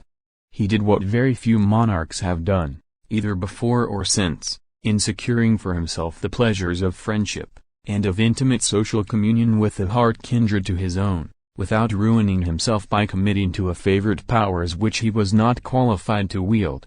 Alexander left the wise and experienced Parmenia to manage the camp, while he took the young and handsome Hephaestion to accompany him on his visit to the captive queens. Alexander's interview with the queens. A mistake. When the two friends entered the tent, the ladies were, from some cause, deceived, and mistook Hephaestion for Alexander, and addressed him, accordingly, with tokens of high respect and homage. One of their attendants immediately rectified the mistake, telling them that the other was Alexander. The ladies were at first overwhelmed with confusion, and attempted to apologize, but the king reassured them at once by the easy and good-natured manner with which he passed over the mistake, saying it was no mistake at all. "It is true," said he, "that I am Alexander, but then he is Alexander too." Boldness of Alexander's policy. Number of Persians slain. The wife of Darius was young and very beautiful, and they had a little son who was with them in the camp. It seems almost unaccountable that Darius should have brought such a helpless and defenseless charge with him into camps and fields of battle. But the truth was that he had no idea of even the battle with Alexander, and as to defeat, he did not contemplate the remotest possibility of it. He regarded Alexander as a mere boy, energetic and daring it is true, and at the head of a desperate band of adventurers, but he considered his whole force as altogether too insignificant to make any stand against such a vast military power as he was bringing against him. He presumed that he would retreat as fast as possible before the Persian army came near him. The idea of such a boy coming down at break of day, from narrow defiles of the mountains, upon his vast encampment covering all the plains, and in 12 hours putting the whole mighty mass to flight, was what never entered his imagination at all. The exploit was, indeed, a very extraordinary one. Alexander's forces may have consisted of 40 or 50,000 men, and, if we may believe their story, there were over 100,000 Persians left dead upon the field. Many of these were, however, killed by the dreadful confusion and violence of the retreat as vast bodies of horsemen, pressing through the defiles, rode over and trampled down the foot soldiers who were toiling in awful confusion along the way, having fled before the horsemen left the field. Capture of immense treasure. Alexander had heard that Darius had left the greater part of his royal treasures in Damascus, and he sent Parmenia there to seize them. This expedition was successful. An enormous amount of gold and silver fell into Alexander's hands. The plate was coined into money, and many of the treasures were sent to Greece. Negotiations. Darius got together a small remnant of his army and continued his flight. He did not stop until he had crossed the Euphrates. He then sent an ambassador to Alexander to make propositions for peace. He remonstrated with him, in the communication which he made, for coming thus to invade his dominions, and urged him to withdraw and be satisfied with his own kingdom. He offered him any sum he might name as a ransom for his mother, wife, and child, and agreed that if he would deliver them up to him on the payment of the ransom, and depart from his dominions, he would thenceforth regard him as an ally and a friend. Alexander's message to Darius. Alexander replied by a letter, expressed in brief but very decided language. He said that the Persians had, under the ancestors of Darius, crossed the Hellespont, invaded Greece, laid waste the country, and destroyed cities and towns, and had thus done them incalculable injury, and that Darius himself had been plotting against his, Alexander's, life, and offering rewards to anyone who would kill him. I am acting, then, continued Alexander, only on the defensive. The gods, who always favor the right, have given me the victory. I am now monarch of a large part of Asia, and your sovereign king. If you will admit this, and come to me as my subject, I will restore to you your mother, your wife, and your child, without any ransom. And, at any rate, whatever you decide in respect to these proposals, if you wish to communicate with me on any subject hereafter, I shall pay no attention to what you send unless you address it to me as your king. Grecian captives. The Theban envoys. One circumstance occurred at the close of this great victory which illustrates the magnanimity of Alexander's character, and helps to explain the very strong personal attachment which everybody within the circle of his influence so obviously felt for him. He found a great number of envoys and ambassadors from the various states of Greece at the Persian court, and these persons fell into his hands among the other captives. Now the states and cities of Greece, all except Sparta and Thebes, which last city he had destroyed, were combined ostensibly in the confederation by which Alexander was sustained. It seems, however, that there was a secret enmity against him in Greece, and various parties had sent messengers and agents to the Persian court to aid in plots and schemes to interfere with and defeat Alexander's plans. The Thebans, scattered and disorganized as they were, had sent envoys in this way. Now Alexander, in considering what disposition he should make of these emissaries from his own land, decided to regard them all as traitors except the Thebans. All except the Thebans were traitors, he maintained, for acting secretly against him, while ostensibly, and by solemn covenants, they were his friends. The case of the Thebans is very different, said he. I have destroyed their city, and they have a right to consider me their enemy, and to do all they can to oppose my progress, and to regain their own lost existence and their former power. So he gave them their liberty and sent them away with marks of consideration and honor. Alexander's victorious progress. As the vast army of the Persian monarch had now been defeated, of course none of the smaller kingdoms or provinces thought of resisting. They yielded one after another, and Alexander appointed governors of his own to rule over them.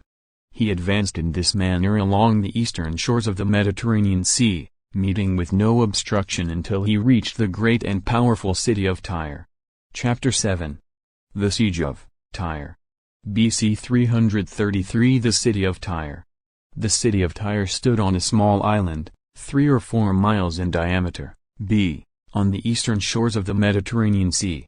It was, in those days, the greatest commercial city in the world, and it exercised a great maritime power by means of its fleets and ships, which traversed every part of the Mediterranean. Its situation and extent. Tyre had been built, originally on the mainland, but in some of the wars which it had to encounter with the kings of Babylon in the east, this old city had been abandoned by the inhabitants, and a new one built upon an island not far from the shore, which could be more easily defended from an enemy. The old city had gone to ruin, and its place was occupied by old walls, fallen towers, stones, columns, arches, and other remains of the ancient magnificence of the place. Pursuits of the Tyrians. The island on which the Tyre of Alexander's day had been built was about half a mile from the shore. The water between was about 18 feet deep, and formed a harbor for the vessels. The great business of the Tyrians was commerce. They bought and sold merchandise in all the ports of the Mediterranean Sea, and transported it by their merchant vessels to and fro. They had also fleets of war galleys, which they used to protect their interests on the high seas, and in the various ports which their merchant vessels visited. They were thus wealthy and powerful, and yet they lived shut up upon their little island, and were almost entirely independent of the mainland. Their great wealth and resources. The walls of Tyre. The city itself, however, though contracted in extent on account of the small dimensions of the island, was very compactly built and strongly fortified, and it contained a vast number of stately and magnificent edifices, which were filled with stores of wealth that had been accumulated by the mercantile enterprise and thrift of many generations. Extravagant stories are told by the historians and geographers of those days, in respect to the scale on which the structures of Tyre were built. It was said, for instance, that the walls were 150 feet high. It is true that the walls rose directly from the surface of the water, and of course a considerable part of their elevation was required to bring them up to the level of the surface of the land, and then, in addition to this, they had to be carried up the whole ordinary height of a city wall to afford the usual protection to the edifices and dwellings within. There might have been some places where the walls themselves, or structures connected with them, were carried up to the elevation above named, though it is scarcely to be supposed that such could have been their ordinary dimensions. Influence and power of Tyre.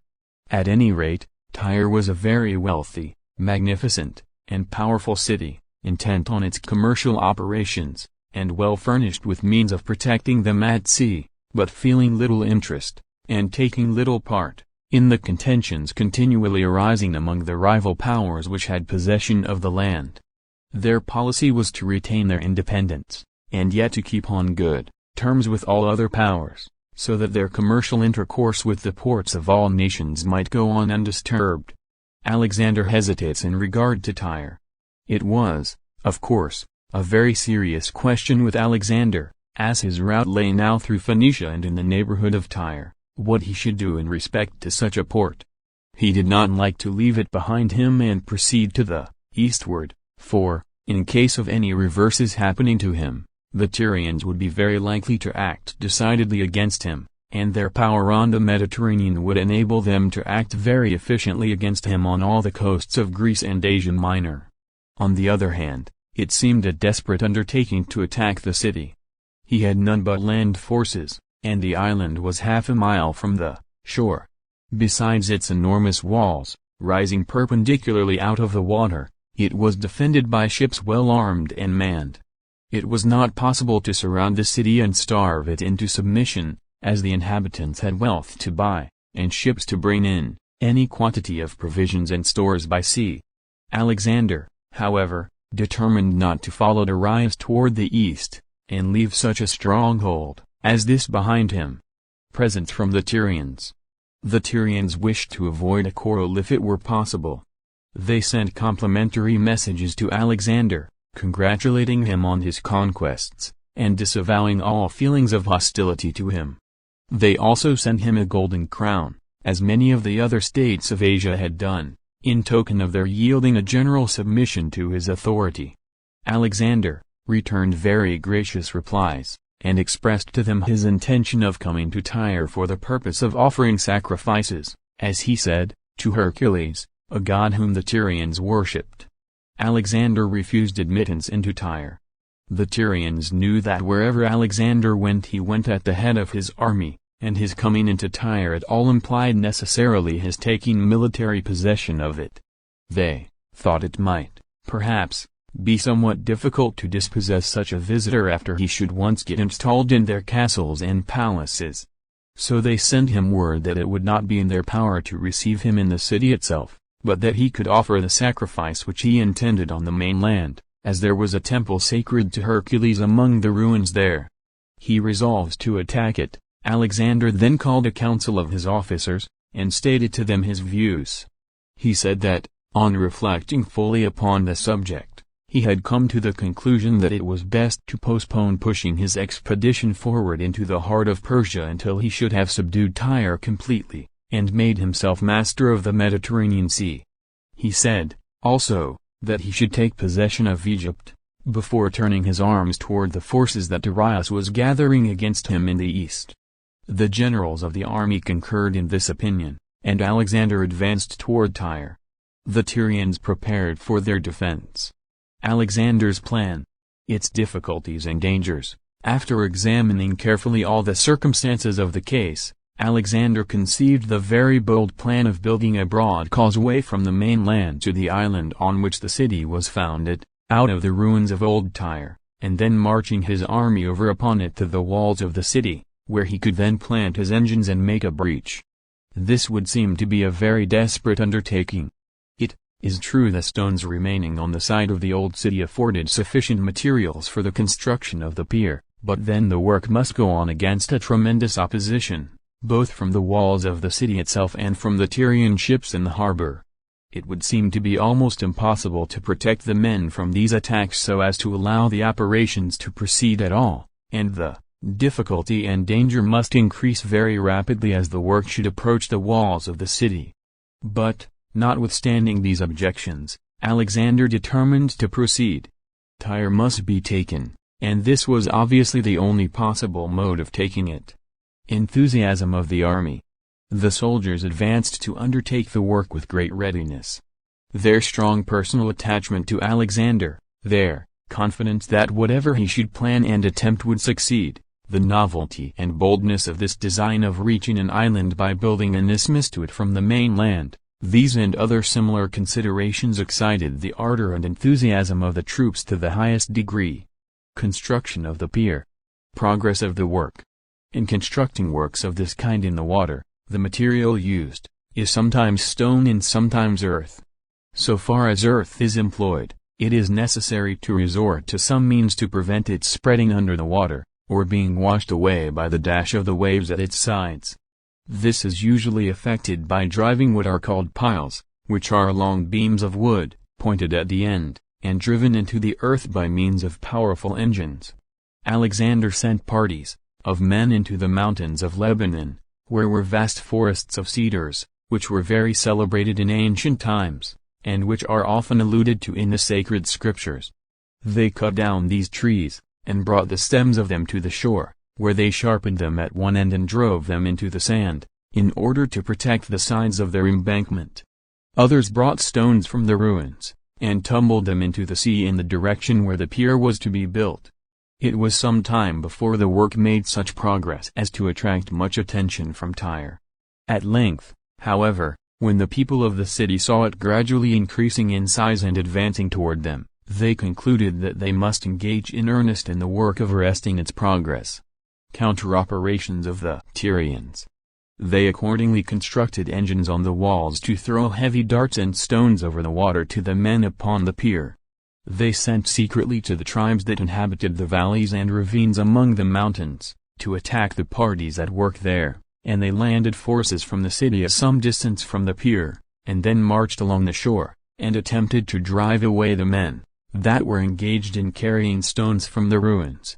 They also fitted up and manned some galleys of large size, and brought them up near to the pier itself, and attacked the men who were at work upon it with stones, darts, arrows, and missiles of every description. Structures erected on the pier. But all was of no avail. The work, though impeded, still went on. Alexander built large screens of wood upon the pier, covering them with hides, which protected his soldiers from the weapons of the enemy, so that they could carry on their operations safely behind them. By these means the work advanced for some distance further. As it advanced, various structures were erected upon it, especially along the sides and at the end toward the city. These structures consisted of great engines for driving piles, and machines for throwing stones and darts, and towers carried up to a great height, to enable the men to throw stones and heavy weapons down upon the galleys which might attempt to approach them.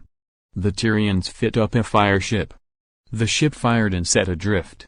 The conflagration. At length the Tyrians determined on attempting to destroy all these wooden works by means of what is called in modern times a fire ship.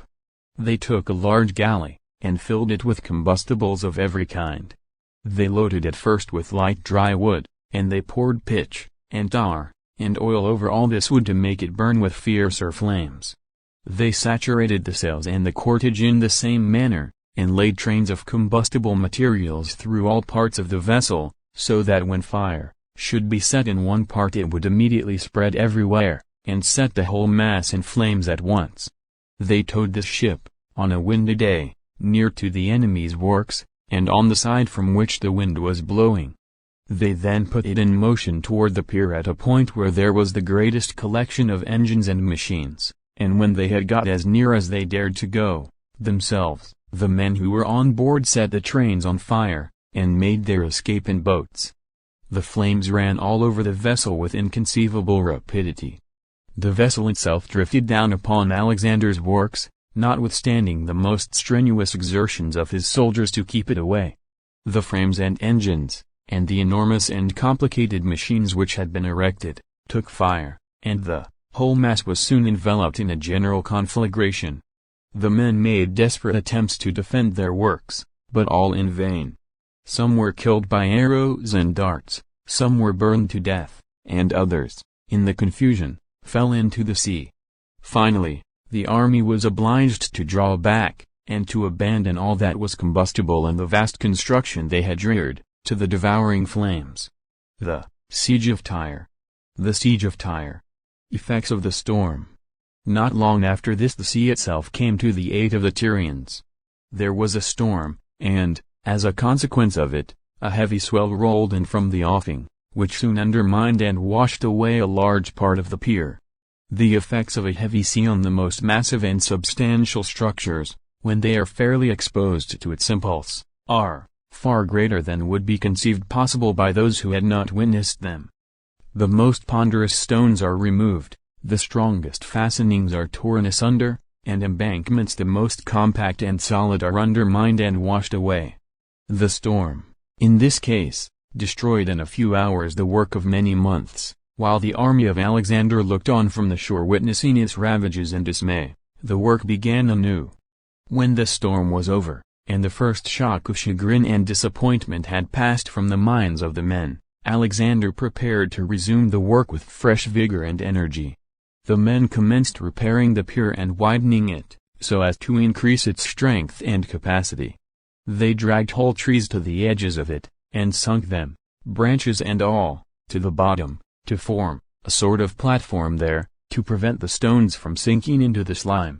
They built new towers and engines, covering them with green hides to make them fireproof, and thus they were soon advancing again, and gradually drawing nearer to the city, and in a more threatening and formidable manner than ever. Alexander collects a fleet. Warlike engines. Alexander, finding that his efforts were impeded very much by the ships of the Tyrians, determined on collecting and equipping a fleet of his own. This he did at Sidon, which was a town a short distance north of Tyre. He embarked on board this fleet himself, and came down with it into the Tyrian seas. With this fleet he had various success. He chained many of the ships together, 2 and 2, at a little distance apart, covering the enclosed space with a platform, on which the soldiers could stand to fight. The men also erected engines on these platforms to attack the city. These engines were of various kinds. There was what they called the battering ram, which was a long and very heavy beam of wood, headed with iron or brass. This beam was suspended by a chain in the middle, so that it could be swung back and forth by the soldiers, its head striking against the wall each time, by which means the wall would sometimes be soon battered down. They had also machines for throwing great stones, or beams of wood, by means of the elastic force of strong bars of wood, or of steel, or that of twisted ropes. The part of the machine upon which the stone was placed would be drawn back by the united strength of many of the soldiers, and then, as it recovered itself when released, the stone would be thrown off into the air with prodigious velocity and force. Double galleys. The women removed from Tyre. Alexander's double galleys answered very well as long as the water was smooth, but sometimes, when they were caught out in a swell, the rolling of the waves would rack and twist them so as to tear the platforms asunder, and sink the men in the sea. Thus difficulties unexpected and formidable were continually arising.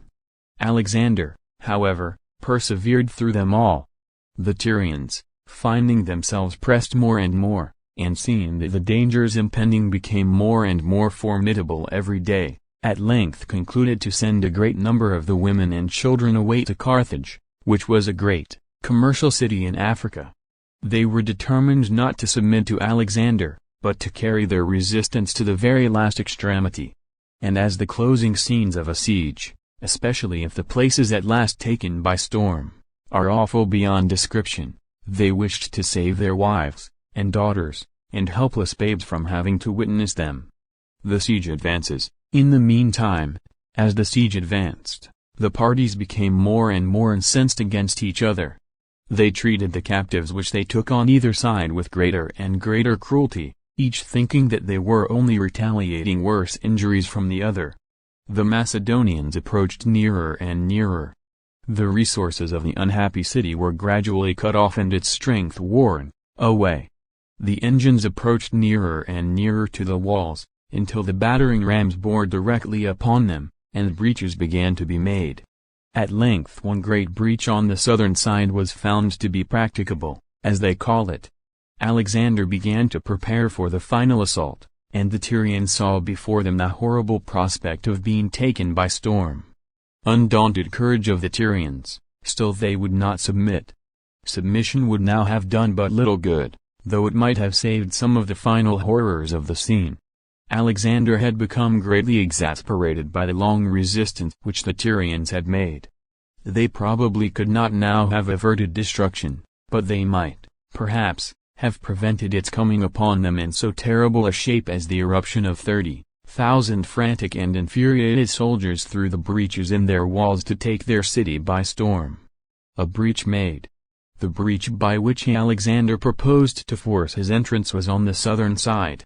He prepared a number of ships, with platforms raised upon them in such a manner that, on getting near the walls, they could be let down, and form a sort of bridge, over which the men could pass to the broken fragments of the wall, and thence ascend through the breach above. The assault. Storming the city. The plan succeeded.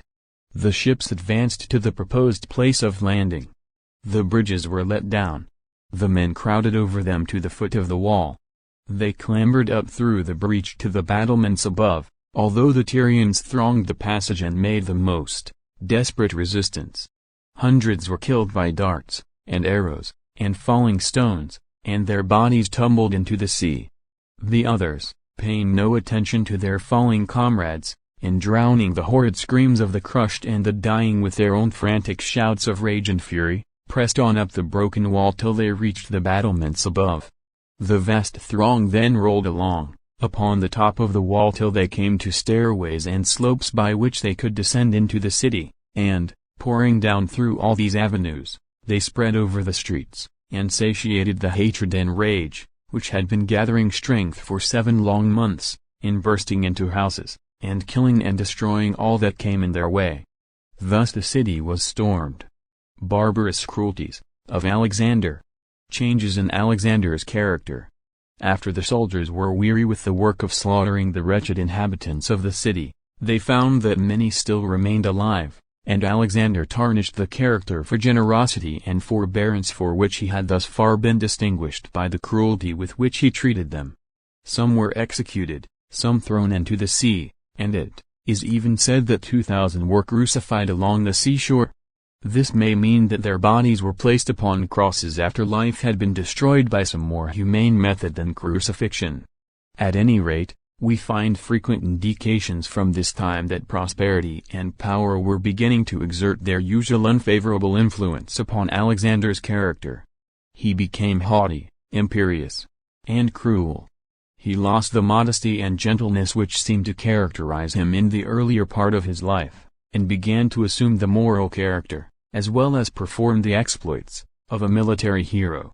A good illustration of this is afforded by the answer that he sent to Darius, about the time of the storming of Tyre, in reply to a second communication which he had received from him proposing terms of peace. Darius offered him a very large sum of money for the ransom of his mother, wife, and child, and agreed to give up to him all the country he had conquered, including the whole territory west of the Euphrates. He also offered him his daughter Statira in marriage.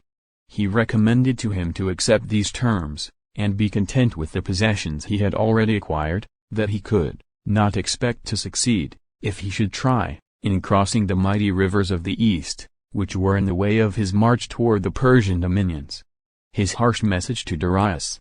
Alexander replied, that if he wished to marry his daughter he could do it without his consent. As to the ransom, he was not in want of money. In respect to Darius's offering to give him up all west of the Euphrates, it was absurd for a man to speak of giving what was no longer his own, that he had crossed too many seas in his military expeditions, since he left Macedon, to feel any concern about the rivers that he might find in his way, and that he should continue to pursue Darius wherever he might retreat in search of safety and protection, and he had no fear but that he should find and conquer him at last. Alexander's reply to Parmenia. It was a harsh and cruel message to send to the unhappy monarch whom he had already so greatly injured. Parmenia advised him to accept Darius's offers. "I would," said he, "if I were Alexander." "Yes," said Alexander, "and so would I if I were Parmenia." What a reply from a youth of 22 to a venerable general of 60, who had been so tried and faithful a friend, and so efficient a coadjutor both to his father and to himself, for so many years. The hero rises, but the man sinks. The siege and storming of Tyre has always been considered one of the greatest of Alexander's exploits. The boldness, the perseverance, the indomitable energy which he himself and all his army manifested, during the 7 months of their Herculean toil, attracted the admiration of the world. And yet we find our feelings of sympathy for his character, and interest in his fate, somewhat alienated by the indications of pride, imperiousness, and cruelty which begin to appear. While he rises in our estimation as a military hero, he begins to sink somewhat as a man. Lysimachus. Alexander's adventure in the mountains. What credits to be given to the adventure! And yet the change was not sudden. He bore during the siege his part in the privations and difficulties which the soldiers had to endure, and the dangers to which they had to be exposed, he was always willing to share. One night he was out with a party upon the mountains. Among his few immediate attendants was Lysimachus, one of his former teachers, who always loved to accompany him at such times. Lysimachus was advanced in life, and somewhat infirm, and consequently could not keep up with the rest in the march. Alexander remained with Lysimachus, and ordered the rest to go on. The road at length became so rugged that they had to dismount from their horses and walk. Finally they lost their way, and found themselves obliged to stop for the night. They had no fire. They saw, however, at a distance, some campfires blazing which belonged to the barbarian tribes against whom the expedition was directed. Alexander went to the nearest one. There were 2 men lying by it, who had been stationed to take care of it. He advanced stealthily to them and killed them both, probably while they were asleep. He then took a brand from their fire, carried it back to his own encampment, where he made a blazing fire for himself and Lysimachus, and they passed the night in comfort and safety. This is the story. How far we are to give credit to it, each reader must judge for himself. One thing is certain, however, that there are many military heroes of whom such stories would not be even fabricated. Chapter 8. Alexander in Egypt. BC 332 Alexander in Judea. After completing the subjugation of Tyre, Alexander commenced his march for Egypt. His route led him through Judea.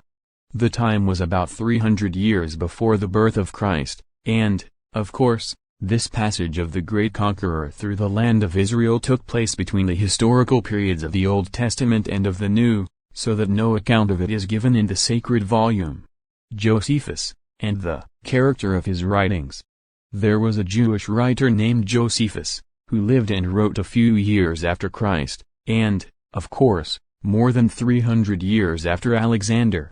He wrote a history of the Jews, which is a very entertaining book to read, but he liked so much to magnify the importance of the events in the history of his country, and to embellish them with marvelous and supernatural, incidents, that his narratives have not always been received with implicit faith.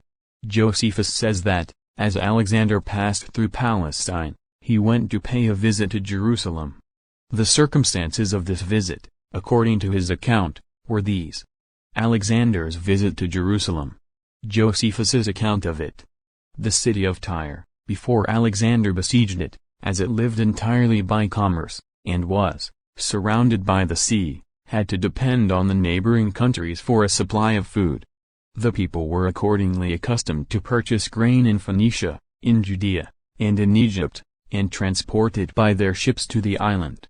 Alexander, in the same manner, when besieging the city, found that he must depend upon the neighboring countries for supplies of food, and he accordingly sent requisitions for such supplies to several places, and, among others, to Judea. The Jews, as Josephus says, refused to send any such supplies, saying that it would be inconsistent with fidelity to Darius, under whose government they were. Alexander took no notice of this reply at the time, being occupied with the siege of Tyre, but, as soon as that city was taken, and he was ready to pass through Judea, he directed his march toward Jerusalem with the intention of destroying the city. The high priest Jodus, now the chief magistrate at Jerusalem at this time, the one who had the command of the city, ruling it, of course, under a general responsibility to the Persian government, was the high priest. His name was Jodus. In the time of Christ, about 300 years after this, the name of the high priest, as the reader will recollect, was Caiaphas. Jodus and all the inhabitants of Jerusalem were very much alarmed. They knew not what to do. The siege and capture of Tyre had impressed them all with a strong sense of Alexander's terrible energy and martial power, and they began to anticipate certain destruction. His dreams.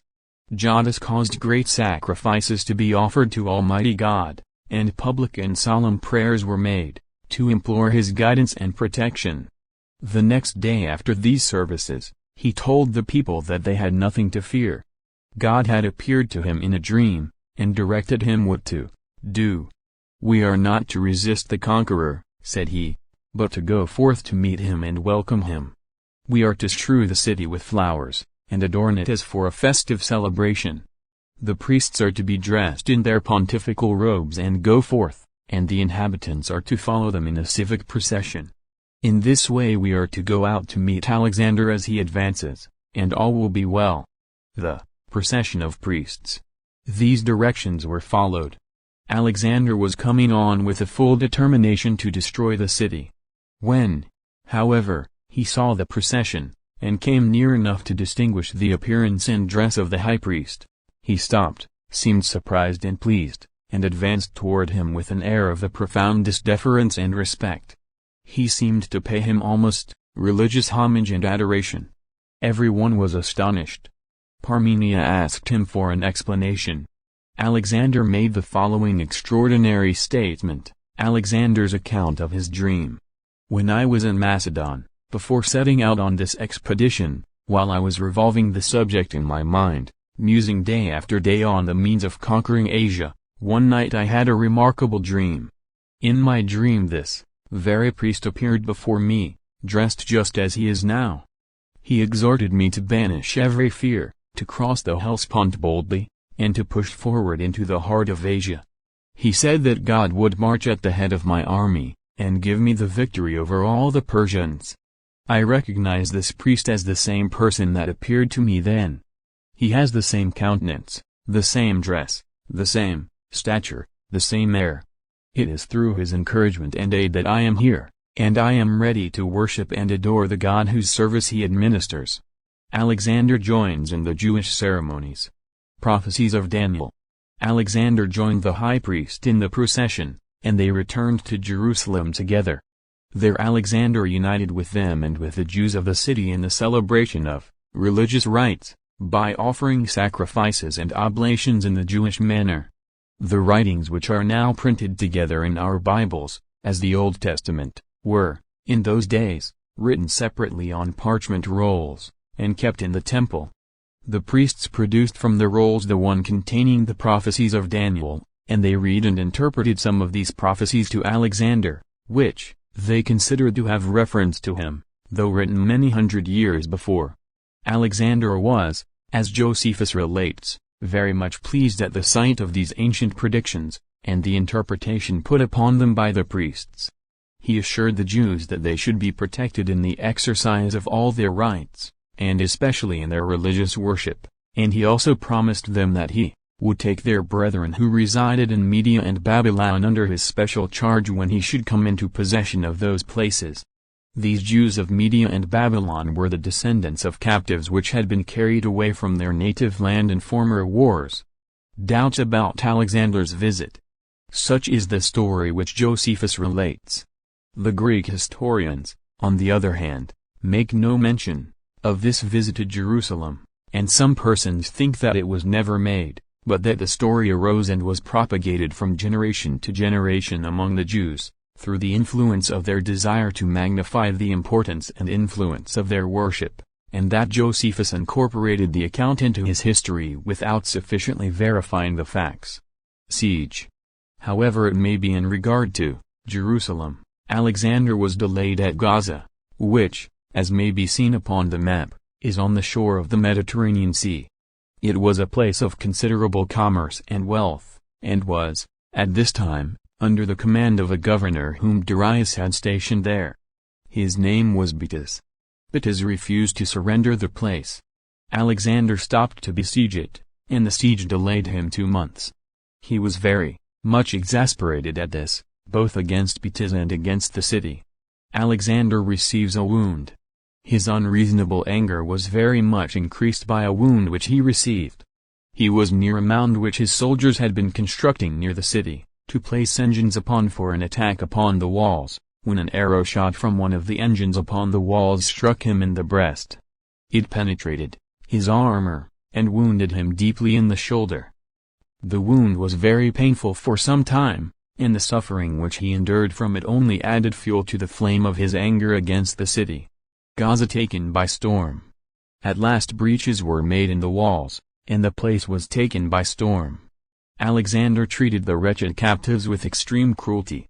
He cut the garrison to pieces, and sold the inhabitants to slavery. As for Betis, he dealt with him in a manner almost too horrible to be described. The reader will recollect that Achilles, at the siege of Troy, after killing Hector, dragged his dead body around the walls of the city. Alexander, growing more cruel as he became more accustomed to war and bloodshed, had been intending to imitate this example so soon as he could find an enemy worthy of such a fate. He now determined to carry his plan into execution with Betis. He ordered him into his presence. A few years before, he would have rewarded him for his fidelity in his master's service, but now, grown selfish, hard-hearted, and revengeful, he looked upon him with a countenance full of vindictive exultation, and said, Alexander's brutality to the brave Betis: "You are not going to die the simple death that you desire. You have got the worst torments that revenge can invent to suffer." Betis did not reply, but looked upon Alexander with a calm, and composed, and unsubdued air, which incensed the conqueror more and more. "Observe his dumb arrogance," said Alexander, "but I will conquer him. I will show him that I can draw groans from him, if nothing else." He then ordered holes to be made through the heels of his unhappy captive, and, passing a rope through them, had the body fastened to a chariot, and dragged about the city till no life remained. Rich treasures. Alexander found many rich treasures in Gaza. He sent a large part of them to his mother Olympias, whom he had left in Macedon. Alexander's affection for his mother seems to have been more permanent than almost any other good trait in his character. He found, in addition to other stores of valuable merchandise, a large quantity of frankincense and myrrh. These are gums which were brought from Arabia, and were very costly. They were used chiefly in making offerings and in burning incense to the gods. Story of Alexander's youth. When Alexander was a young man in Macedon, before his father's death, he was one day present at the offering of sacrifices, and one of his teachers and guardians, named Leonatus, who was standing by, thought he was rather profuse in his consumption of frankincense and myrrh. He was taking it up by handfuls and throwing it upon the fire, Leonidas reproved him for this extravagance, and told him that when he became master of the countries where these costly gums were procured, he might be as prodigal of them as he pleased, but that in the meantime it would be proper for him to be more prudent and economical.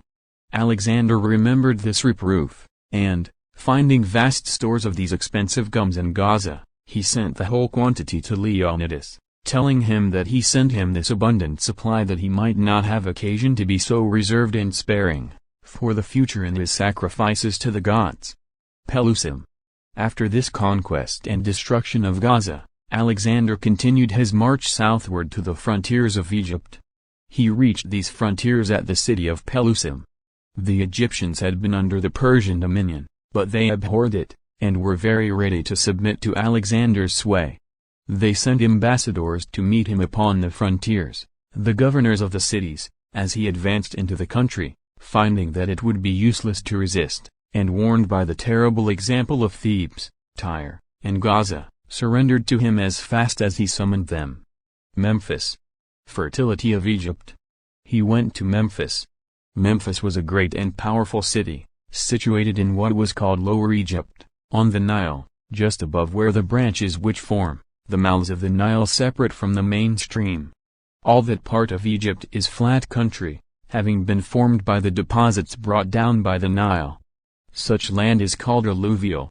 It is always level, and, as it consists of successive deposits from the turbid waters of the river, made in the successive inundations, it forms always a very rich soil, deep and inexhaustible, and is, of course, extremely fertile. Egypt has been celebrated for its unexampled fertility from the earliest times. It waves with fields of corn and grain, and is adorned with groves of the most luxuriant growth and richest verdure. Deserts of Egypt. Cause of their sterility. It is only, however, so far as the land is formed by the deposits of the Nile, that this scene of verdure and beauty extends. On the east it is bounded by ranges of barren and rocky hills, and on the west by vast deserts, consisting of moving sands, from which no animal or vegetable life can derive the means of existence. The reason of this sterility seems to be the absence of water. The geological formation of the land is such that it furnishes few springs of water, and no streams, and in that climate it seldom or never rains. If there is water, the most barren sands will clothe themselves with some species of vegetation, which, in its decay, will form a soil that will nourish more and more fully each succeeding generation of plants. But in the absence of water, any surface of earth will soon become a barren sand. The wind will drive away everything imponderable, leaving only the heavy sands, to drift in storms, like fields of snow. Among these African deserts, however, there are some fertile spots. They are occasioned by springs which arise in little dells, and which saturate the ground with moisture for some distance around them. The water from these springs flows for some distance, in many cases, in a little stream, before it is finally lost and absorbed in the sands. The whole tract under the influence of this irrigation, clothes itself with verdure. Trees grow up to shade it. It forms a spot whose beauty, absolutely great, is heightened by the contrast which it presents to the gloomy and desolate desert by which it is surrounded. Such a green spot in the desert is called an oasis. They are the resort and the refuge of the traveler and the pilgrim, who seek shelter and repose upon them in their weary journeys over the trackless wilds. The Great Oasis. Oasis of Siwa. Nor must it be supposed that these islands of fertility and verdure are always small. Some of them are very extensive, and contain a considerable population. There is one called the Great Oasis, which consists of a chain of fertile tracts of about 100 miles in length. Another, called the Oasis of Siwa, has, in modern times, a population of 8,000 souls. This last is situated not far from the shores of the Mediterranean Sea, at least not very far, perhaps 200 or 300 miles, and it was a very celebrated spot in Alexander's day. Jupiter Ammon. Temple of Jupiter Ammon. The cause of its celebrity was that it was the seat and center of the worship of a famous deity called Jupiter Ammon. This god was said to be the son of Jupiter, though there were all sorts of stories about his origin and early history. He had the form of a ram, and was worshipped by the people of Egypt, and also by the Carthaginians, and by the people of northern Africa generally. His temple was in this oasis, and it was surrounded by a considerable population, which was supported, in a great degree, by the expenditures of the worshippers who came, as pilgrims, or otherwise, to sacrifice at his shrine. Alexander aspires to divine honors. It is said that Alexander, finding that the various objects of human ambition which he had been so rapidly attaining by his victories and conquests for the past few years were insufficient to satisfy him, began now to aspire for some supernatural honors, and he accordingly conceived the design of having himself declared to be the son of a god. The heroes of Homer were sons of the gods. Alexander envied them the fame and honor which this distinction gave them in the opinion of mankind. He determined to visit the temple of Jupiter Ammon in the oasis of Suwa, and to have the declaration of his divine origin made by the priests there. He proceeded, accordingly, to the mouth of the Nile, where he found a very eligible place, as he believed, for the foundation of a commercial city, and he determined to build it on his return. Thence he marched along the shores of the Mediterranean, toward the west, until he reached a place called Paronium, which will be found upon the map. He then left the seashore and marched south, striking at once into the desert when he left the sea. He was accompanied by a small detachment of his army as an escort, and they journeyed 11 days before they reached the oasis. Alexander crosses the desert. Its sublimity. They had a variety of perilous adventures in crossing the desert. For the first 2 days the soldiers were excited and pleased with the novelty and romantic grandeur of the scene. The desert has, in some degree, the sublimity of the ocean. There is the same boundless expanse, the same vast, unbroken curve of the horizon, the same tracklessness, the same solitude. There is, in addition, a certain profound and awful stillness and repose, which imparts to it a new element of impressiveness and grandeur. Its dread and solemn silence is far more imposing and sublime than the loudest thunders of the seas. The camel. The 3rd day, the soldiers began to be weary of such a march. They seemed afraid to penetrate any further into such boundless and terrible solitudes. They had been obliged to bring water with them in goat skins, which were carried by camels. The camel is the only beast of burden which can be employed upon the deserts. There is a peculiarity in the anatomical structure of this animal by which he can take in, at one time, a supply of water for many days. He is formed, in fact, for the desert. In his native state he lives in the oases and in the valleys. He eats the herbage which grows among the rocks and hills that alternate with the great sandy plains in all these countries. In passing from one of his scanty pasturages to another, he has long journeys to make across the sands, where, though he can find food here and there is no water. Providence has formed him with a structure adapted to this exigency, and by means of it he becomes extremely useful to man. Scarcity of water. The soldiers of Alexander did not take a sufficient supply of water, and were reduced, at one time, to great distress. They were relieved, the story says, by a rain. Though rain is extremely unusual in the deserts, Alexander attributed this supply to the miraculous interposition of heaven. They catch the rain, in such cases, with cloths, and afterward wring out the water, though in this instance, as the historians of the day say, the soldiers did not wait for this tardy method of supply, but the whole detachment held back their heads and opened their mouths, to catch the drops of rain as they fell. Sand, storms in the desert. There was another danger to which they were exposed in their march, more terrible even than the scarcity of water.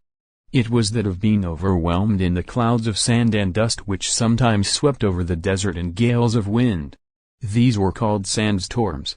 The fine sand flew, in such cases, in driving clouds, which filled the eyes and stopped the breath of the traveler, and finally buried his body under its drifts when he laid down to die. A large army of 50,000 men, under a former Persian king, had been overwhelmed and destroyed in this way, some years before, in some of the Egyptian deserts. Alexander's soldiers had heard of this calamity, and they were threatened sometimes with the same fate.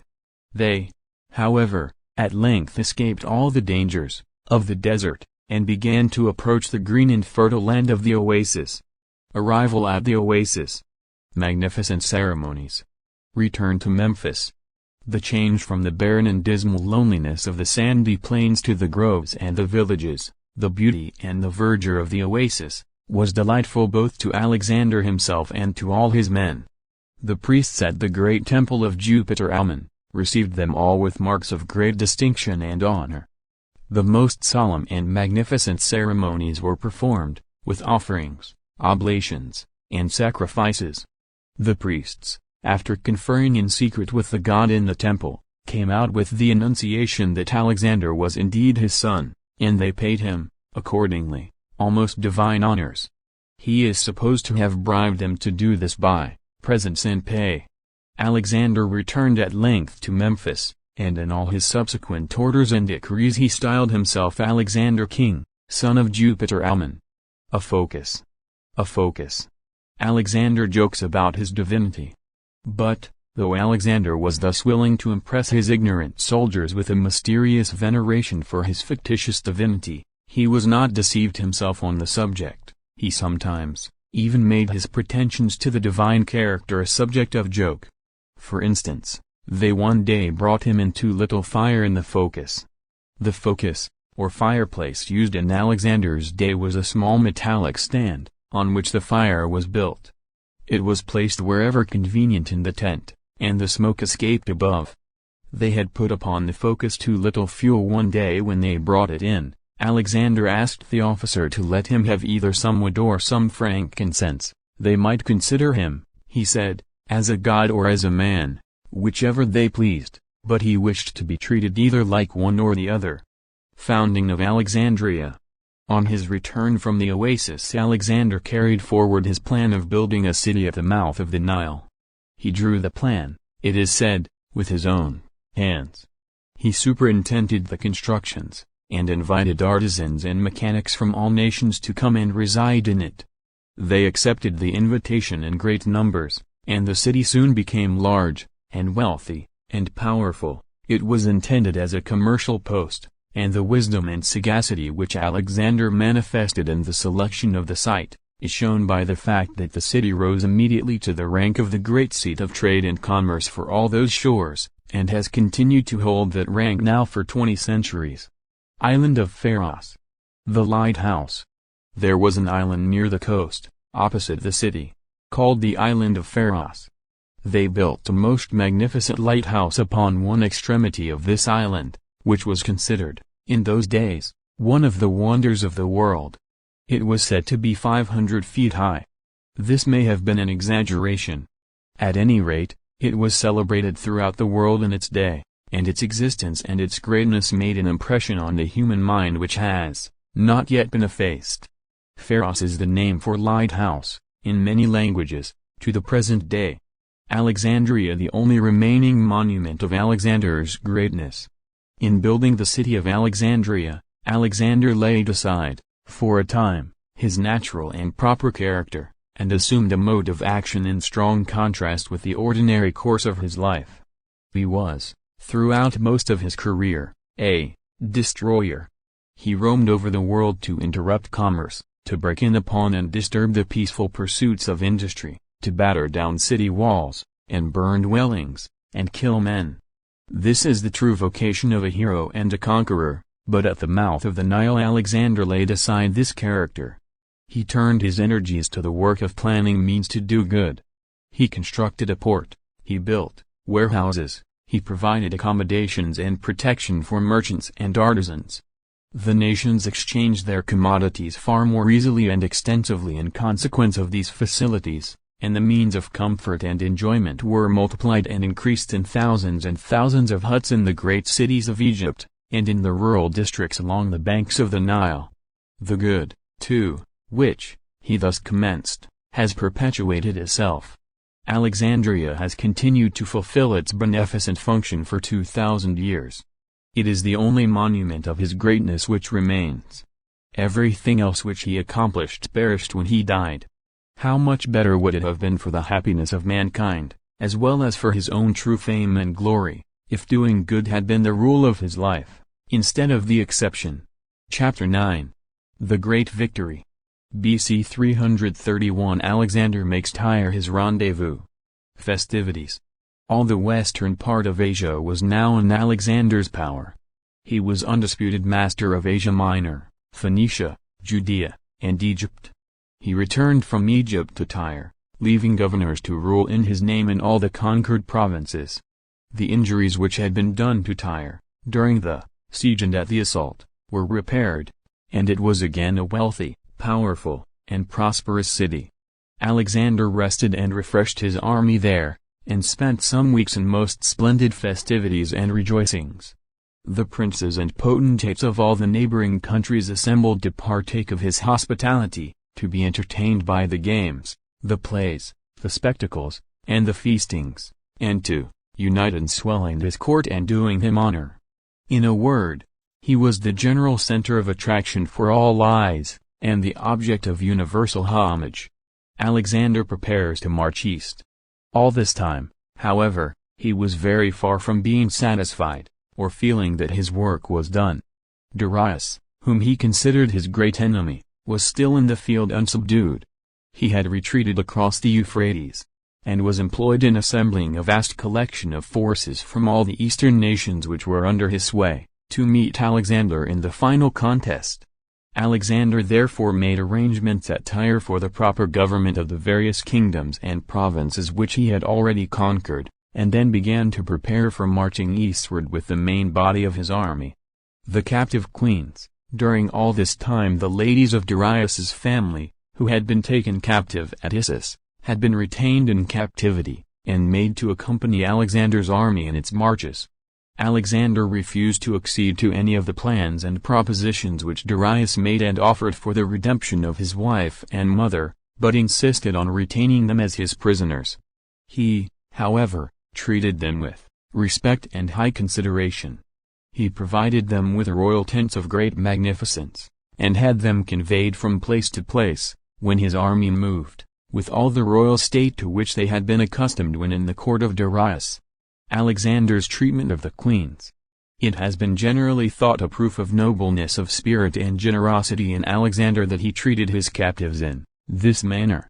It would seem, however, that true generosity would have prompted the restoration of these unhappy and harmless prisoners to the husband and father who mourned their separation from him, and their cruel sufferings, with bitter grief.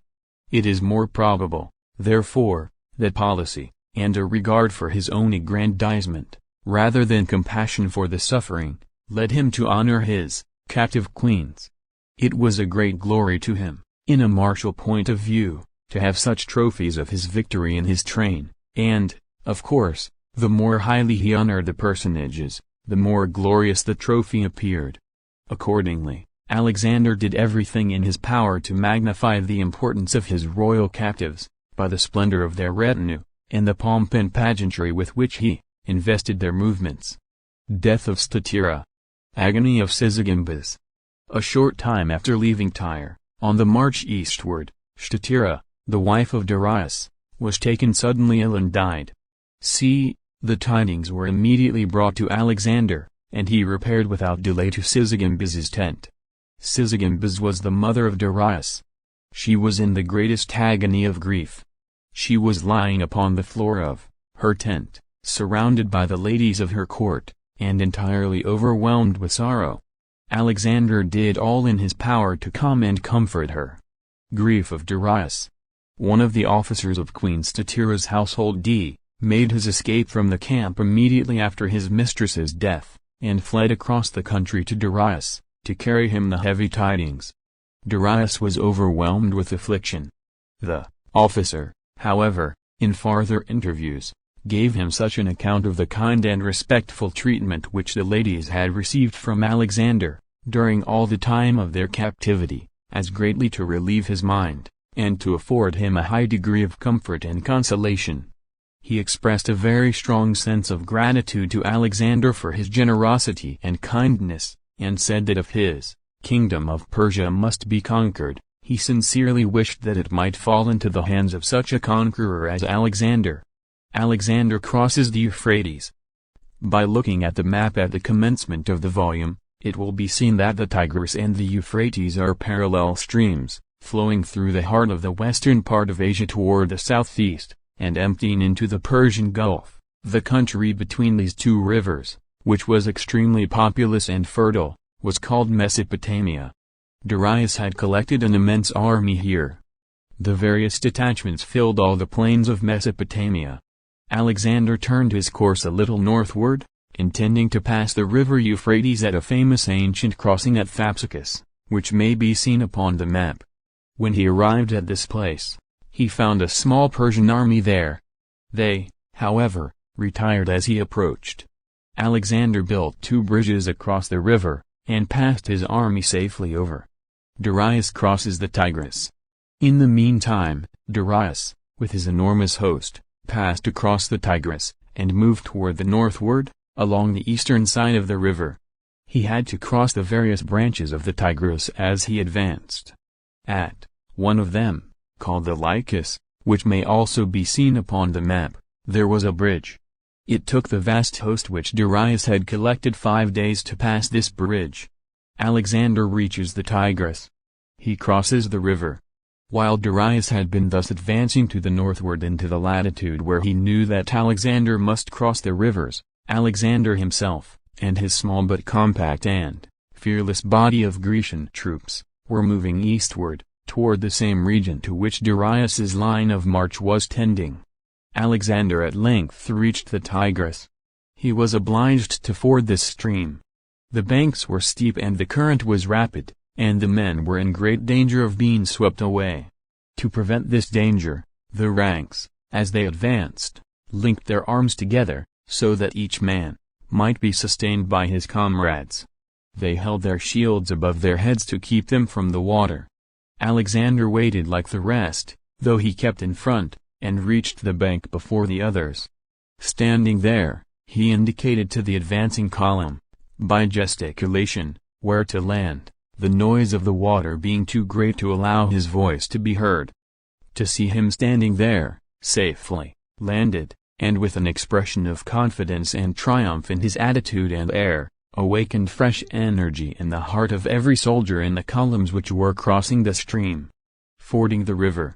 Notwithstanding this encouragement, however, the passage of the troops and the landing on the bank produced a scene of great confusion.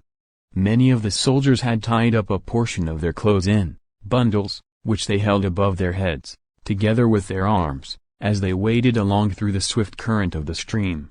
They, however, found it impossible to carry these bundles, but had to abandon them at last in order to save themselves, as they staggered along through deep and rapid water, and over a concealed bottom of slippery stones. Thousands of these bundles, mingled with spears, darts, and every other sort of weapon that would float, were swept down by the current, to impede and embarrass the men who were passing below.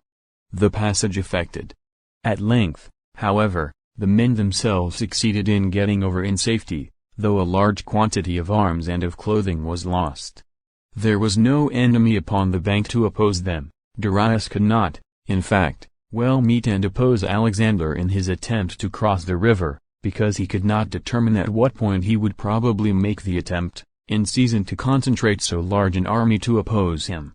Alexander's troops, being a comparatively small and compact body, and being accustomed to move with great promptness and celerity, could easily evade any attempt of such an unwieldy mass of forces to oppose his crossing at any particular point upon the stream. At any rate, Darius did not make any such attempt, and Alexander had no difficulties to encounter in crossing the Tigris other than the physical obstacles presented by the current of the stream. Plan of Darius. The plain of Arbela. Darius's plan was, therefore, not to intercept Alexander on his march, but to choose some great and convenient battlefield, where he could collect his forces, and marshal them advantageously, and so await an attack there.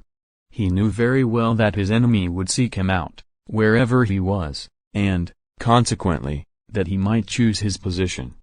He found such a field in an extensive plain at Gaugamela, not far from the city of Arbela. The spot has received historical immortality under the name of the plain of Arbela. The caltrop. Its use in war. Darius was several days in concentrating his vast armies upon this plain. He constructed encampments, he leveled the inequalities which would interfere with the movements of his great bodies of cavalry, he guarded the approaches, too, as much as possible. There is a little instrument used in war called a caltrop. It consists of a small ball of iron, with several sharp points projecting from it 1 or 2 inches each way. If these instruments are thrown upon the ground at random, one of the points must necessarily be upward, and the horses that tread upon them are lamed and disabled at once. Darius caused caltrops to be scattered in the grass and along the roads, wherever the army of Alexander would be likely to approach his troops on the field of battle. The caltrop. Eclipse of the moon. Consternation of Alexander's army. Alexander, having crossed the river, encamped for a day or 2 on the banks, to rest and refresh, and to rearrange his army. While here, the soldiers were one night thrown into consternation by an eclipse of the moon. Whenever an eclipse of the moon takes place, it is, of course, when the moon is full, so that the eclipse is always a sudden, and, among an ignorant people, an unexpected waning of the orb in the height of its splendor, and as such people know not the cause of the phenomenon, they are often extremely terrified. Alexander's soldiers were thrown into consternation by the eclipse. They considered it the manifestation of the displeasure of heaven at their presumptuous daring in crossing such rivers, and penetrating to such a distance to invade the territories of another king. Emotions produced by an eclipse. Its sublimity. In fact, the men were predisposed to fear. Having wandered to a vast distance from home, having passed over such mountains and deserts, and now, at last, having crossed a deep and dangerous river, and thrown themselves into the immediate vicinity of a foe 10 times as numerous as themselves, it was natural that they should feel some misgivings. And when, at night, impressed with the sense of solemnity which night always imparts to strange and novel scenes, they looked up to the bright round moon, pleased with the expression of cheerfulness and companionship which beams always in her light, to find her suddenly waning, changing her form, withdrawing her bright beams, and looking down upon them with a lurid and murky light, it was not surprising that they felt an emotion of terror. In fact, there is always an element of terror in the emotion excited by looking upon an eclipse, which an instinctive feeling of the heart inspires. It invests the spectacle with a solemn grandeur. It holds the spectator, however cultivated and refined, in silence while he gazes at it. It mingles with a scientific appreciation of the vastness of the movements and magnitudes by which the effect is produced, and while the one occupies the intellect, the other impresses the soul. The mind that has lost, through its philosophy, the power of feeling this emotion of awe in such scenes, has sunk, not risen. Its possessor has made himself inferior, not superior, to the rest of his species, by having paralyzed one of his susceptibilities of pleasure. To him an eclipse is only curious and wonderful, to others it is sublime. Measures taken by Alexander to allay the fears of the soldiers. The soldiers of Alexander were extremely terrified. A great panic spread throughout the encampment. Alexander himself, instead of attempting to allay their fears by reasoning, or treating them as of no importance, immediately gave the subject his most serious attention. He called together the soothsayers, and directed them to consult together, and let him know what this great phenomenon portended. This mere committing of the subject to the attention of the soothsayers had a great effect among all the soldiers of the army. It calmed them. It changed their agitation and terror into a feeling of suspense, in awaiting the answer of the soothsayers, which was far less painful and dangerous, and at length, when the answer came, it allayed their anxiety and fear altogether. The soothsayers said that the sun was on Alexander's side, and the moon on that of the Persians, and that this sudden waning of her light foreshadowed the defeat and destruction which the Persians were about to undergo. The army were satisfied with this decision, and were inspired with new confidence and ardor. It is often idle to attempt to oppose ignorance and absurdity by such feeble instruments as truth and reason, and the wisest managers of mankind have generally been most successful when their plan has been to counteract one folly by means of the influence of another. Alexander approaches the Persian army. Alexander's army consisted of about 50,000 men, with the phalanx in the center. This army moved along down the eastern bank of the Tigris, the scouts pressing forward as far as possible in every direction in front of the main army, in order to get intelligence of the foe. It is in this way that two great armies feel after each other, as it were, like insects creeping over the ground, exploring the way before them with their antennae. At length, after 3 days' advance, the scouts came in with intelligence of the enemy. Alexander pressed forward with a detachment of his army to meet them.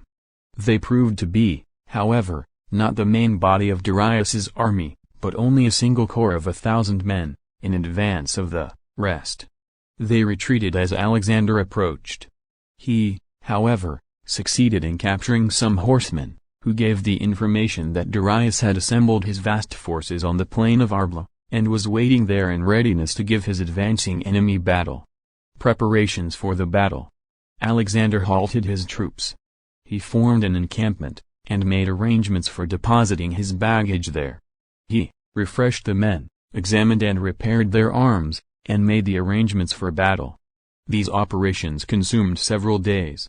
At the end of that time, early one morning, long before day, the camp was in motion, and the columns, armed and equipped for immediate contest, moved forward. Alexander surveys the Persian army. They expected to have reached the camp of Darius at daybreak, but the distance was greater than they had supposed. At length, however, the Macedonians, in their march, came upon the brow of a range of hills, from which they looked down upon numberless and endless lines of infantry and cavalry, and ranges after ranges of tents, which filled the plain. Here the army paused while Alexander examined the field, studying for a long time, and with great attention, the numbers and disposition of the enemy. They were 4 miles distant still, but the murmuring sounds of their voices and movements came to the ears of the Macedonians through the calm autumnal air. Council of Officers. Number of the armies. Alexander called the leading officers together, and held a consultation on the question whether to march down and attack the Persians on the plain that night, or to wait till the next day. Parmenio was in favor of a night attack, in order to surprise the enemy by coming upon them at an unexpected time. But Alexander said no. He was sure of victory. He had got his enemies all before him, they were fully in his power. He would, therefore, take no advantage, but would attack them fairly and in open day. Alexander had 50,000 men, the Persians were, variously estimated between 500,000 and 1,000,000. There is something sublime in the idea of such a pause, made by the Macedonian phalanx and its wings, on the slopes of the hills, suspending its attack upon 10 times its number, to give the mighty mass of their enemies the chances of a fair and equal contest. Alexander's address. Alexander made congratulatory addresses to his soldiers on the occasion of their having now at last before them, what they had so long toiled and labored to attain, the whole concentrated force of the Persian Empire. They were now going to contend, not for single provinces and kingdoms, as heretofore, but for general empire, and the victory which they were about to achieve would place them on the summit of human glory. In all that he said on the subject, the unquestionable certainty of victory was assumed. Parmenio and Alexander. Alexander completed his arrangements, and then retired to rest. He went to sleep, at least he appeared to do so. Early in the morning Parmenio arose, summoned the men to their posts, and arranged everything for the march. He then went to Alexander's tent. Alexander was still asleep. He awoke him, and told him that all was ready. Parmenio expressed surprise at his sleeping so quietly at a time when such vast issues were at stake. "You seem as calm," said he, "as if you had had a battle and gained the victory." "I have done so," said Alexander. "I consider the whole work done when we have gained access to Darius and his forces, and find him ready to give us battle." Alexander's dress. Alexander soon appeared at the head of his troops. Of course this day was one of the most important ones of his life, and one of the historians of the time has preserved an account of his dress as he went into battle. He wore a short tunic, girt close around him, and over it a linen breastplate, strongly quilted. The belt by which the tunic was held was embossed with figures of beautiful workmanship. This belt was a present to him from some of the people of the conquered countries through which he had passed, and it was very much admired. He had a helmet upon his head, of polished steel, with a neck-piece, also of steel, ornamented with precious stones. His helmet was surmounted with a white plume. His sword, which was a present to him from the king of Cyprus, was very light and slender, and of the most perfect temper. He carried, also, a shield and a lance, made in the best possible manner for use, not for display. Thus his dress corresponded with the character of his action.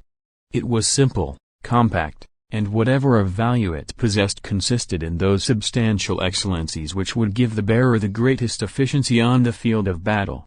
War elephants. The phalanx. The Persians were accustomed to make use of elephants in their wars. They also had chariots, with scythes placed at the axles, which they were accustomed to drive among their enemies and mow them down.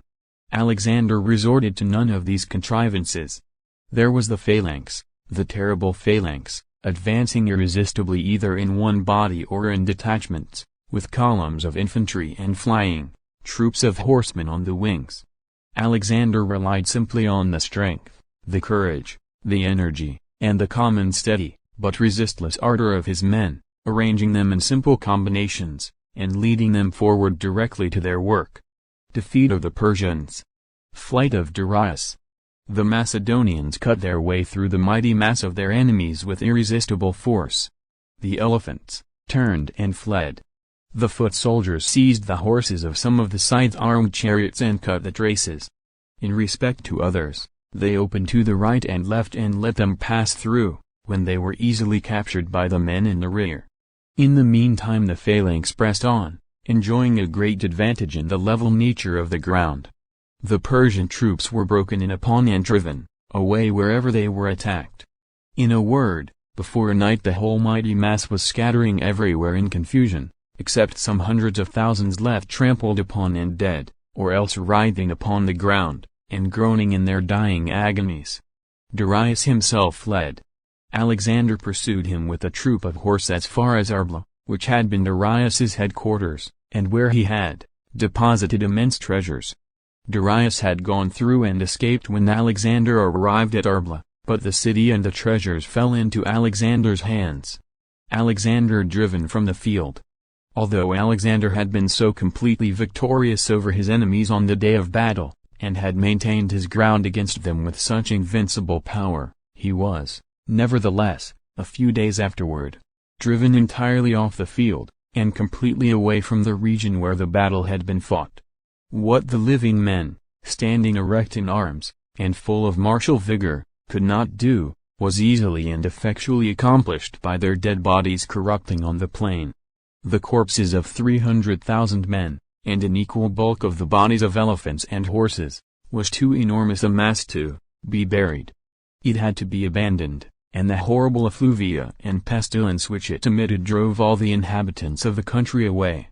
Alexander marched his troops rapidly off the ground, leaving, as the direct result of the battle, a wide extent of country depopulated and desolate, with this vast mass of putrefaction and pestilence reigning in awful silence and solitude in the midst of it. March to Babylon.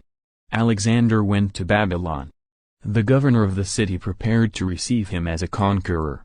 The people came out in throngs to meet him, and all the avenues of approach were crowded with spectators.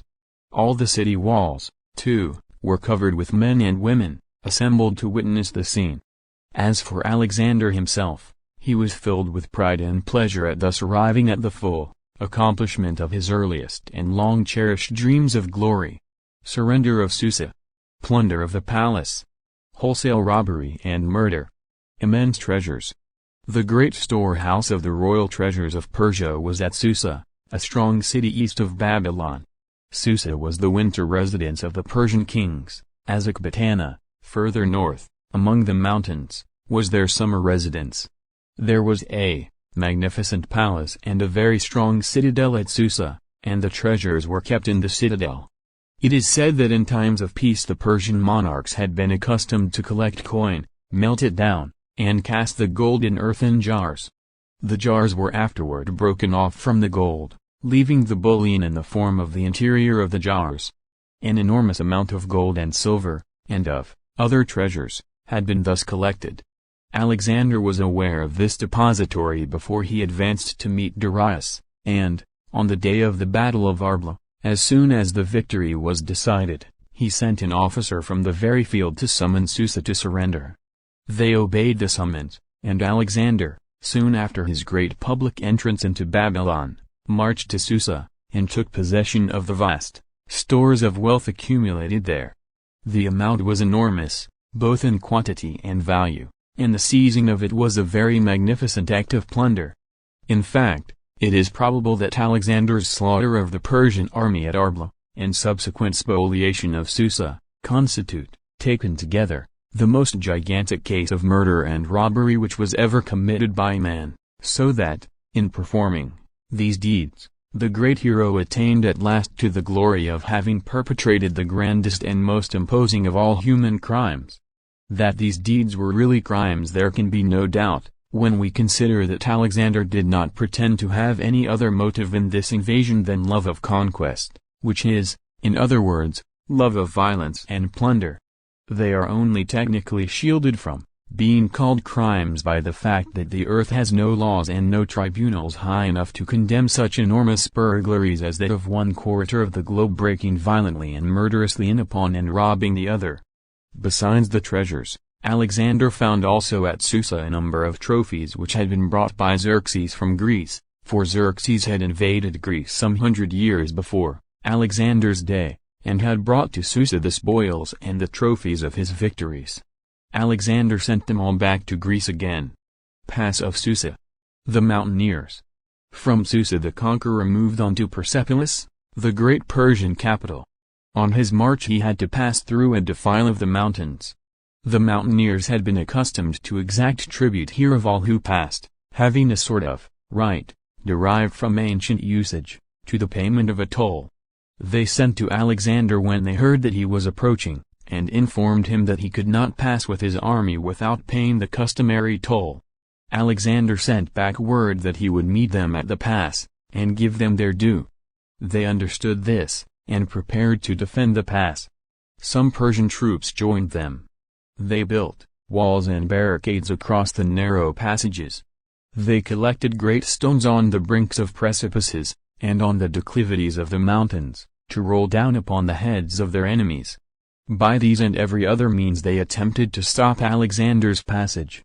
But he had contrived to send detachments surrounded by circuitous and precipitous paths, which even the mountaineers had deemed impracticable, and thus attack his enemies suddenly and unexpectedly from above their own positions. As usual, his plan succeeded. The mountaineers were driven away, and the conqueror advanced toward the great Persian capital. Alexander at the Pass of Susa. Alexander at the Pass of Susa. Chapter 10. The death of Darius. BC 330 March to Persepolis. Reckless cruelty. Alexander's march from Susa to Persepolis was less a march than a triumphal progress. He felt the pride and elation so naturally resulting from success very strongly. The moderation and forbearance which had characterized him in his earlier years, gradually disappeared as he became great and powerful. He was intoxicated with his success. He became haughty, vain, capricious, and cruel. As he approached Persepolis, he conceived the idea that, as this city was the capital and center of the Persian monarchy, and, as such, the point from which had emanated all the Persian hostility to Greece, he owed it some signal retribution. Accordingly, although the inhabitants made no opposition to his entrance, he marched in with the phalanx formed, and gave the soldiers liberty to kill and plunder as they pleased. The banquet, Thais proposes to burn the Persian palace. There was another very striking instance of the capricious recklessness now beginning to appear in Alexander's character, which occurred soon after he had taken possession of Persepolis. He was giving a great banquet to his friends, the officers of the army, and to Persians of distinction among those who had submitted to him. There was, among other women, At this banquet, a very beautiful and accomplished female named Thais. Alexander made her his favorite and companion, though she was not his wife. Thais did all in her power to captivate and please Alexander during the feast by her vivacity, her wit, her adroit attentions to him, and the display of her charms, and at length, when he himself, as well as the other guests, were excited with wine, she asked him to allow her to have the pleasure of going herself and setting fire, with her own hands, to the great palace of the Persian kings in the city. Thais was a native of Attica in Greece, a kingdom of which Athens was the capital. Xerxes, who had built the great palace of Persepolis, had formerly invaded Greece and had burned Athens, and now Thais desired to burn his palace in Persepolis, to gratify her revenge, by making of its conflagration an evening spectacle to entertain the Macedonian party after their supper. Alexander agreed to the proposal, and the whole company moved forward. Taking the torches from the banqueting halls, they sallied forth, alarming the city with their shouts, and with the flashing of the lights they bore. The plan of Thais was carried fully into effect, every half-intoxicated guest assisting, by putting fire to the immense pile wherever they could get access to it. They performed a barbarous deed with shouts of vengeance and exultation. Conflagration of the palace. Sublimity of the scene. There is, however, something very solemn and awful in a great conflagration at night, and very few incendiaries can gaze upon the fury of the lurid and frightful flames which they have caused to ascend without some misgivings and some remorse. Alexander was sobered by the grand and sublime, but terrible spectacle. He was awed by it. He repented. He ordered the fire to be extinguished, but it was too late. The palace was destroyed, and one new blot, which has never since been effaced, was cast upon Alexander's character and fame. Olympius. And, yet, notwithstanding these increasing proofs of pride and cruelty, which were beginning to be developed, Alexander still preserved some of the early traits of character which had made him so great a favorite in the commencement of his career. He loved his mother, and sent her presents continually from the treasures which were falling all the time into his possession. She was a woman of a proud, imperious, and ungovernable character, and she made Antipater, whom Alexander had left in command in Macedon, infinite trouble. She wanted to exercise the powers of government herself, and was continually urging this. Alexander would not comply with these wishes, but he paid her personally every attention in his power, and bore all her invectives and reproaches with great patience and good humor. At one time he received a long letter from Antipater, full of complaints against her, but Alexander, after reading it, said that they were heavy charges. It was true, but that a single one of his mother's tears would outweigh 10,000 such accusations. Her letters to Alexander. Olympius used to write very frequently to Alexander, and in these letters she would criticize and discuss his proceedings, and make comments upon the characters and actions of his generals.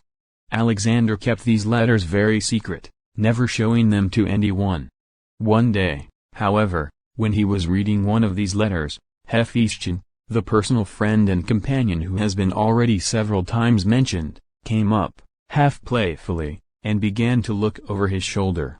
Alexander went on, allowing him to read, and then, when the letter was finished, he took the signet ring from his finger and pressed it upon Hephaestion's lips, a signal for silence and secrecy. Sysigambis. Alexander's kindness to her.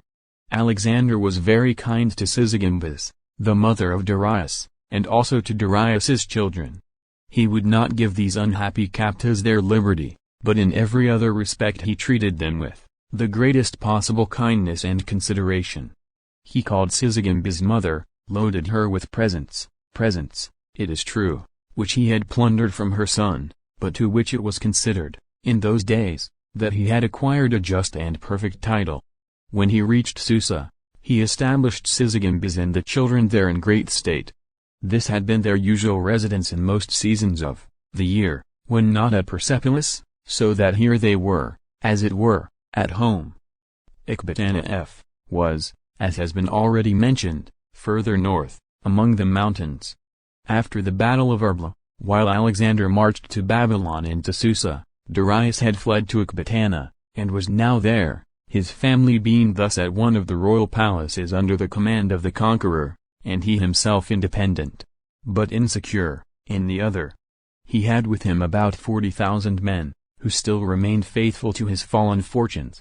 Among these were several thousand Greeks, whom he had collected in Asia Minor and other Grecian countries, and whom he had attached to his service by means of pay. Darius at Ecbatana. His speech to his army. He called the officers of his army together, and explained to them the determination that he had come to in respect to his future movements. "A large part of those," said he, "who formerly served as officers of my government have abandoned me in my adversity, and gone over to Alexander's side. They have surrendered to him the towns, and citadels, and provinces which I entrusted to their fidelity. You alone remain faithful and true. As for myself, I might yield to the conqueror, and have him assign to me some province or kingdom to govern as his subordinate, but I will never submit to such a degradation. I can die in the struggle, but never will yield. I will wear no crown which another puts upon my brow, nor give up my right to reign over the empire of my ancestors till I give up my life. If you agree with me in this determination, let us act energetically upon it. We have it in our power to terminate the injuries we are suffering, or else to avenge them." Conspiracy against Darius. The army responded most cordially to this appeal. They were ready, they said, to follow him wherever he should lead. All this apparent enthusiasm, however, was very delusive and unsubstantial. A general named Bessus, combining with some other officers in the army, conceived the plan of seizing Darius and making him a prisoner, and then taking command of the army himself. If Alexander should pursue him, and be likely to overtake and conquer him, he then thought that, by giving up Darius as a prisoner, he could stipulate for liberty and safety, and perhaps great rewards, both for himself and for those who acted with him. If, on the other hand, they should succeed in increasing their own forces so as to make head against Alexander, and finally to drive him away, then Bessus was to usurp the throne, and dispose of Darius by assassinating him, or imprisoning him for life in some remote and solitary castle. Bessus and his confederates. Bessus communicated his plans, very cautiously at first, to the leading officers of the army. The Greek soldiers were not included in the plot. They, however, heard and saw enough to lead them to suspect what was in preparation. They warned Darius, and urged him to rely upon them more than he had done, to make them his bodyguard, and to pitch his tent in their part of the encampment. But Darius declined these proposals. He would not, he said, distrust and abandon his countrymen, who were his natural protectors, and put himself in the hands of strangers. He would not betray and desert his friends in anticipation of their deserting and betraying him. Advance of Alexander. Retreat of Darius. The Caspian Gates. Pursuit of Darius. In the meantime, as Alexander advanced toward Ecbatana, Darius and his forces retreated from it toward eastward, through the great tract of country lying south of the Caspian Sea.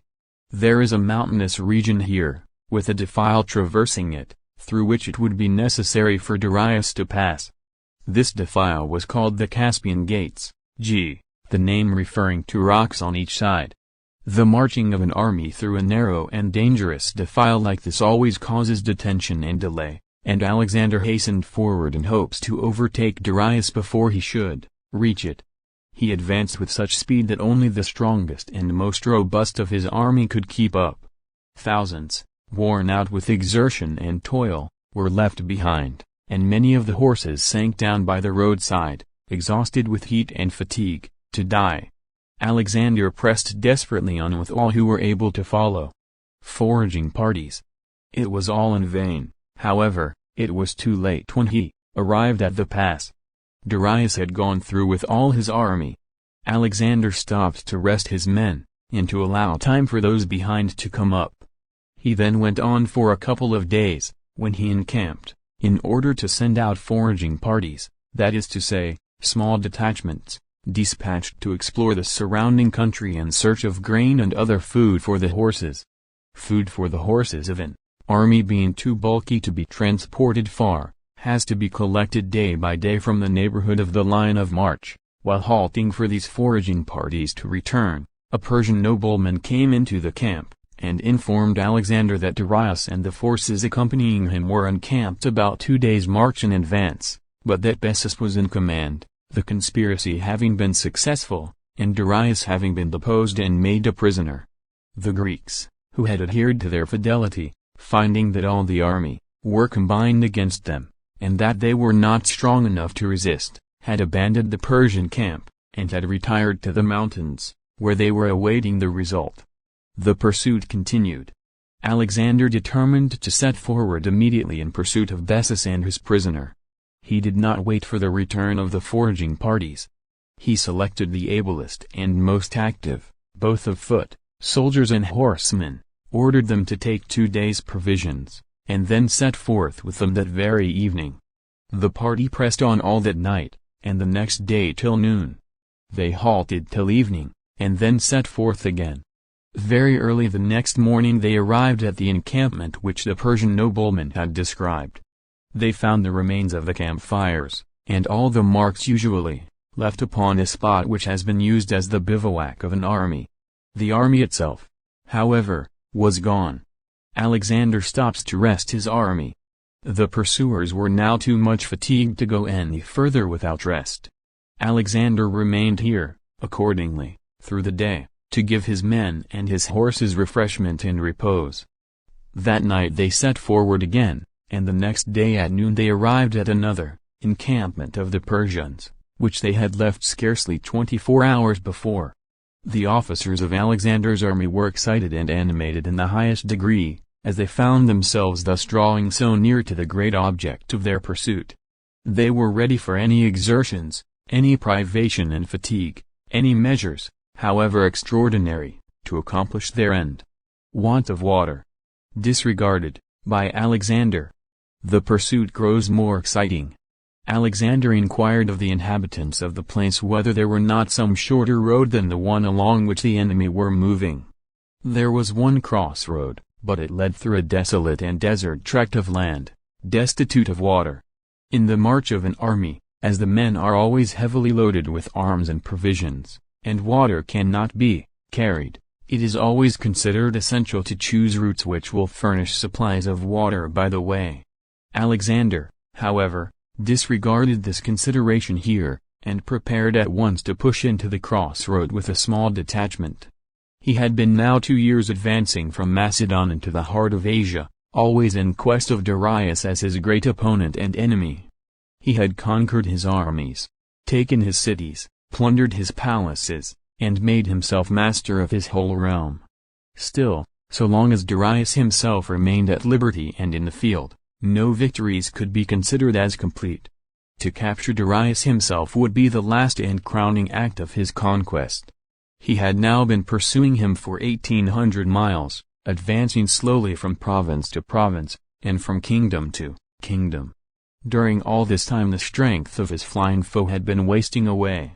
His armies had been broken up, his courage and hope had gradually failed, while the animation and hope of the pursuer had been gathering fresh and increasing strength from his successes, and were excited to wild enthusiasm now, as the hour for the final consummation of all his desires seemed to be drawing nigh.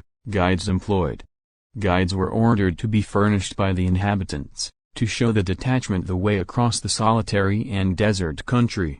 The detachment was to consist of horsemen entirely, that they might advance with the utmost celerity. To get as efficient a corps as possible, Alexander dismounted 500 of the cavalry, and gave their horses to 500 men, officers and others, selected for their strength and courage from among the foot soldiers. All were ambitious of being designated for this service.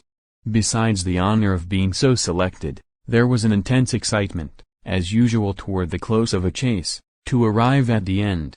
The Persians overtaken. This body of horsemen were ready to set out in the evening. Alexander took the command, and, following the guides, they trotted off in the direction which the guides indicated. They traveled all night. When the day dawned, they saw, from an elevation to which they had attained, the body of the Persian troops moving at a short distance before them, foot soldiers, chariots, and horsemen pressing on together in great confusion and disorder. Murder of Darius. As soon as Bessus and his company found that their pursuers were close upon them, they attempted at first to hurry forward, in the vain hope of still effecting their escape. Darius was in a chariot. They urged this chariot on, but it moved heavily. Then they concluded to abandon it, and they called upon Darius to mount a horse and ride off with them, leaving the rest of the army and the baggage to its fate. But Darius refused. He said he would rather trust himself in the hands of Alexander than in those of such traitors as they. Rendered desperate by their situation, and exasperated by this reply, Bessus and his confederates thrust their spears into Darius's body, as he sat in his chariot, and then galloped away. They divided into different parties, each taking a different road. Their object in doing this was to increase their chances of escape by confusing Alexander and his plans for pursuing them. Alexander pressed on toward the ground which the enemy were abandoning, and sent off separate detachments after the various divisions of the flying army. Sufferings of Darius. Treachery of friends. In the meantime Darius remained in his chariot wounded and bleeding. He was worn out and exhausted, both in body and mind, by his complicated sufferings and sorrows. His kingdom lost, his family in captivity, his beloved wife in the grave, where the sorrows and sufferings of separation from her husband had borne her, his cities sacked, his palaces and treasures plundered, and now he himself, in the last hour of his extremity, abandoned and betrayed by all in whom he had placed his confidence and trust, his heart sunk within him in despair. At such a time the soul turns from traitorous friends to an open foe with something like a feeling of confidence and attachment. Darius's exasperation against Bessus was so intense, that his hostility to Alexander became a species of friendship in comparison. He felt that Alexander was a sovereign like himself, and would have some sympathy and fellow-feeling for a sovereign's misfortunes. He thought, too, of his mother, his wife, and his children, and the kindness with which Alexander had treated them went to his heart. He lay there, accordingly, faint and bleeding in his chariot, and looking for the coming of Alexander as for that of a protector and friend, the only one to whom he could now look for any relief in the extremity of his distress. Darius found. The Macedonians searched about in various places, thinking it possible that in the sudden dispersion of the enemy Darius might have been left behind. At last the chariot in which he was lying was found. Darius was in it, pierced with spears. The floor of the chariot was covered with blood. They raised him a little, and he spoke. He called for water. Sufferings from thirst. Darius calls for water. Men wounded and dying on the field of battle are tormented always with an insatiable and intolerable thirst, the manifestations of which constitute one of the greatest horrors of the scene. They cry piteously to all who pass to bring them water, or else to kill them. They crawl along the ground to get at the canteens of their dead companions, in hopes to find, remaining in them, some drops, to drink, and if there is a little brook meandering through the battlefield, its bed gets filled and choked up with the bodies of those who crawled there, in their agony, to quench their horrible thirst, and die. Darius was suffering this thirst. It bore down and silenced, for the time, every other suffering, so that his first cry, when his enemies came around him with shouts of exultation, was, not for his life, not for mercy, not for relief from the pain and anguish of his wounds. He begged them to give him some water. The interpreter. He spoke through an interpreter. The interpreter was a Persian prisoner whom the Macedonian army had taken some time before, and who had learned the Greek language in the Macedonian camp. Anticipating some occasion for his services, they had brought him with them now, and it was through him that Darius called for water. A Macedonian soldier went immediately to get some. Others hurried away in search of Alexander, to bring him to the spot where the great object of his hostility, and of his long and protracted pursuit, was dying. Darius's message to Alexander. Darius received the drink. He then said that he was extremely glad that they had an interpreter with them, who could understand him, and bear his message to Alexander. He had been afraid that he should have had to die without being able to communicate what he had to say. "Tell Alexander," said he, "then, that I feel under the strongest obligations to him which I can now never repay, for his kindness to my wife, my mother, and my children. He not only spared their lives, but treated them with the greatest consideration and care, and did all in his power to make them happy. The last feeling in my heart is gratitude to him for these favors. I hope now that he will go on prosperously, and finish his conquests as triumphantly as he has begun them. He would have made one last request," he added, "if he had thought it necessary, and that was, that Alexander would pursue the traitor Bessus, and avenge the murder he had committed, but he was sure that Alexander would do this of his own accord, as the punishment of such treachery was an object of common interest for every king." Affecting scene. Darius then took Polystratus, the Macedonian who had brought him the water, by the hand, saying, "Give Alexander thy hand as I now give thee mine, it is the pledge of my gratitude and affection." Alexander's grief at Darius's death. He sends the body to Sysigambis. Darius was too weak to say much more. They gathered around him, endeavoring to sustain his strength until Alexander should arrive, but it was all in vain. He sank gradually, and soon ceased to breathe. Alexander came up a few minutes after all was over. He was at first shocked at the spectacle before him, and then overwhelmed with grief. He wept bitterly. Some compunctions of conscience may have visited his heart at seeing thus before him the ruin he had made. Darius had never injured him or done him any wrong, and yet here he lay, hunted to death by a persevering and relentless hostility, for which his conqueror had no excuse but his innate love of dominion over his fellow men. Alexander spread his own military cloak over the dead body. He immediately made arrangements for having the body embalmed, and then sent it to Susa, for Sysigambis, in a very costly coffin, and with a procession of royal magnificence. He sent it to her that she might have the satisfaction of seeing it deposited in the tombs of the Persian kings. What a present! The killer of a son sending the dead body, in a splendid coffin, to the mother, as a token of respectful regard. Crossing the Oxus. Capture of the traitor Bessus. Alexander pressed on to the northward and eastward in pursuit of Bessus, who had soon collected the scattered remains of his army, and was doing his utmost to get into a posture of defense. He did not, however, overtake him till he had crossed the Oxus, a large river which will be found upon the map, flowing to the northward and westward into the Caspian Sea. He had great difficulty in crossing this river, as it was too deep to be forded, and the banks and bottom were so sandy and yielding that he could not make the foundations of bridges stand. He accordingly made floats and rafts, which were supported by skins made buoyant by inflation, or by being stuffed with straw and hay. After getting his army, which had been in the meantime greatly reinforced and strengthened, across this river, he moved on. The generals under Bessus, finding all hope of escape failing them, resolved on betraying him as he had betrayed his commander. They sent word to Alexander that if he would send forward a small force where they should indicate, they would give up Bessus to his hands. Alexander did so, entrusting the command to an officer named Ptolemy. Ptolemy found Bessus in a small walled town whither he had fled for refuge, and easily took him prisoner. He sent back word to Alexander that Bessus was at his disposal, and asked for orders.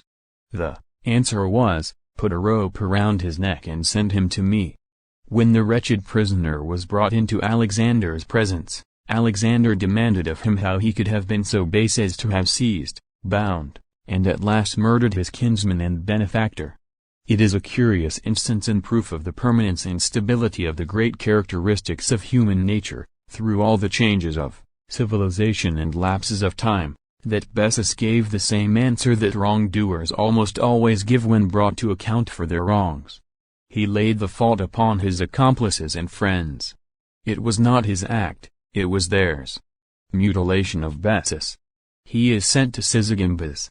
Terrible punishment of Bessus. Alexander ordered him to be publicly scourged, then he caused his face to be mutilated in a manner customary in those days, when a tyrant wished to stamp upon his victim a perpetual mark of infamy. In this condition, and with a mind in an agony of suspense and fear at the thought of worse tortures which he knew were to come, Alexander sent him as a second present to Sisygambis, to be dealt with, at Susa, as her revenge might direct. She inflicted upon him the most extreme tortures, and, finally, when satiated with the pleasure of seeing him suffer, the story is that they chose 4 very elastic trees, growing at a little distance from each other, and bent down the tops of them toward the central point between them. They fastened the exhausted and dying Bessus to these trees, one limb of his body to each, and then releasing the stems from their confinement, they flew upward, tearing the body asunder, each holding its own dissevered portion, as if in triumph, far over the heads of the multitude assembled to witness the spectacle.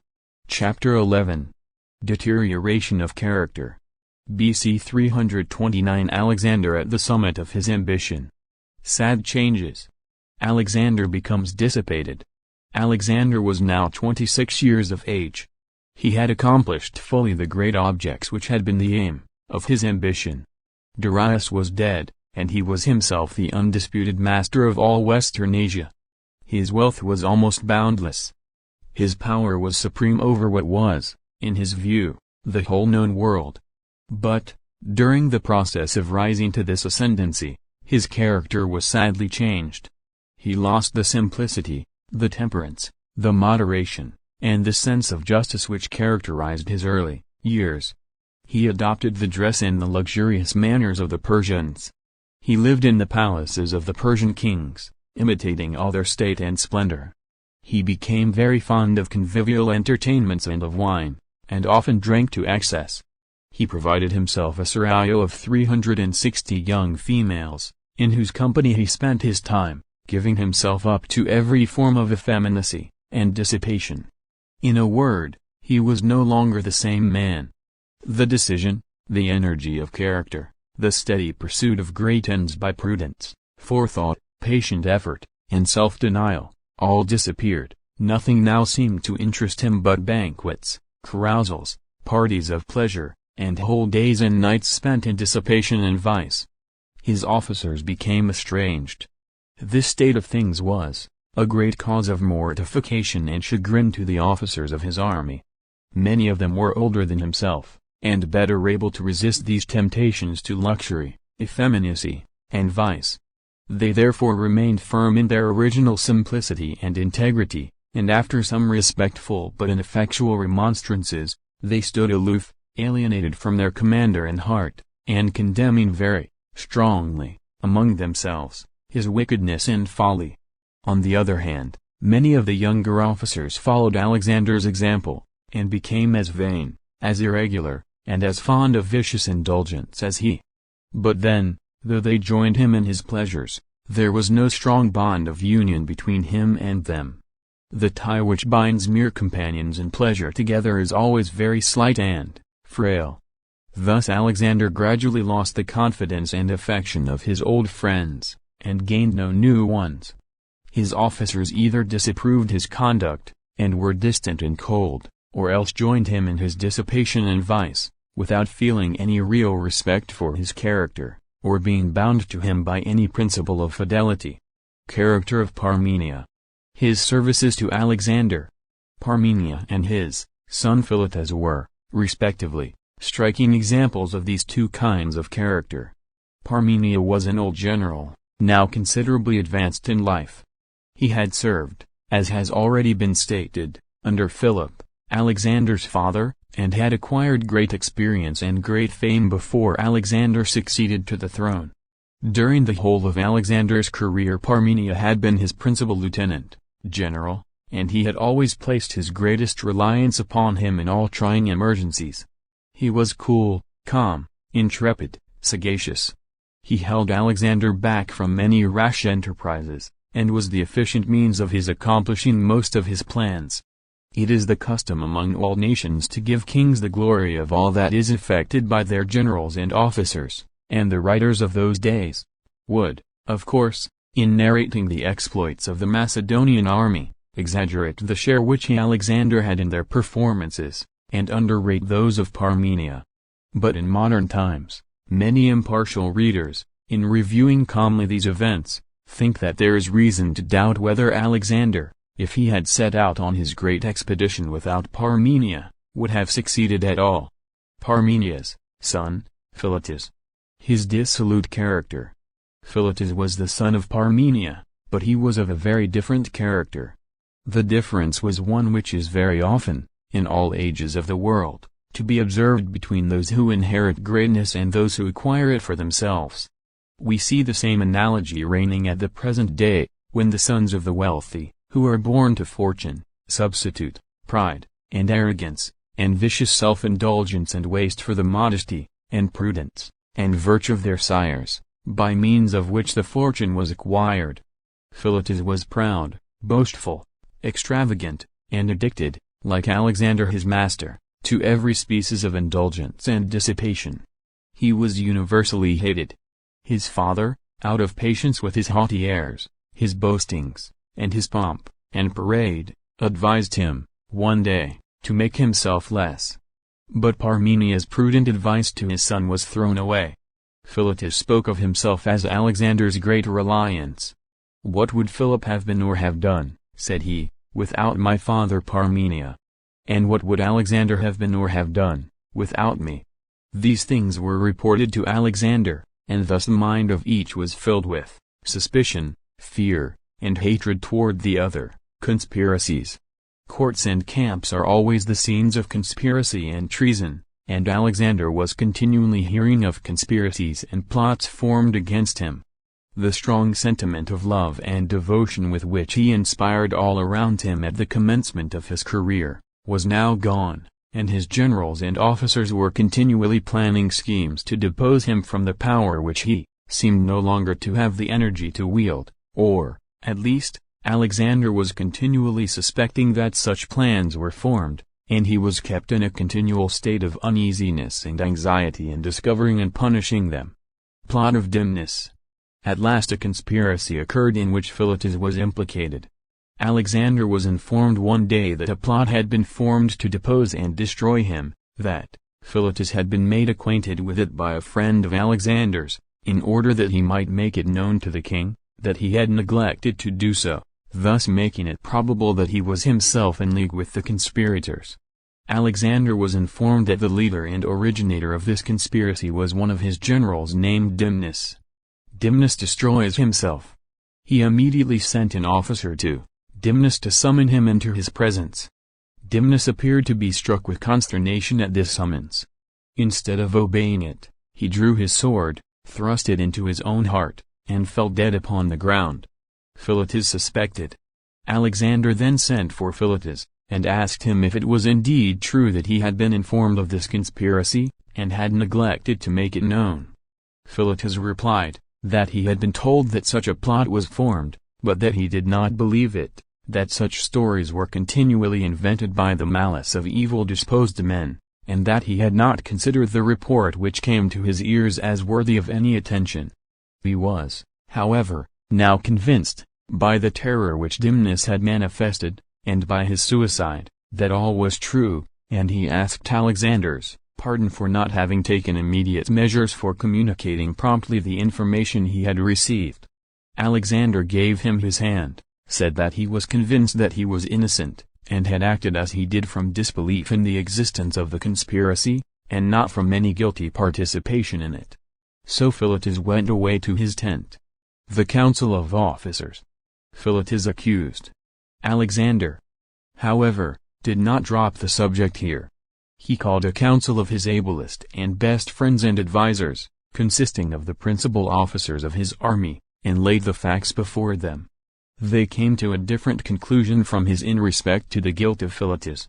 They believed him implicated in the crime, and demanded his trial. Trial in such a case, in those days, meant putting the accused to the torture, with a view of forcing him to confess his guilt. Alexander yielded to this proposal.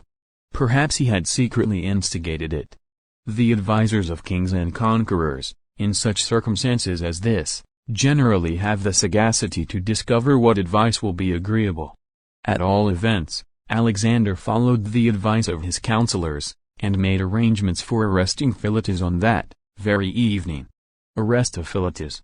These circumstances occurred at a time when the army was preparing for a march, the various generals lodging in tents pitched for the purpose. Alexander placed extra guards in various parts of the encampment, as if to impress the whole army with a sense of the importance and solemnity of the occasion. He then sent officers to the tent of Philotas, late at night, to arrest him. The officers found their unhappy victim asleep. They awoke him, and made known their errand. Philotas arose, and obeyed the summons, dejected and distressed, aware, apparently, that his destruction was impending. The next morning Alexander called together a large assembly, consisting of the principal and most important portions of the army, to the number of several thousands.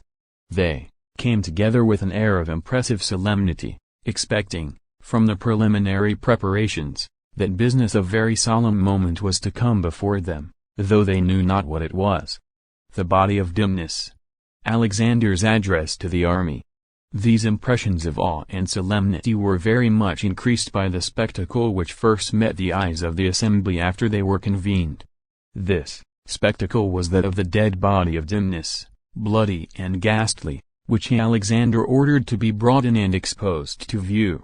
The death of Dimnus had been kept a secret, so that the appearance of his body was an unexpected as well as a shocking sight. When the first feeling of surprise and wonder had a little subsided, Alexander explained to the assembly the nature of the conspiracy, and the circumstances connected with the self-execution of one of the guilty participators in it. The spectacle of the body, and the statement of the king, produced a scene of great and universal excitement in the assembly, and this excitement was raised to the highest pitch by the announcement which Alexander now made, that he had reason to believe that Philotas and his father Parmenia, officers who had enjoyed his highest favor, and in whom he had placed the most unbounded confidence, were the authors and originators of the whole design. Philotas brought to trial.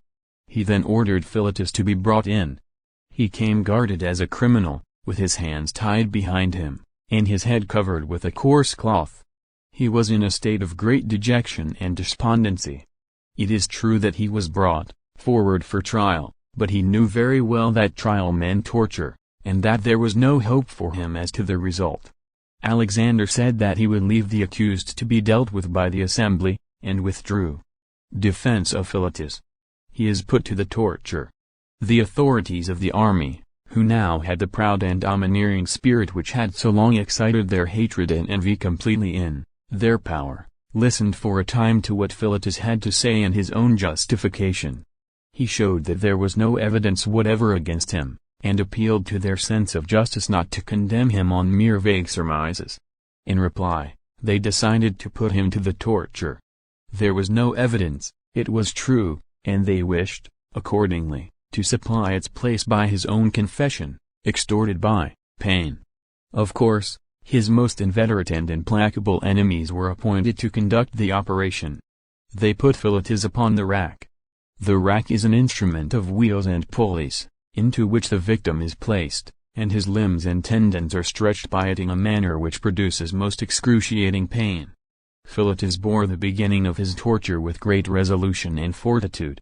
He made no complaint, he uttered no cry. This was the signal to his executioners to increase the tension and the agony. Of course, in such a trial as this, there was no question of guilt or innocence at issue.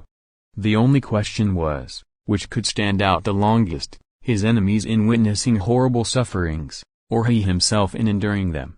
In this contest the unhappy Philotas was vanquished at last. He begged them to release him from the rack, saying he would confess whatever they required, on condition of being allowed to die in peace. Confession of Philotas. He is stoned to death.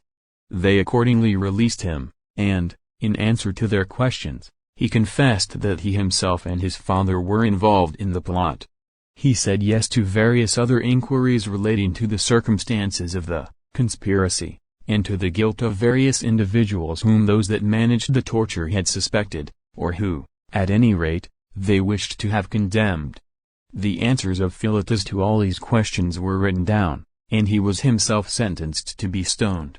The sentence was put in execution without any delay. Parmenia condemned to death. During all this time Parmenia was in Media, in command of a very important part of Alexander's army. It was decreed that he must die, but some careful management was necessary to secure his execution while he was at so great a distance, and at the head of so great a force. The affair had to be conducted with great secrecy as well as dispatch. The plan adopted was as follows: mission of Polydamas. There was a certain man, named Polydamas, who was regarded as Parmenia's particular friend. Polydamas was commissioned to go to Media and see the execution performed. He was selected, because it was supposed that if any enemy, or a stranger, had been sent, Parmenia would have received him with suspicion or at least with caution, and kept himself on his guard. They gave Polydamas several letters to Parmenia, as if from his friends, and to one of them they attached the seal of his son Philotas, the more completely to deceive the unhappy father. Polydamas was 11 days on his journey into Media. He had letters to Cleander, the governor of the province of Media, which contained the king's warrant for Parmenia's execution. He arrived at the house of Cleander in the night. He delivered his letters, and they together concerted the plans for carrying the execution into effect. Precautions. After having taken all the precautions necessary, Polydamas went, with many attendants accompanying him, to the quarters of Parmenia. The old general, for he was at this time 80 years of age, was walking in his grounds. Polydamas being admitted, ran up to accost him, with great appearance of cordiality and friendship. He delivered to him his letters, and Parmenia read them. He seemed much pleased with their contents, especially with the one which had been written in the name of his son. He had no means of detecting the imposture, for it was very customary in those days for letters to be written by secretaries, and to be authenticated solely by the seal. Brutal murder of Parmenia. Parmenia was much pleased to get good tidings from Alexander, and from his son, and began conversing upon the contents of the letters, when Polydamas, watching his opportunity, drew forth a dagger which he had concealed upon his person, and plunged it into Parmenia's side. He drew it forth immediately and struck it at his throat. The attendants rushed on at this signal, and thrust their swords, again and again into the fallen body until it ceased to breathe. The death of Parmenia and of his son in this violent manner, when, too, there was so little evidence of their guilt, made a very general and a very unfavorable impression in respect to Alexander, and not long afterward another case occurred, in some respects still more painful, as it evinced still more strikingly that the mind of Alexander, which had been in his earlier days filled with such noble and lofty sentiments of justice and generosity, was gradually getting to be under the supreme dominion of selfish and ungovernable passions. It was the case of Cletus. Story of Cletus. He saves Alexander's life. Cletus was a very celebrated general of Alexander's army, and a great favorite with the king. He had, in fact, on one occasion saved Alexander's life. It was at the battle of the Granicus. Alexander had exposed himself in the thickest of the combat, and was surrounded by enemies.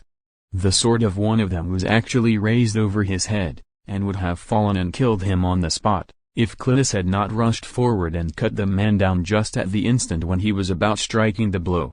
Such acts of fidelity and courage as this had given Alexander great confidence in Cletus. It happened, shortly after the death of Parmenia, that the governor of one of the most important provinces of the empire resigned his post. Alexander appointed Cletus to fill the vacancy. The evening before his departure to take charge of his government, Alexander invited him to a banquet, made, partly at least, in honor of his elevation. Cletus and the other guests assembled. They drank wine, as usual, with great freedom. Alexander became excited, and began to speak, as he was now often accustomed to do, boastingly of his own exploits, and to disparage those of his father Philip in comparison. Services of Cletus. Men half intoxicated are very prone to quarrel, and not the less so for being excellent friends when sober. Cletus had served under Philip. He was now an old man, and, like other old men, was very tenacious of the glory that belonged to the exploits of his youth. He was very restless and uneasy at hearing Alexander claim for himself the merit of his father Philip's victory at Chaeronea, and began to murmur something to those who sat next to him about kings claiming and getting a great deal of glory which did not belong to them. Occurrences at the banquet. Alexander asked what it was that Cletus said. No one replied. Cletus, however, went on talking, speaking more and more audibly as he became gradually more and more excited. He praised the character of Philip, and applauded his military exploits, saying that they were far superior to any of the enterprises of their day. The different parties at the table took up the subject, and began to dispute, the old men taking the part of Philip in former days, and the younger defending Alexander. Cletus became more and more excited. He praised Parmenia, who had been Philip's greatest general, and began to impugn the justice of his late condemnation and death. Cletus reproaches Alexander. Alexander's rage. Alexander retorted, and Cletus, rising from his seat, and losing now all self-command, reproached him with severe and bitter words. "Here is the hand," said he, extending his arm, "that saved your life at the battle of the Granicus, and the fate of Parmenia shows what sort of gratitude and what rewards faithful servants are to expect at your hands." Alexander, burning with rage, commanded Cletus to leave the table. Cletus obeyed, saying, as he moved away, "He is right not to bear freeborn men at his table who can only tell him the truth. He is right. It is fitting for him to pass his life among barbarians and slaves, who will be proud to pay their adoration to his Persian girdle and his splendid robe." Alexander assassinates Cletus. Alexander seized a javelin to hurl at Cletus's head. The guests rose in confusion, and with many outcries pressed around him. Some seized Alexander's arm, some began to hurry Cletus out of the room, and some were engaged in loudly criminating and threatening each other.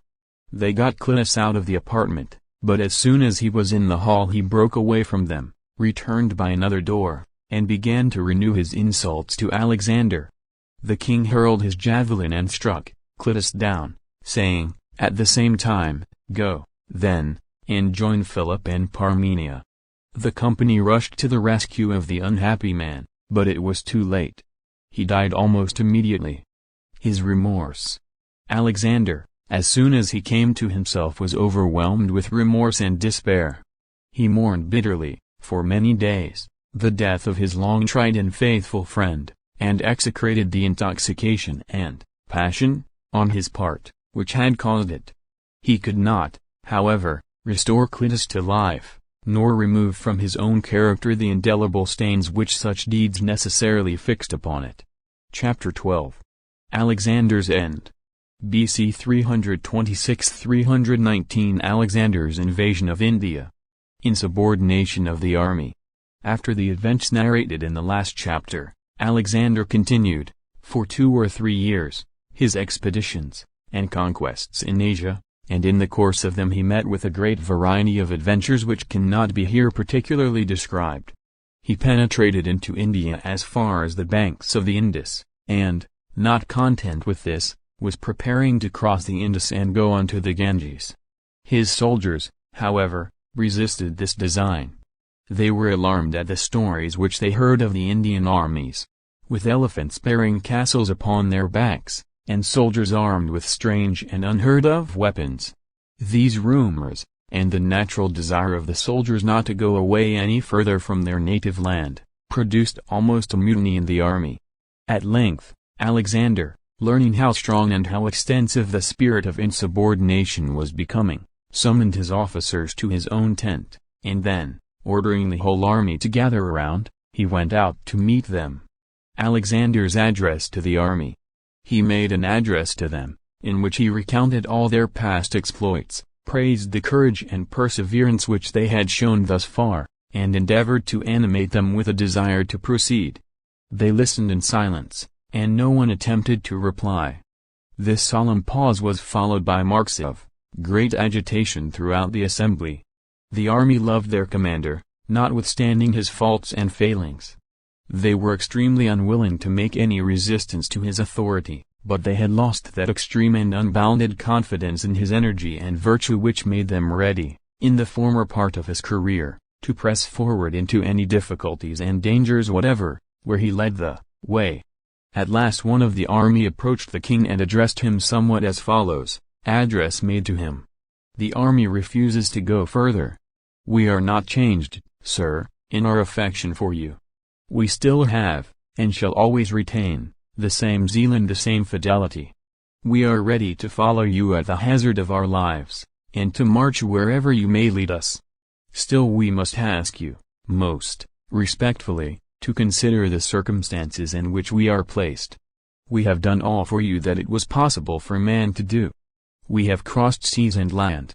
We have marched to the end of the world, and you are now meditating the conquest of another, by going in search of new Indias, unknown to the Indians themselves. Such a thought may be worthy of your courage and resolution, but it surpasses ours, and our strength still more. Look at these ghastly faces, and these bodies covered with wounds and scars. Remember how numerous we were when first we set out with you, and see how few of us remain. The few who have escaped so many toils and dangers have neither courage nor strength to follow you any further. They all long to revisit their country and their homes, and to enjoy, for the remainder of their lives, the fruits of all their toils. Forgive them these desires, so natural to man. Alexander's disappointment. The expression of these sentiments confirmed and strengthened them in the minds of all the soldiers. Alexander was greatly troubled and distressed. A disaffection in a small part of an army may be put down by decisive measures, but when the determination to resist is universal, it is useless for any commander, however imperious and absolute in temper, to attempt to withstand it. Alexander, however, was extremely unwilling to yield. He remained 2 days shut up in his tent, the prey to disappointment and chagrin. Alexander resolves to return. He is wounded in an assault. The result, however, was, that he abandoned plans of further conquest, and turned his steps, again toward the west. He met with various adventures as he went on, and incurred many dangers, often in a rash and foolish manner, and for no good end. At one time, while attacking a small town, he seized a scaling ladder and mounted with the troops.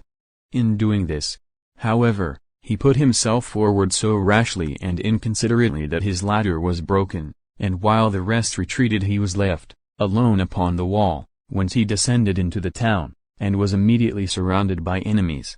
His friends raised their ladders again, and pressed on desperately to find and rescue him. Some gathered around him and defended him, while others contrived to open a small gate, by which the rest of the army gained admission. By this means Alexander was saved, though, when they brought him out of the city, there was an arrow 3 feet long, which could not be extracted, sticking into his side through his coat of mail. The surgeons first very carefully cut off the wooden shaft of the arrow, and then, enlarging the wound by incisions, they drew out the barbed point. The soldiers were indignant that Alexander should expose his person in such a foolhardy way, only to endanger himself, and to compel them to rush into danger to rescue him. The wound very nearly proved fatal. The loss of blood was attended with extreme exhaustion. Still, in the course of a few weeks he recovered. Alexander's excesses. Alexander's habits of intoxication and vicious excess of all kinds were, in the meantime, continually increasing. He not only indulged in such excesses himself, but he encouraged them in others. He would offer prizes at his banquets to those who would drink them most. On one of these occasions, the man who conquered drank, it is said, 18 or 20 pints of wine, after which he lingered in misery for 3 days, and then died, and more than 40 others, present at the same entertainment, died, in consequence of their excesses. He abandons his old friends. Alexander returned toward Babylon. His friend Hephaestion was with him, sharing with him everywhere in all the vicious indulgences to which he had become so prone. Alexander gradually separated himself more and more from his old Macedonian friends, and linked himself more and more closely with Persian associates. He married Statera, the oldest daughter of Darius, and gave the youngest daughter to Hephaestion. He encouraged similar marriages between Macedonian officers and Persian maidens, as far as he could. In a word, He seemed intent on merging, in every way, his original character and habits of action in the effeminacy, luxury, and vice of the Eastern world, which he had at first so looked down upon and despised. Entrance into Babylon. Magnificent spectacle. Alexander's entrance into Babylon, on his return from his Indian campaigns, was a scene of great magnificence and splendor. Ambassadors and princes had assembled there from almost all the nations of the earth to receive and welcome him, and the most ample preparations were made for processions, shows, parades, and spectacles to do him honor. The whole country was in a state of extreme excitement, and the most expensive preparations were made to give him a reception worthy of one who was the conqueror and monarch of the world, and the son of a god. The astrologers. Study of the stars. When Alexander approached the city, however, he was met by a deputation of Chaldean astrologers. The astrologers were a class of philosophers who pretended, in those days, to foretell human events by means of the motions of the stars. The motions of the stars were studied very closely in early times, and in those eastern countries, by the shepherds, who had often to remain in the open air, through the summer nights, to watch their flocks. These shepherds observed that nearly all the stars were fixed in relation to each other, that is, although they rose successively, in the east, and, passing over, set in the west, they did not change in relation to each other. There were, however, a few that wandered about among the rest in an irregular and unaccountable manner. They called these stars the wanderers, that is, in their language, the planets, and they watched their mysterious movements with great interest and awe.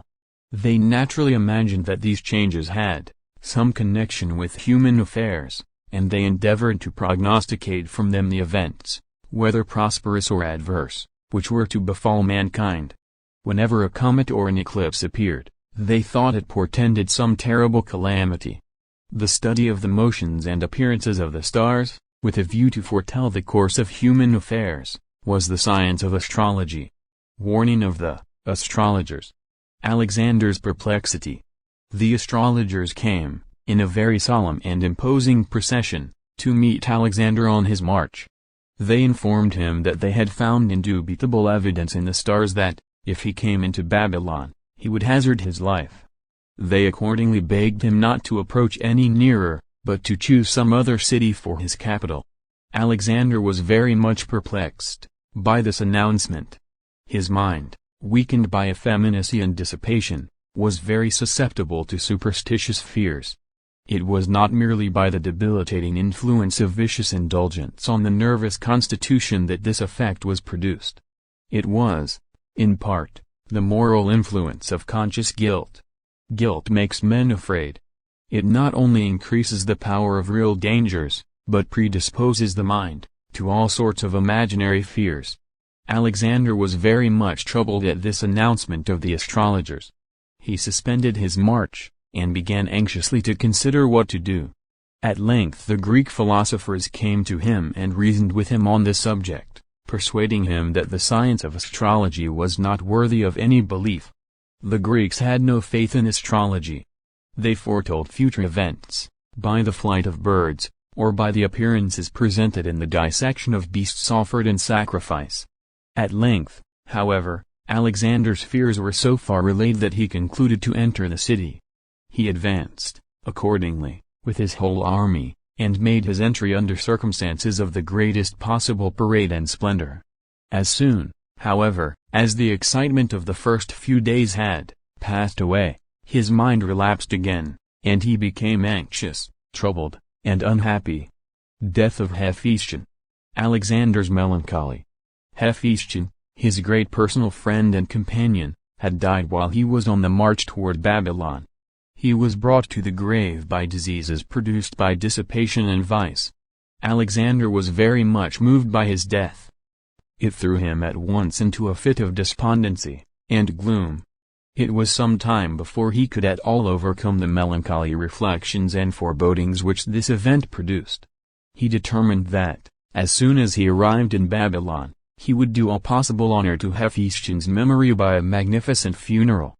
Funeral honors to Hephaestion. He accordingly now sent orders to all the cities and kingdoms around, and collected a vast sum for this purpose. He had a part of the city wall pulled down to furnish a site for a monumental edifice. This edifice was constructed of an enormous size and most elaborate architecture.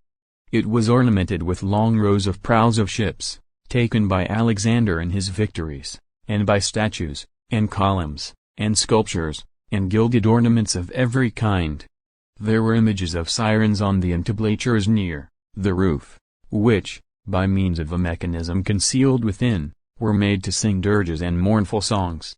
The expense of this edifice, and of the games, shows, and spectacles connected with its consecration, is said by the historians of the day to have been a sum which, on calculation, is found equal to about $10 millions. A stupendous project. There were, however, some limits still to Alexander's extravagance and folly. There was a mountain in Greece, Mount Athos, which a certain projector said could be carved and fashioned into the form of a man, probably in a recumbent posture. There was a city on one of the declivities of the mountain, and a small river, issuing from springs in the ground, came down on the other side. The artist who conceived of this prodigious piece of sculpture said that he would so shape the figure that the city should be in one of its hands, and the river should flow out from the other. Proposed improvement of Mount Athos. Proposed improvement of Mount Athos. Alexander listened to this proposal. The name Mount Athos recalled to his mind the attempt of Xerxes, a former Persian king, who had attempted to cut a road through the rocks upon a part of Mount Athos, in the invasion of Greece. He did not succeed, but left the unfinished work a lasting memorial both of the attempt and the failure. Alexander concluded at length that he would not attempt such a sculpture.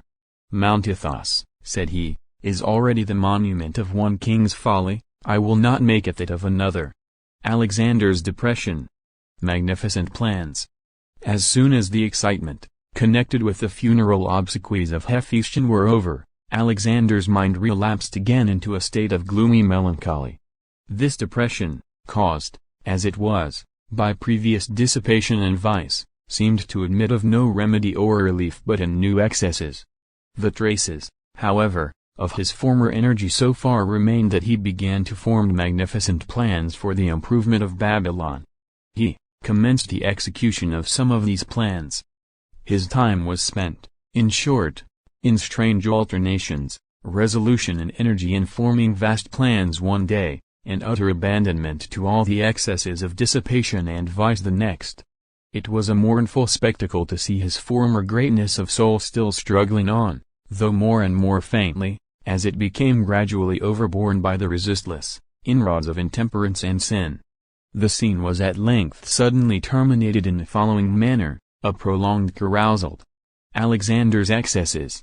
On one occasion, after he had spent a whole night in drinking and carousing, the guests, when the usual time arrived for separating, proposed that, instead of this, they should begin anew, and commence a second banquet at the end of the first. Alexander, half intoxicated already, entered warmly into this proposal. They assembled, accordingly, in a very short time. There were 20 present at this new feast. Alexander, to show how far he was from having exhausted his powers of drinking, began to pledge each one of the company individually. Then he drank to them all together. There was a very large cup, called the bowl of Hercules, which he now called for, and, after having filled it to the brim, he drank it off to the health of one of the company present, a Macedonian named Portrays. This feat being received by the company with great applause, he ordered the great bowl to be filled again, and drank it off as before. Alexander's last sickness. The work was now done. His faculties and his strength soon failed him, and he sank down to the floor. They bore him away to his palace. A violent fever intervened, which the physicians did all in their power to allay. As soon as his reason returned a little, Alexander aroused himself from his lethargy, and tried to persuade himself that he should recover. He began to issue orders in regard to the army, and to his ships, as if such a turning of his mind to the thoughts of power and empire would help bring him back from the brink of the grave toward which he had been so obviously tending. He was determined, In fact, that he would not die. His dying words. He soon found, however, notwithstanding his efforts to be vigorous and resolute, that his strength was fast ebbing away. The vital powers had received a fatal wound, and he soon felt that they could sustain themselves but little longer. He came to the conclusion that he must die. He drew his signet ring off from his finger. It was a token that he felt that all was over. He handed the ring to one of his friends who stood by his bedside. "When I am gone," said he, "take my body to the temple of Jupiter Ammon, and inter it there." Alexander's death. The generals, who were around him, advanced to his bedside, and one after another kissed his hand. Their old affection for him revived as they saw him about to take leave of them forever. They asked him to whom he wished to leave his empire. "To the most worthy," said he. He meant, doubtless, by this evasion, that he was too weak and exhausted to think of such affairs. He knew, probably, that it was useless for him to attempt to control the government of his empire after his death. He said, in fact, that he foresaw that the decision of such questions would give rise to some strange funeral games after his decease. Soon after this he died. Alexander and Washington. The palaces of Babylon were immediately filled with cries of mourning at the death of the prince, followed by bitter and interminable disputes about the succession. It had not been the aim of Alexander's life to establish firm and well-settled governments in the countries that he conquered, to encourage order, and peace, and industry among men, and to introduce system and regularity in human affairs, so as to leave the world in a better condition than he found it. In this respect his course of conduct presents a strong contrast with that of Washington. It was Washington's aim to mature and perfect organizations which would move on prosperously of themselves, without him, and he was continually withdrawing his hand from action and control in public affairs, taking a higher pleasure in the independent working of the institutions which he had formed and protected, than in exercising, himself, a high personal power. Alexander, on the other hand, was all his life intent solely on enlarging and strengthening his own personal power. He was all in all. He wished to make himself so. He never thought of the welfare of the countries which he had subjected to his sway, or did anything to guard against the anarchy and civil wars which he knew full well would break out at once over all his vast dominions, as soon as his power came to an end. Calamitous results which followed Alexander's death. The result was as might have been foreseen. The whole vast field of his conquests became, for many long and weary years after Alexander's death, the prey to the most ferocious and protracted civil wars. Each general and governor seized the power which Alexander's death left in his hands, and endeavored to defend himself in the possession of it against the others. Thus the devastation and misery which the making of these conquests brought upon Europe and Asia were continued for many years, during the slow and terrible process of their return to their original condition. Stormy debates. Eurytus appointed king. In the exigency of the moment, however, at Alexander's death, the generals who were in his court at the time, assembled forthwith, and made an attempt to appoint someone to take the immediate command. They spent a week in stormy debates on this subject. Alexander had left no legitimate heir, and he had declined when on his deathbed, as we have already seen, to appoint a successor. Among his wives, if, indeed, they may be called wives, there was one named Roxana, who had a son not long after his death. This son was ultimately named his successor, but, in the meantime, a certain relative named Eurytus was chosen by the generals to assume the command. The selection of Eurytus was a sort of compromise. He had no talents or capacity whatever, and was chosen by the rest on that very account, each one thinking that if such an imbecile as Eurytus was nominally the king, he could himself manage to get possession of the real power. Eurytus accepted the appointment, but he was never able to make himself king in anything but the name. Effects of the news of Alexander's death. In the meantime, as the tidings of Alexander's death spread over the empire, it produced very various effects, according to the personal feelings and respect to Alexander entertained by the various personages and powers to which the intelligence came. Some, who had admired his greatness, and the splendor of his exploits, without having themselves experienced the bitter fruits of them, mourned and lamented his death. Others, whose fortunes had been ruined, and whose friends and relatives had been destroyed, in the course, or in the sequel of his victories, rejoiced that he who had been such a scourge and curse to others, had himself sunk, at last under the just judgment of heaven. Death of Sysigambis. We should have expected that Sysigambis, the bereaved and widowed mother of Darius, would have been among those who would have exulted most highly at the conqueror's death, but history tells us that, instead of this, she mourned over it with a protracted and inconsolable grief. Alexander had been, in fact, though the implacable enemy of her son, a faithful and generous friend to her. He had treated her, at all times, with the utmost respect and consideration, had supplied all her wants, and ministered, in every way, to her comfort and happiness. She had gradually learned to think of him and to love him as a son. He, in fact, always called her mother, and when she learned that he was gone, she felt as if her last earthly protector was gone. Her life had been one continued scene of affliction and sorrow, and this last blow brought her to her end. She pined away, perpetually restless and distressed. She lost all desire for food, and refused, like others who are suffering great mental anguish, to take the sustenance which her friends and attendants offered and urged upon her. At length she died. They said she starved herself to death, but it was, probably, grief and despair at being thus left, in her declining years, so hopelessly friendless and alone, and not hunger, that destroyed her. Rejoicings at Athens. Demosthenes. In striking contrast to this mournful scene of sorrow in the palace of Sysigambis, there was an exhibition of the most wild and tumultuous joy in the streets, and, in all the public places of resort in the city of Athens, when the tidings of the death of the great Macedonian king arrived there. The Athenian Commonwealth, as well as all the other states of southern Greece, had submitted very reluctantly to the Macedonian supremacy. They had resisted Philip, and they had resisted Alexander. Their opposition had been at last suppressed and silenced by Alexander's terrible vengeance upon Thebes, but it never was really subdued. Demosthenes, the orator, who had exerted so powerful an influence against the Macedonian kings, had been sent into banishment, and all outward expressions of discontent were restrained. The discontent and hostility existed still, however, as inveterate as ever, and was ready to break out anew, with redoubled violence, the moment that the terrible energy of Alexander himself was no longer to be feared. Joy of the Athenians. Phocion.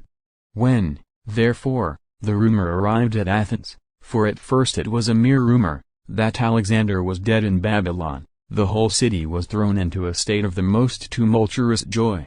The citizens assembled in the public places, and congratulated and harangued each other with expressions of the greatest exultation.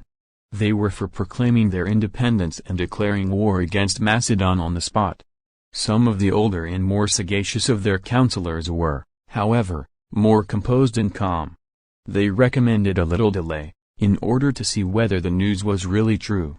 Phocion, in particular, who was one of the prominent statesmen of the city, endeavored to quiet the excitement of the people. "Do not let us be so precipitate," said he. "There is time enough.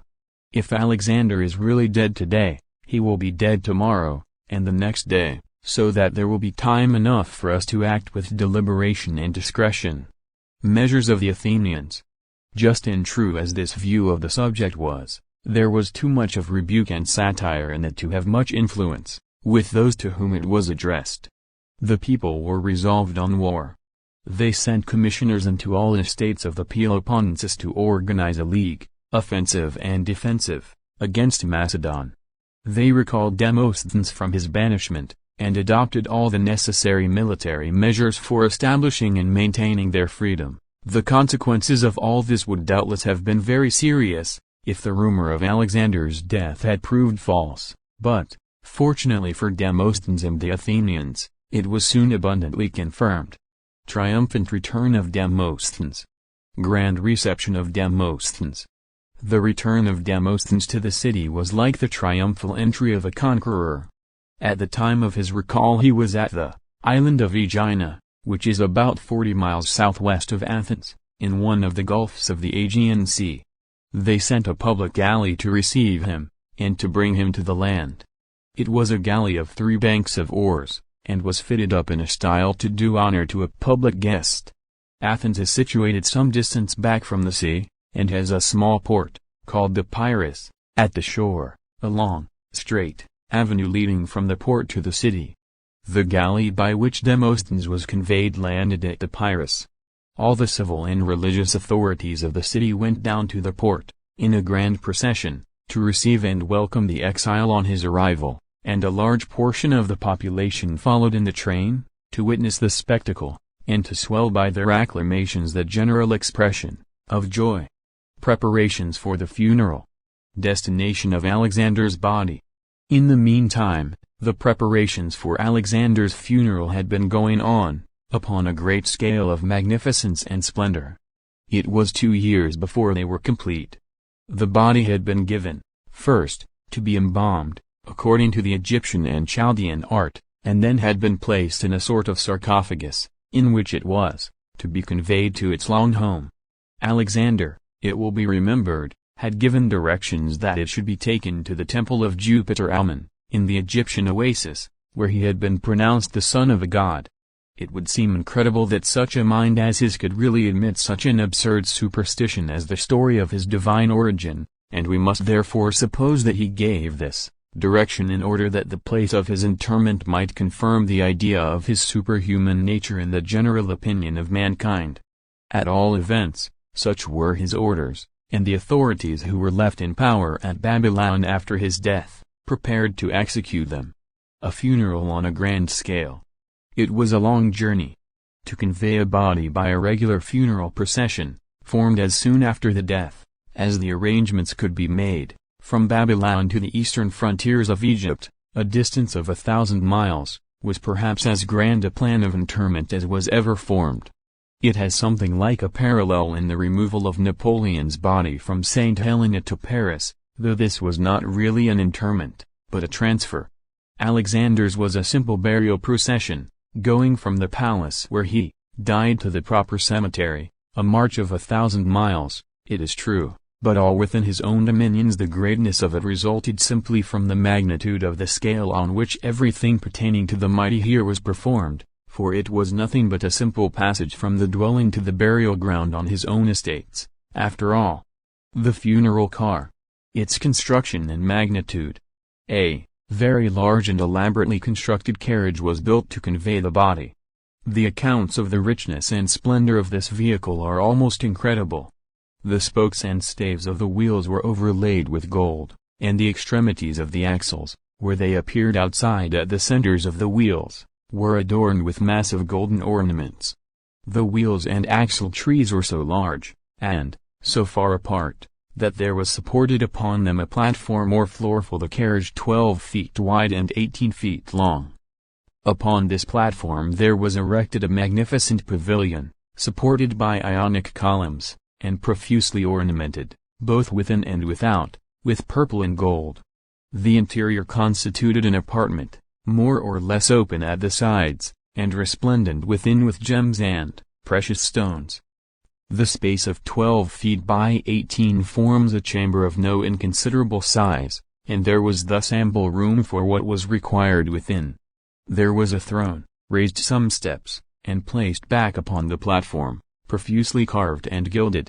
It was empty, but crowns, representing the various nations over whom Alexander had reigned, were hung upon it. At the foot of the throne was the coffin, made, it is said, of solid gold, and containing, besides the body, a large quantity of the most costly spices and aromatic perfumes, which filled the air with their odor.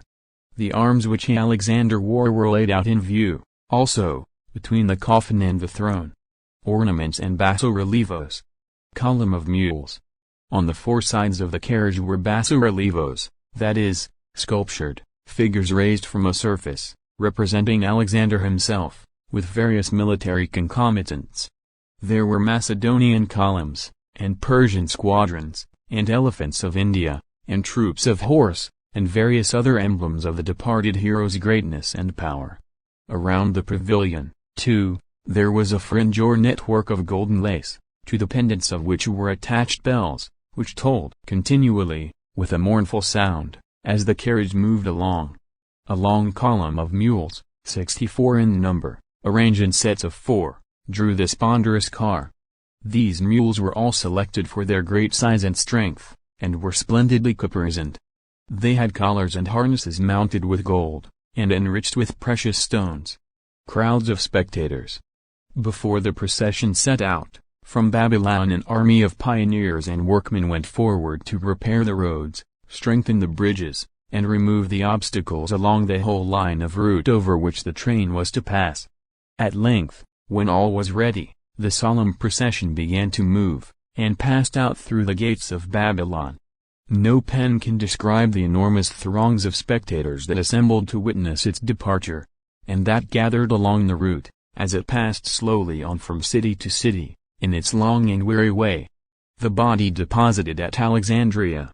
Notwithstanding all this pomp and parade, however, the body never reached its intended destination.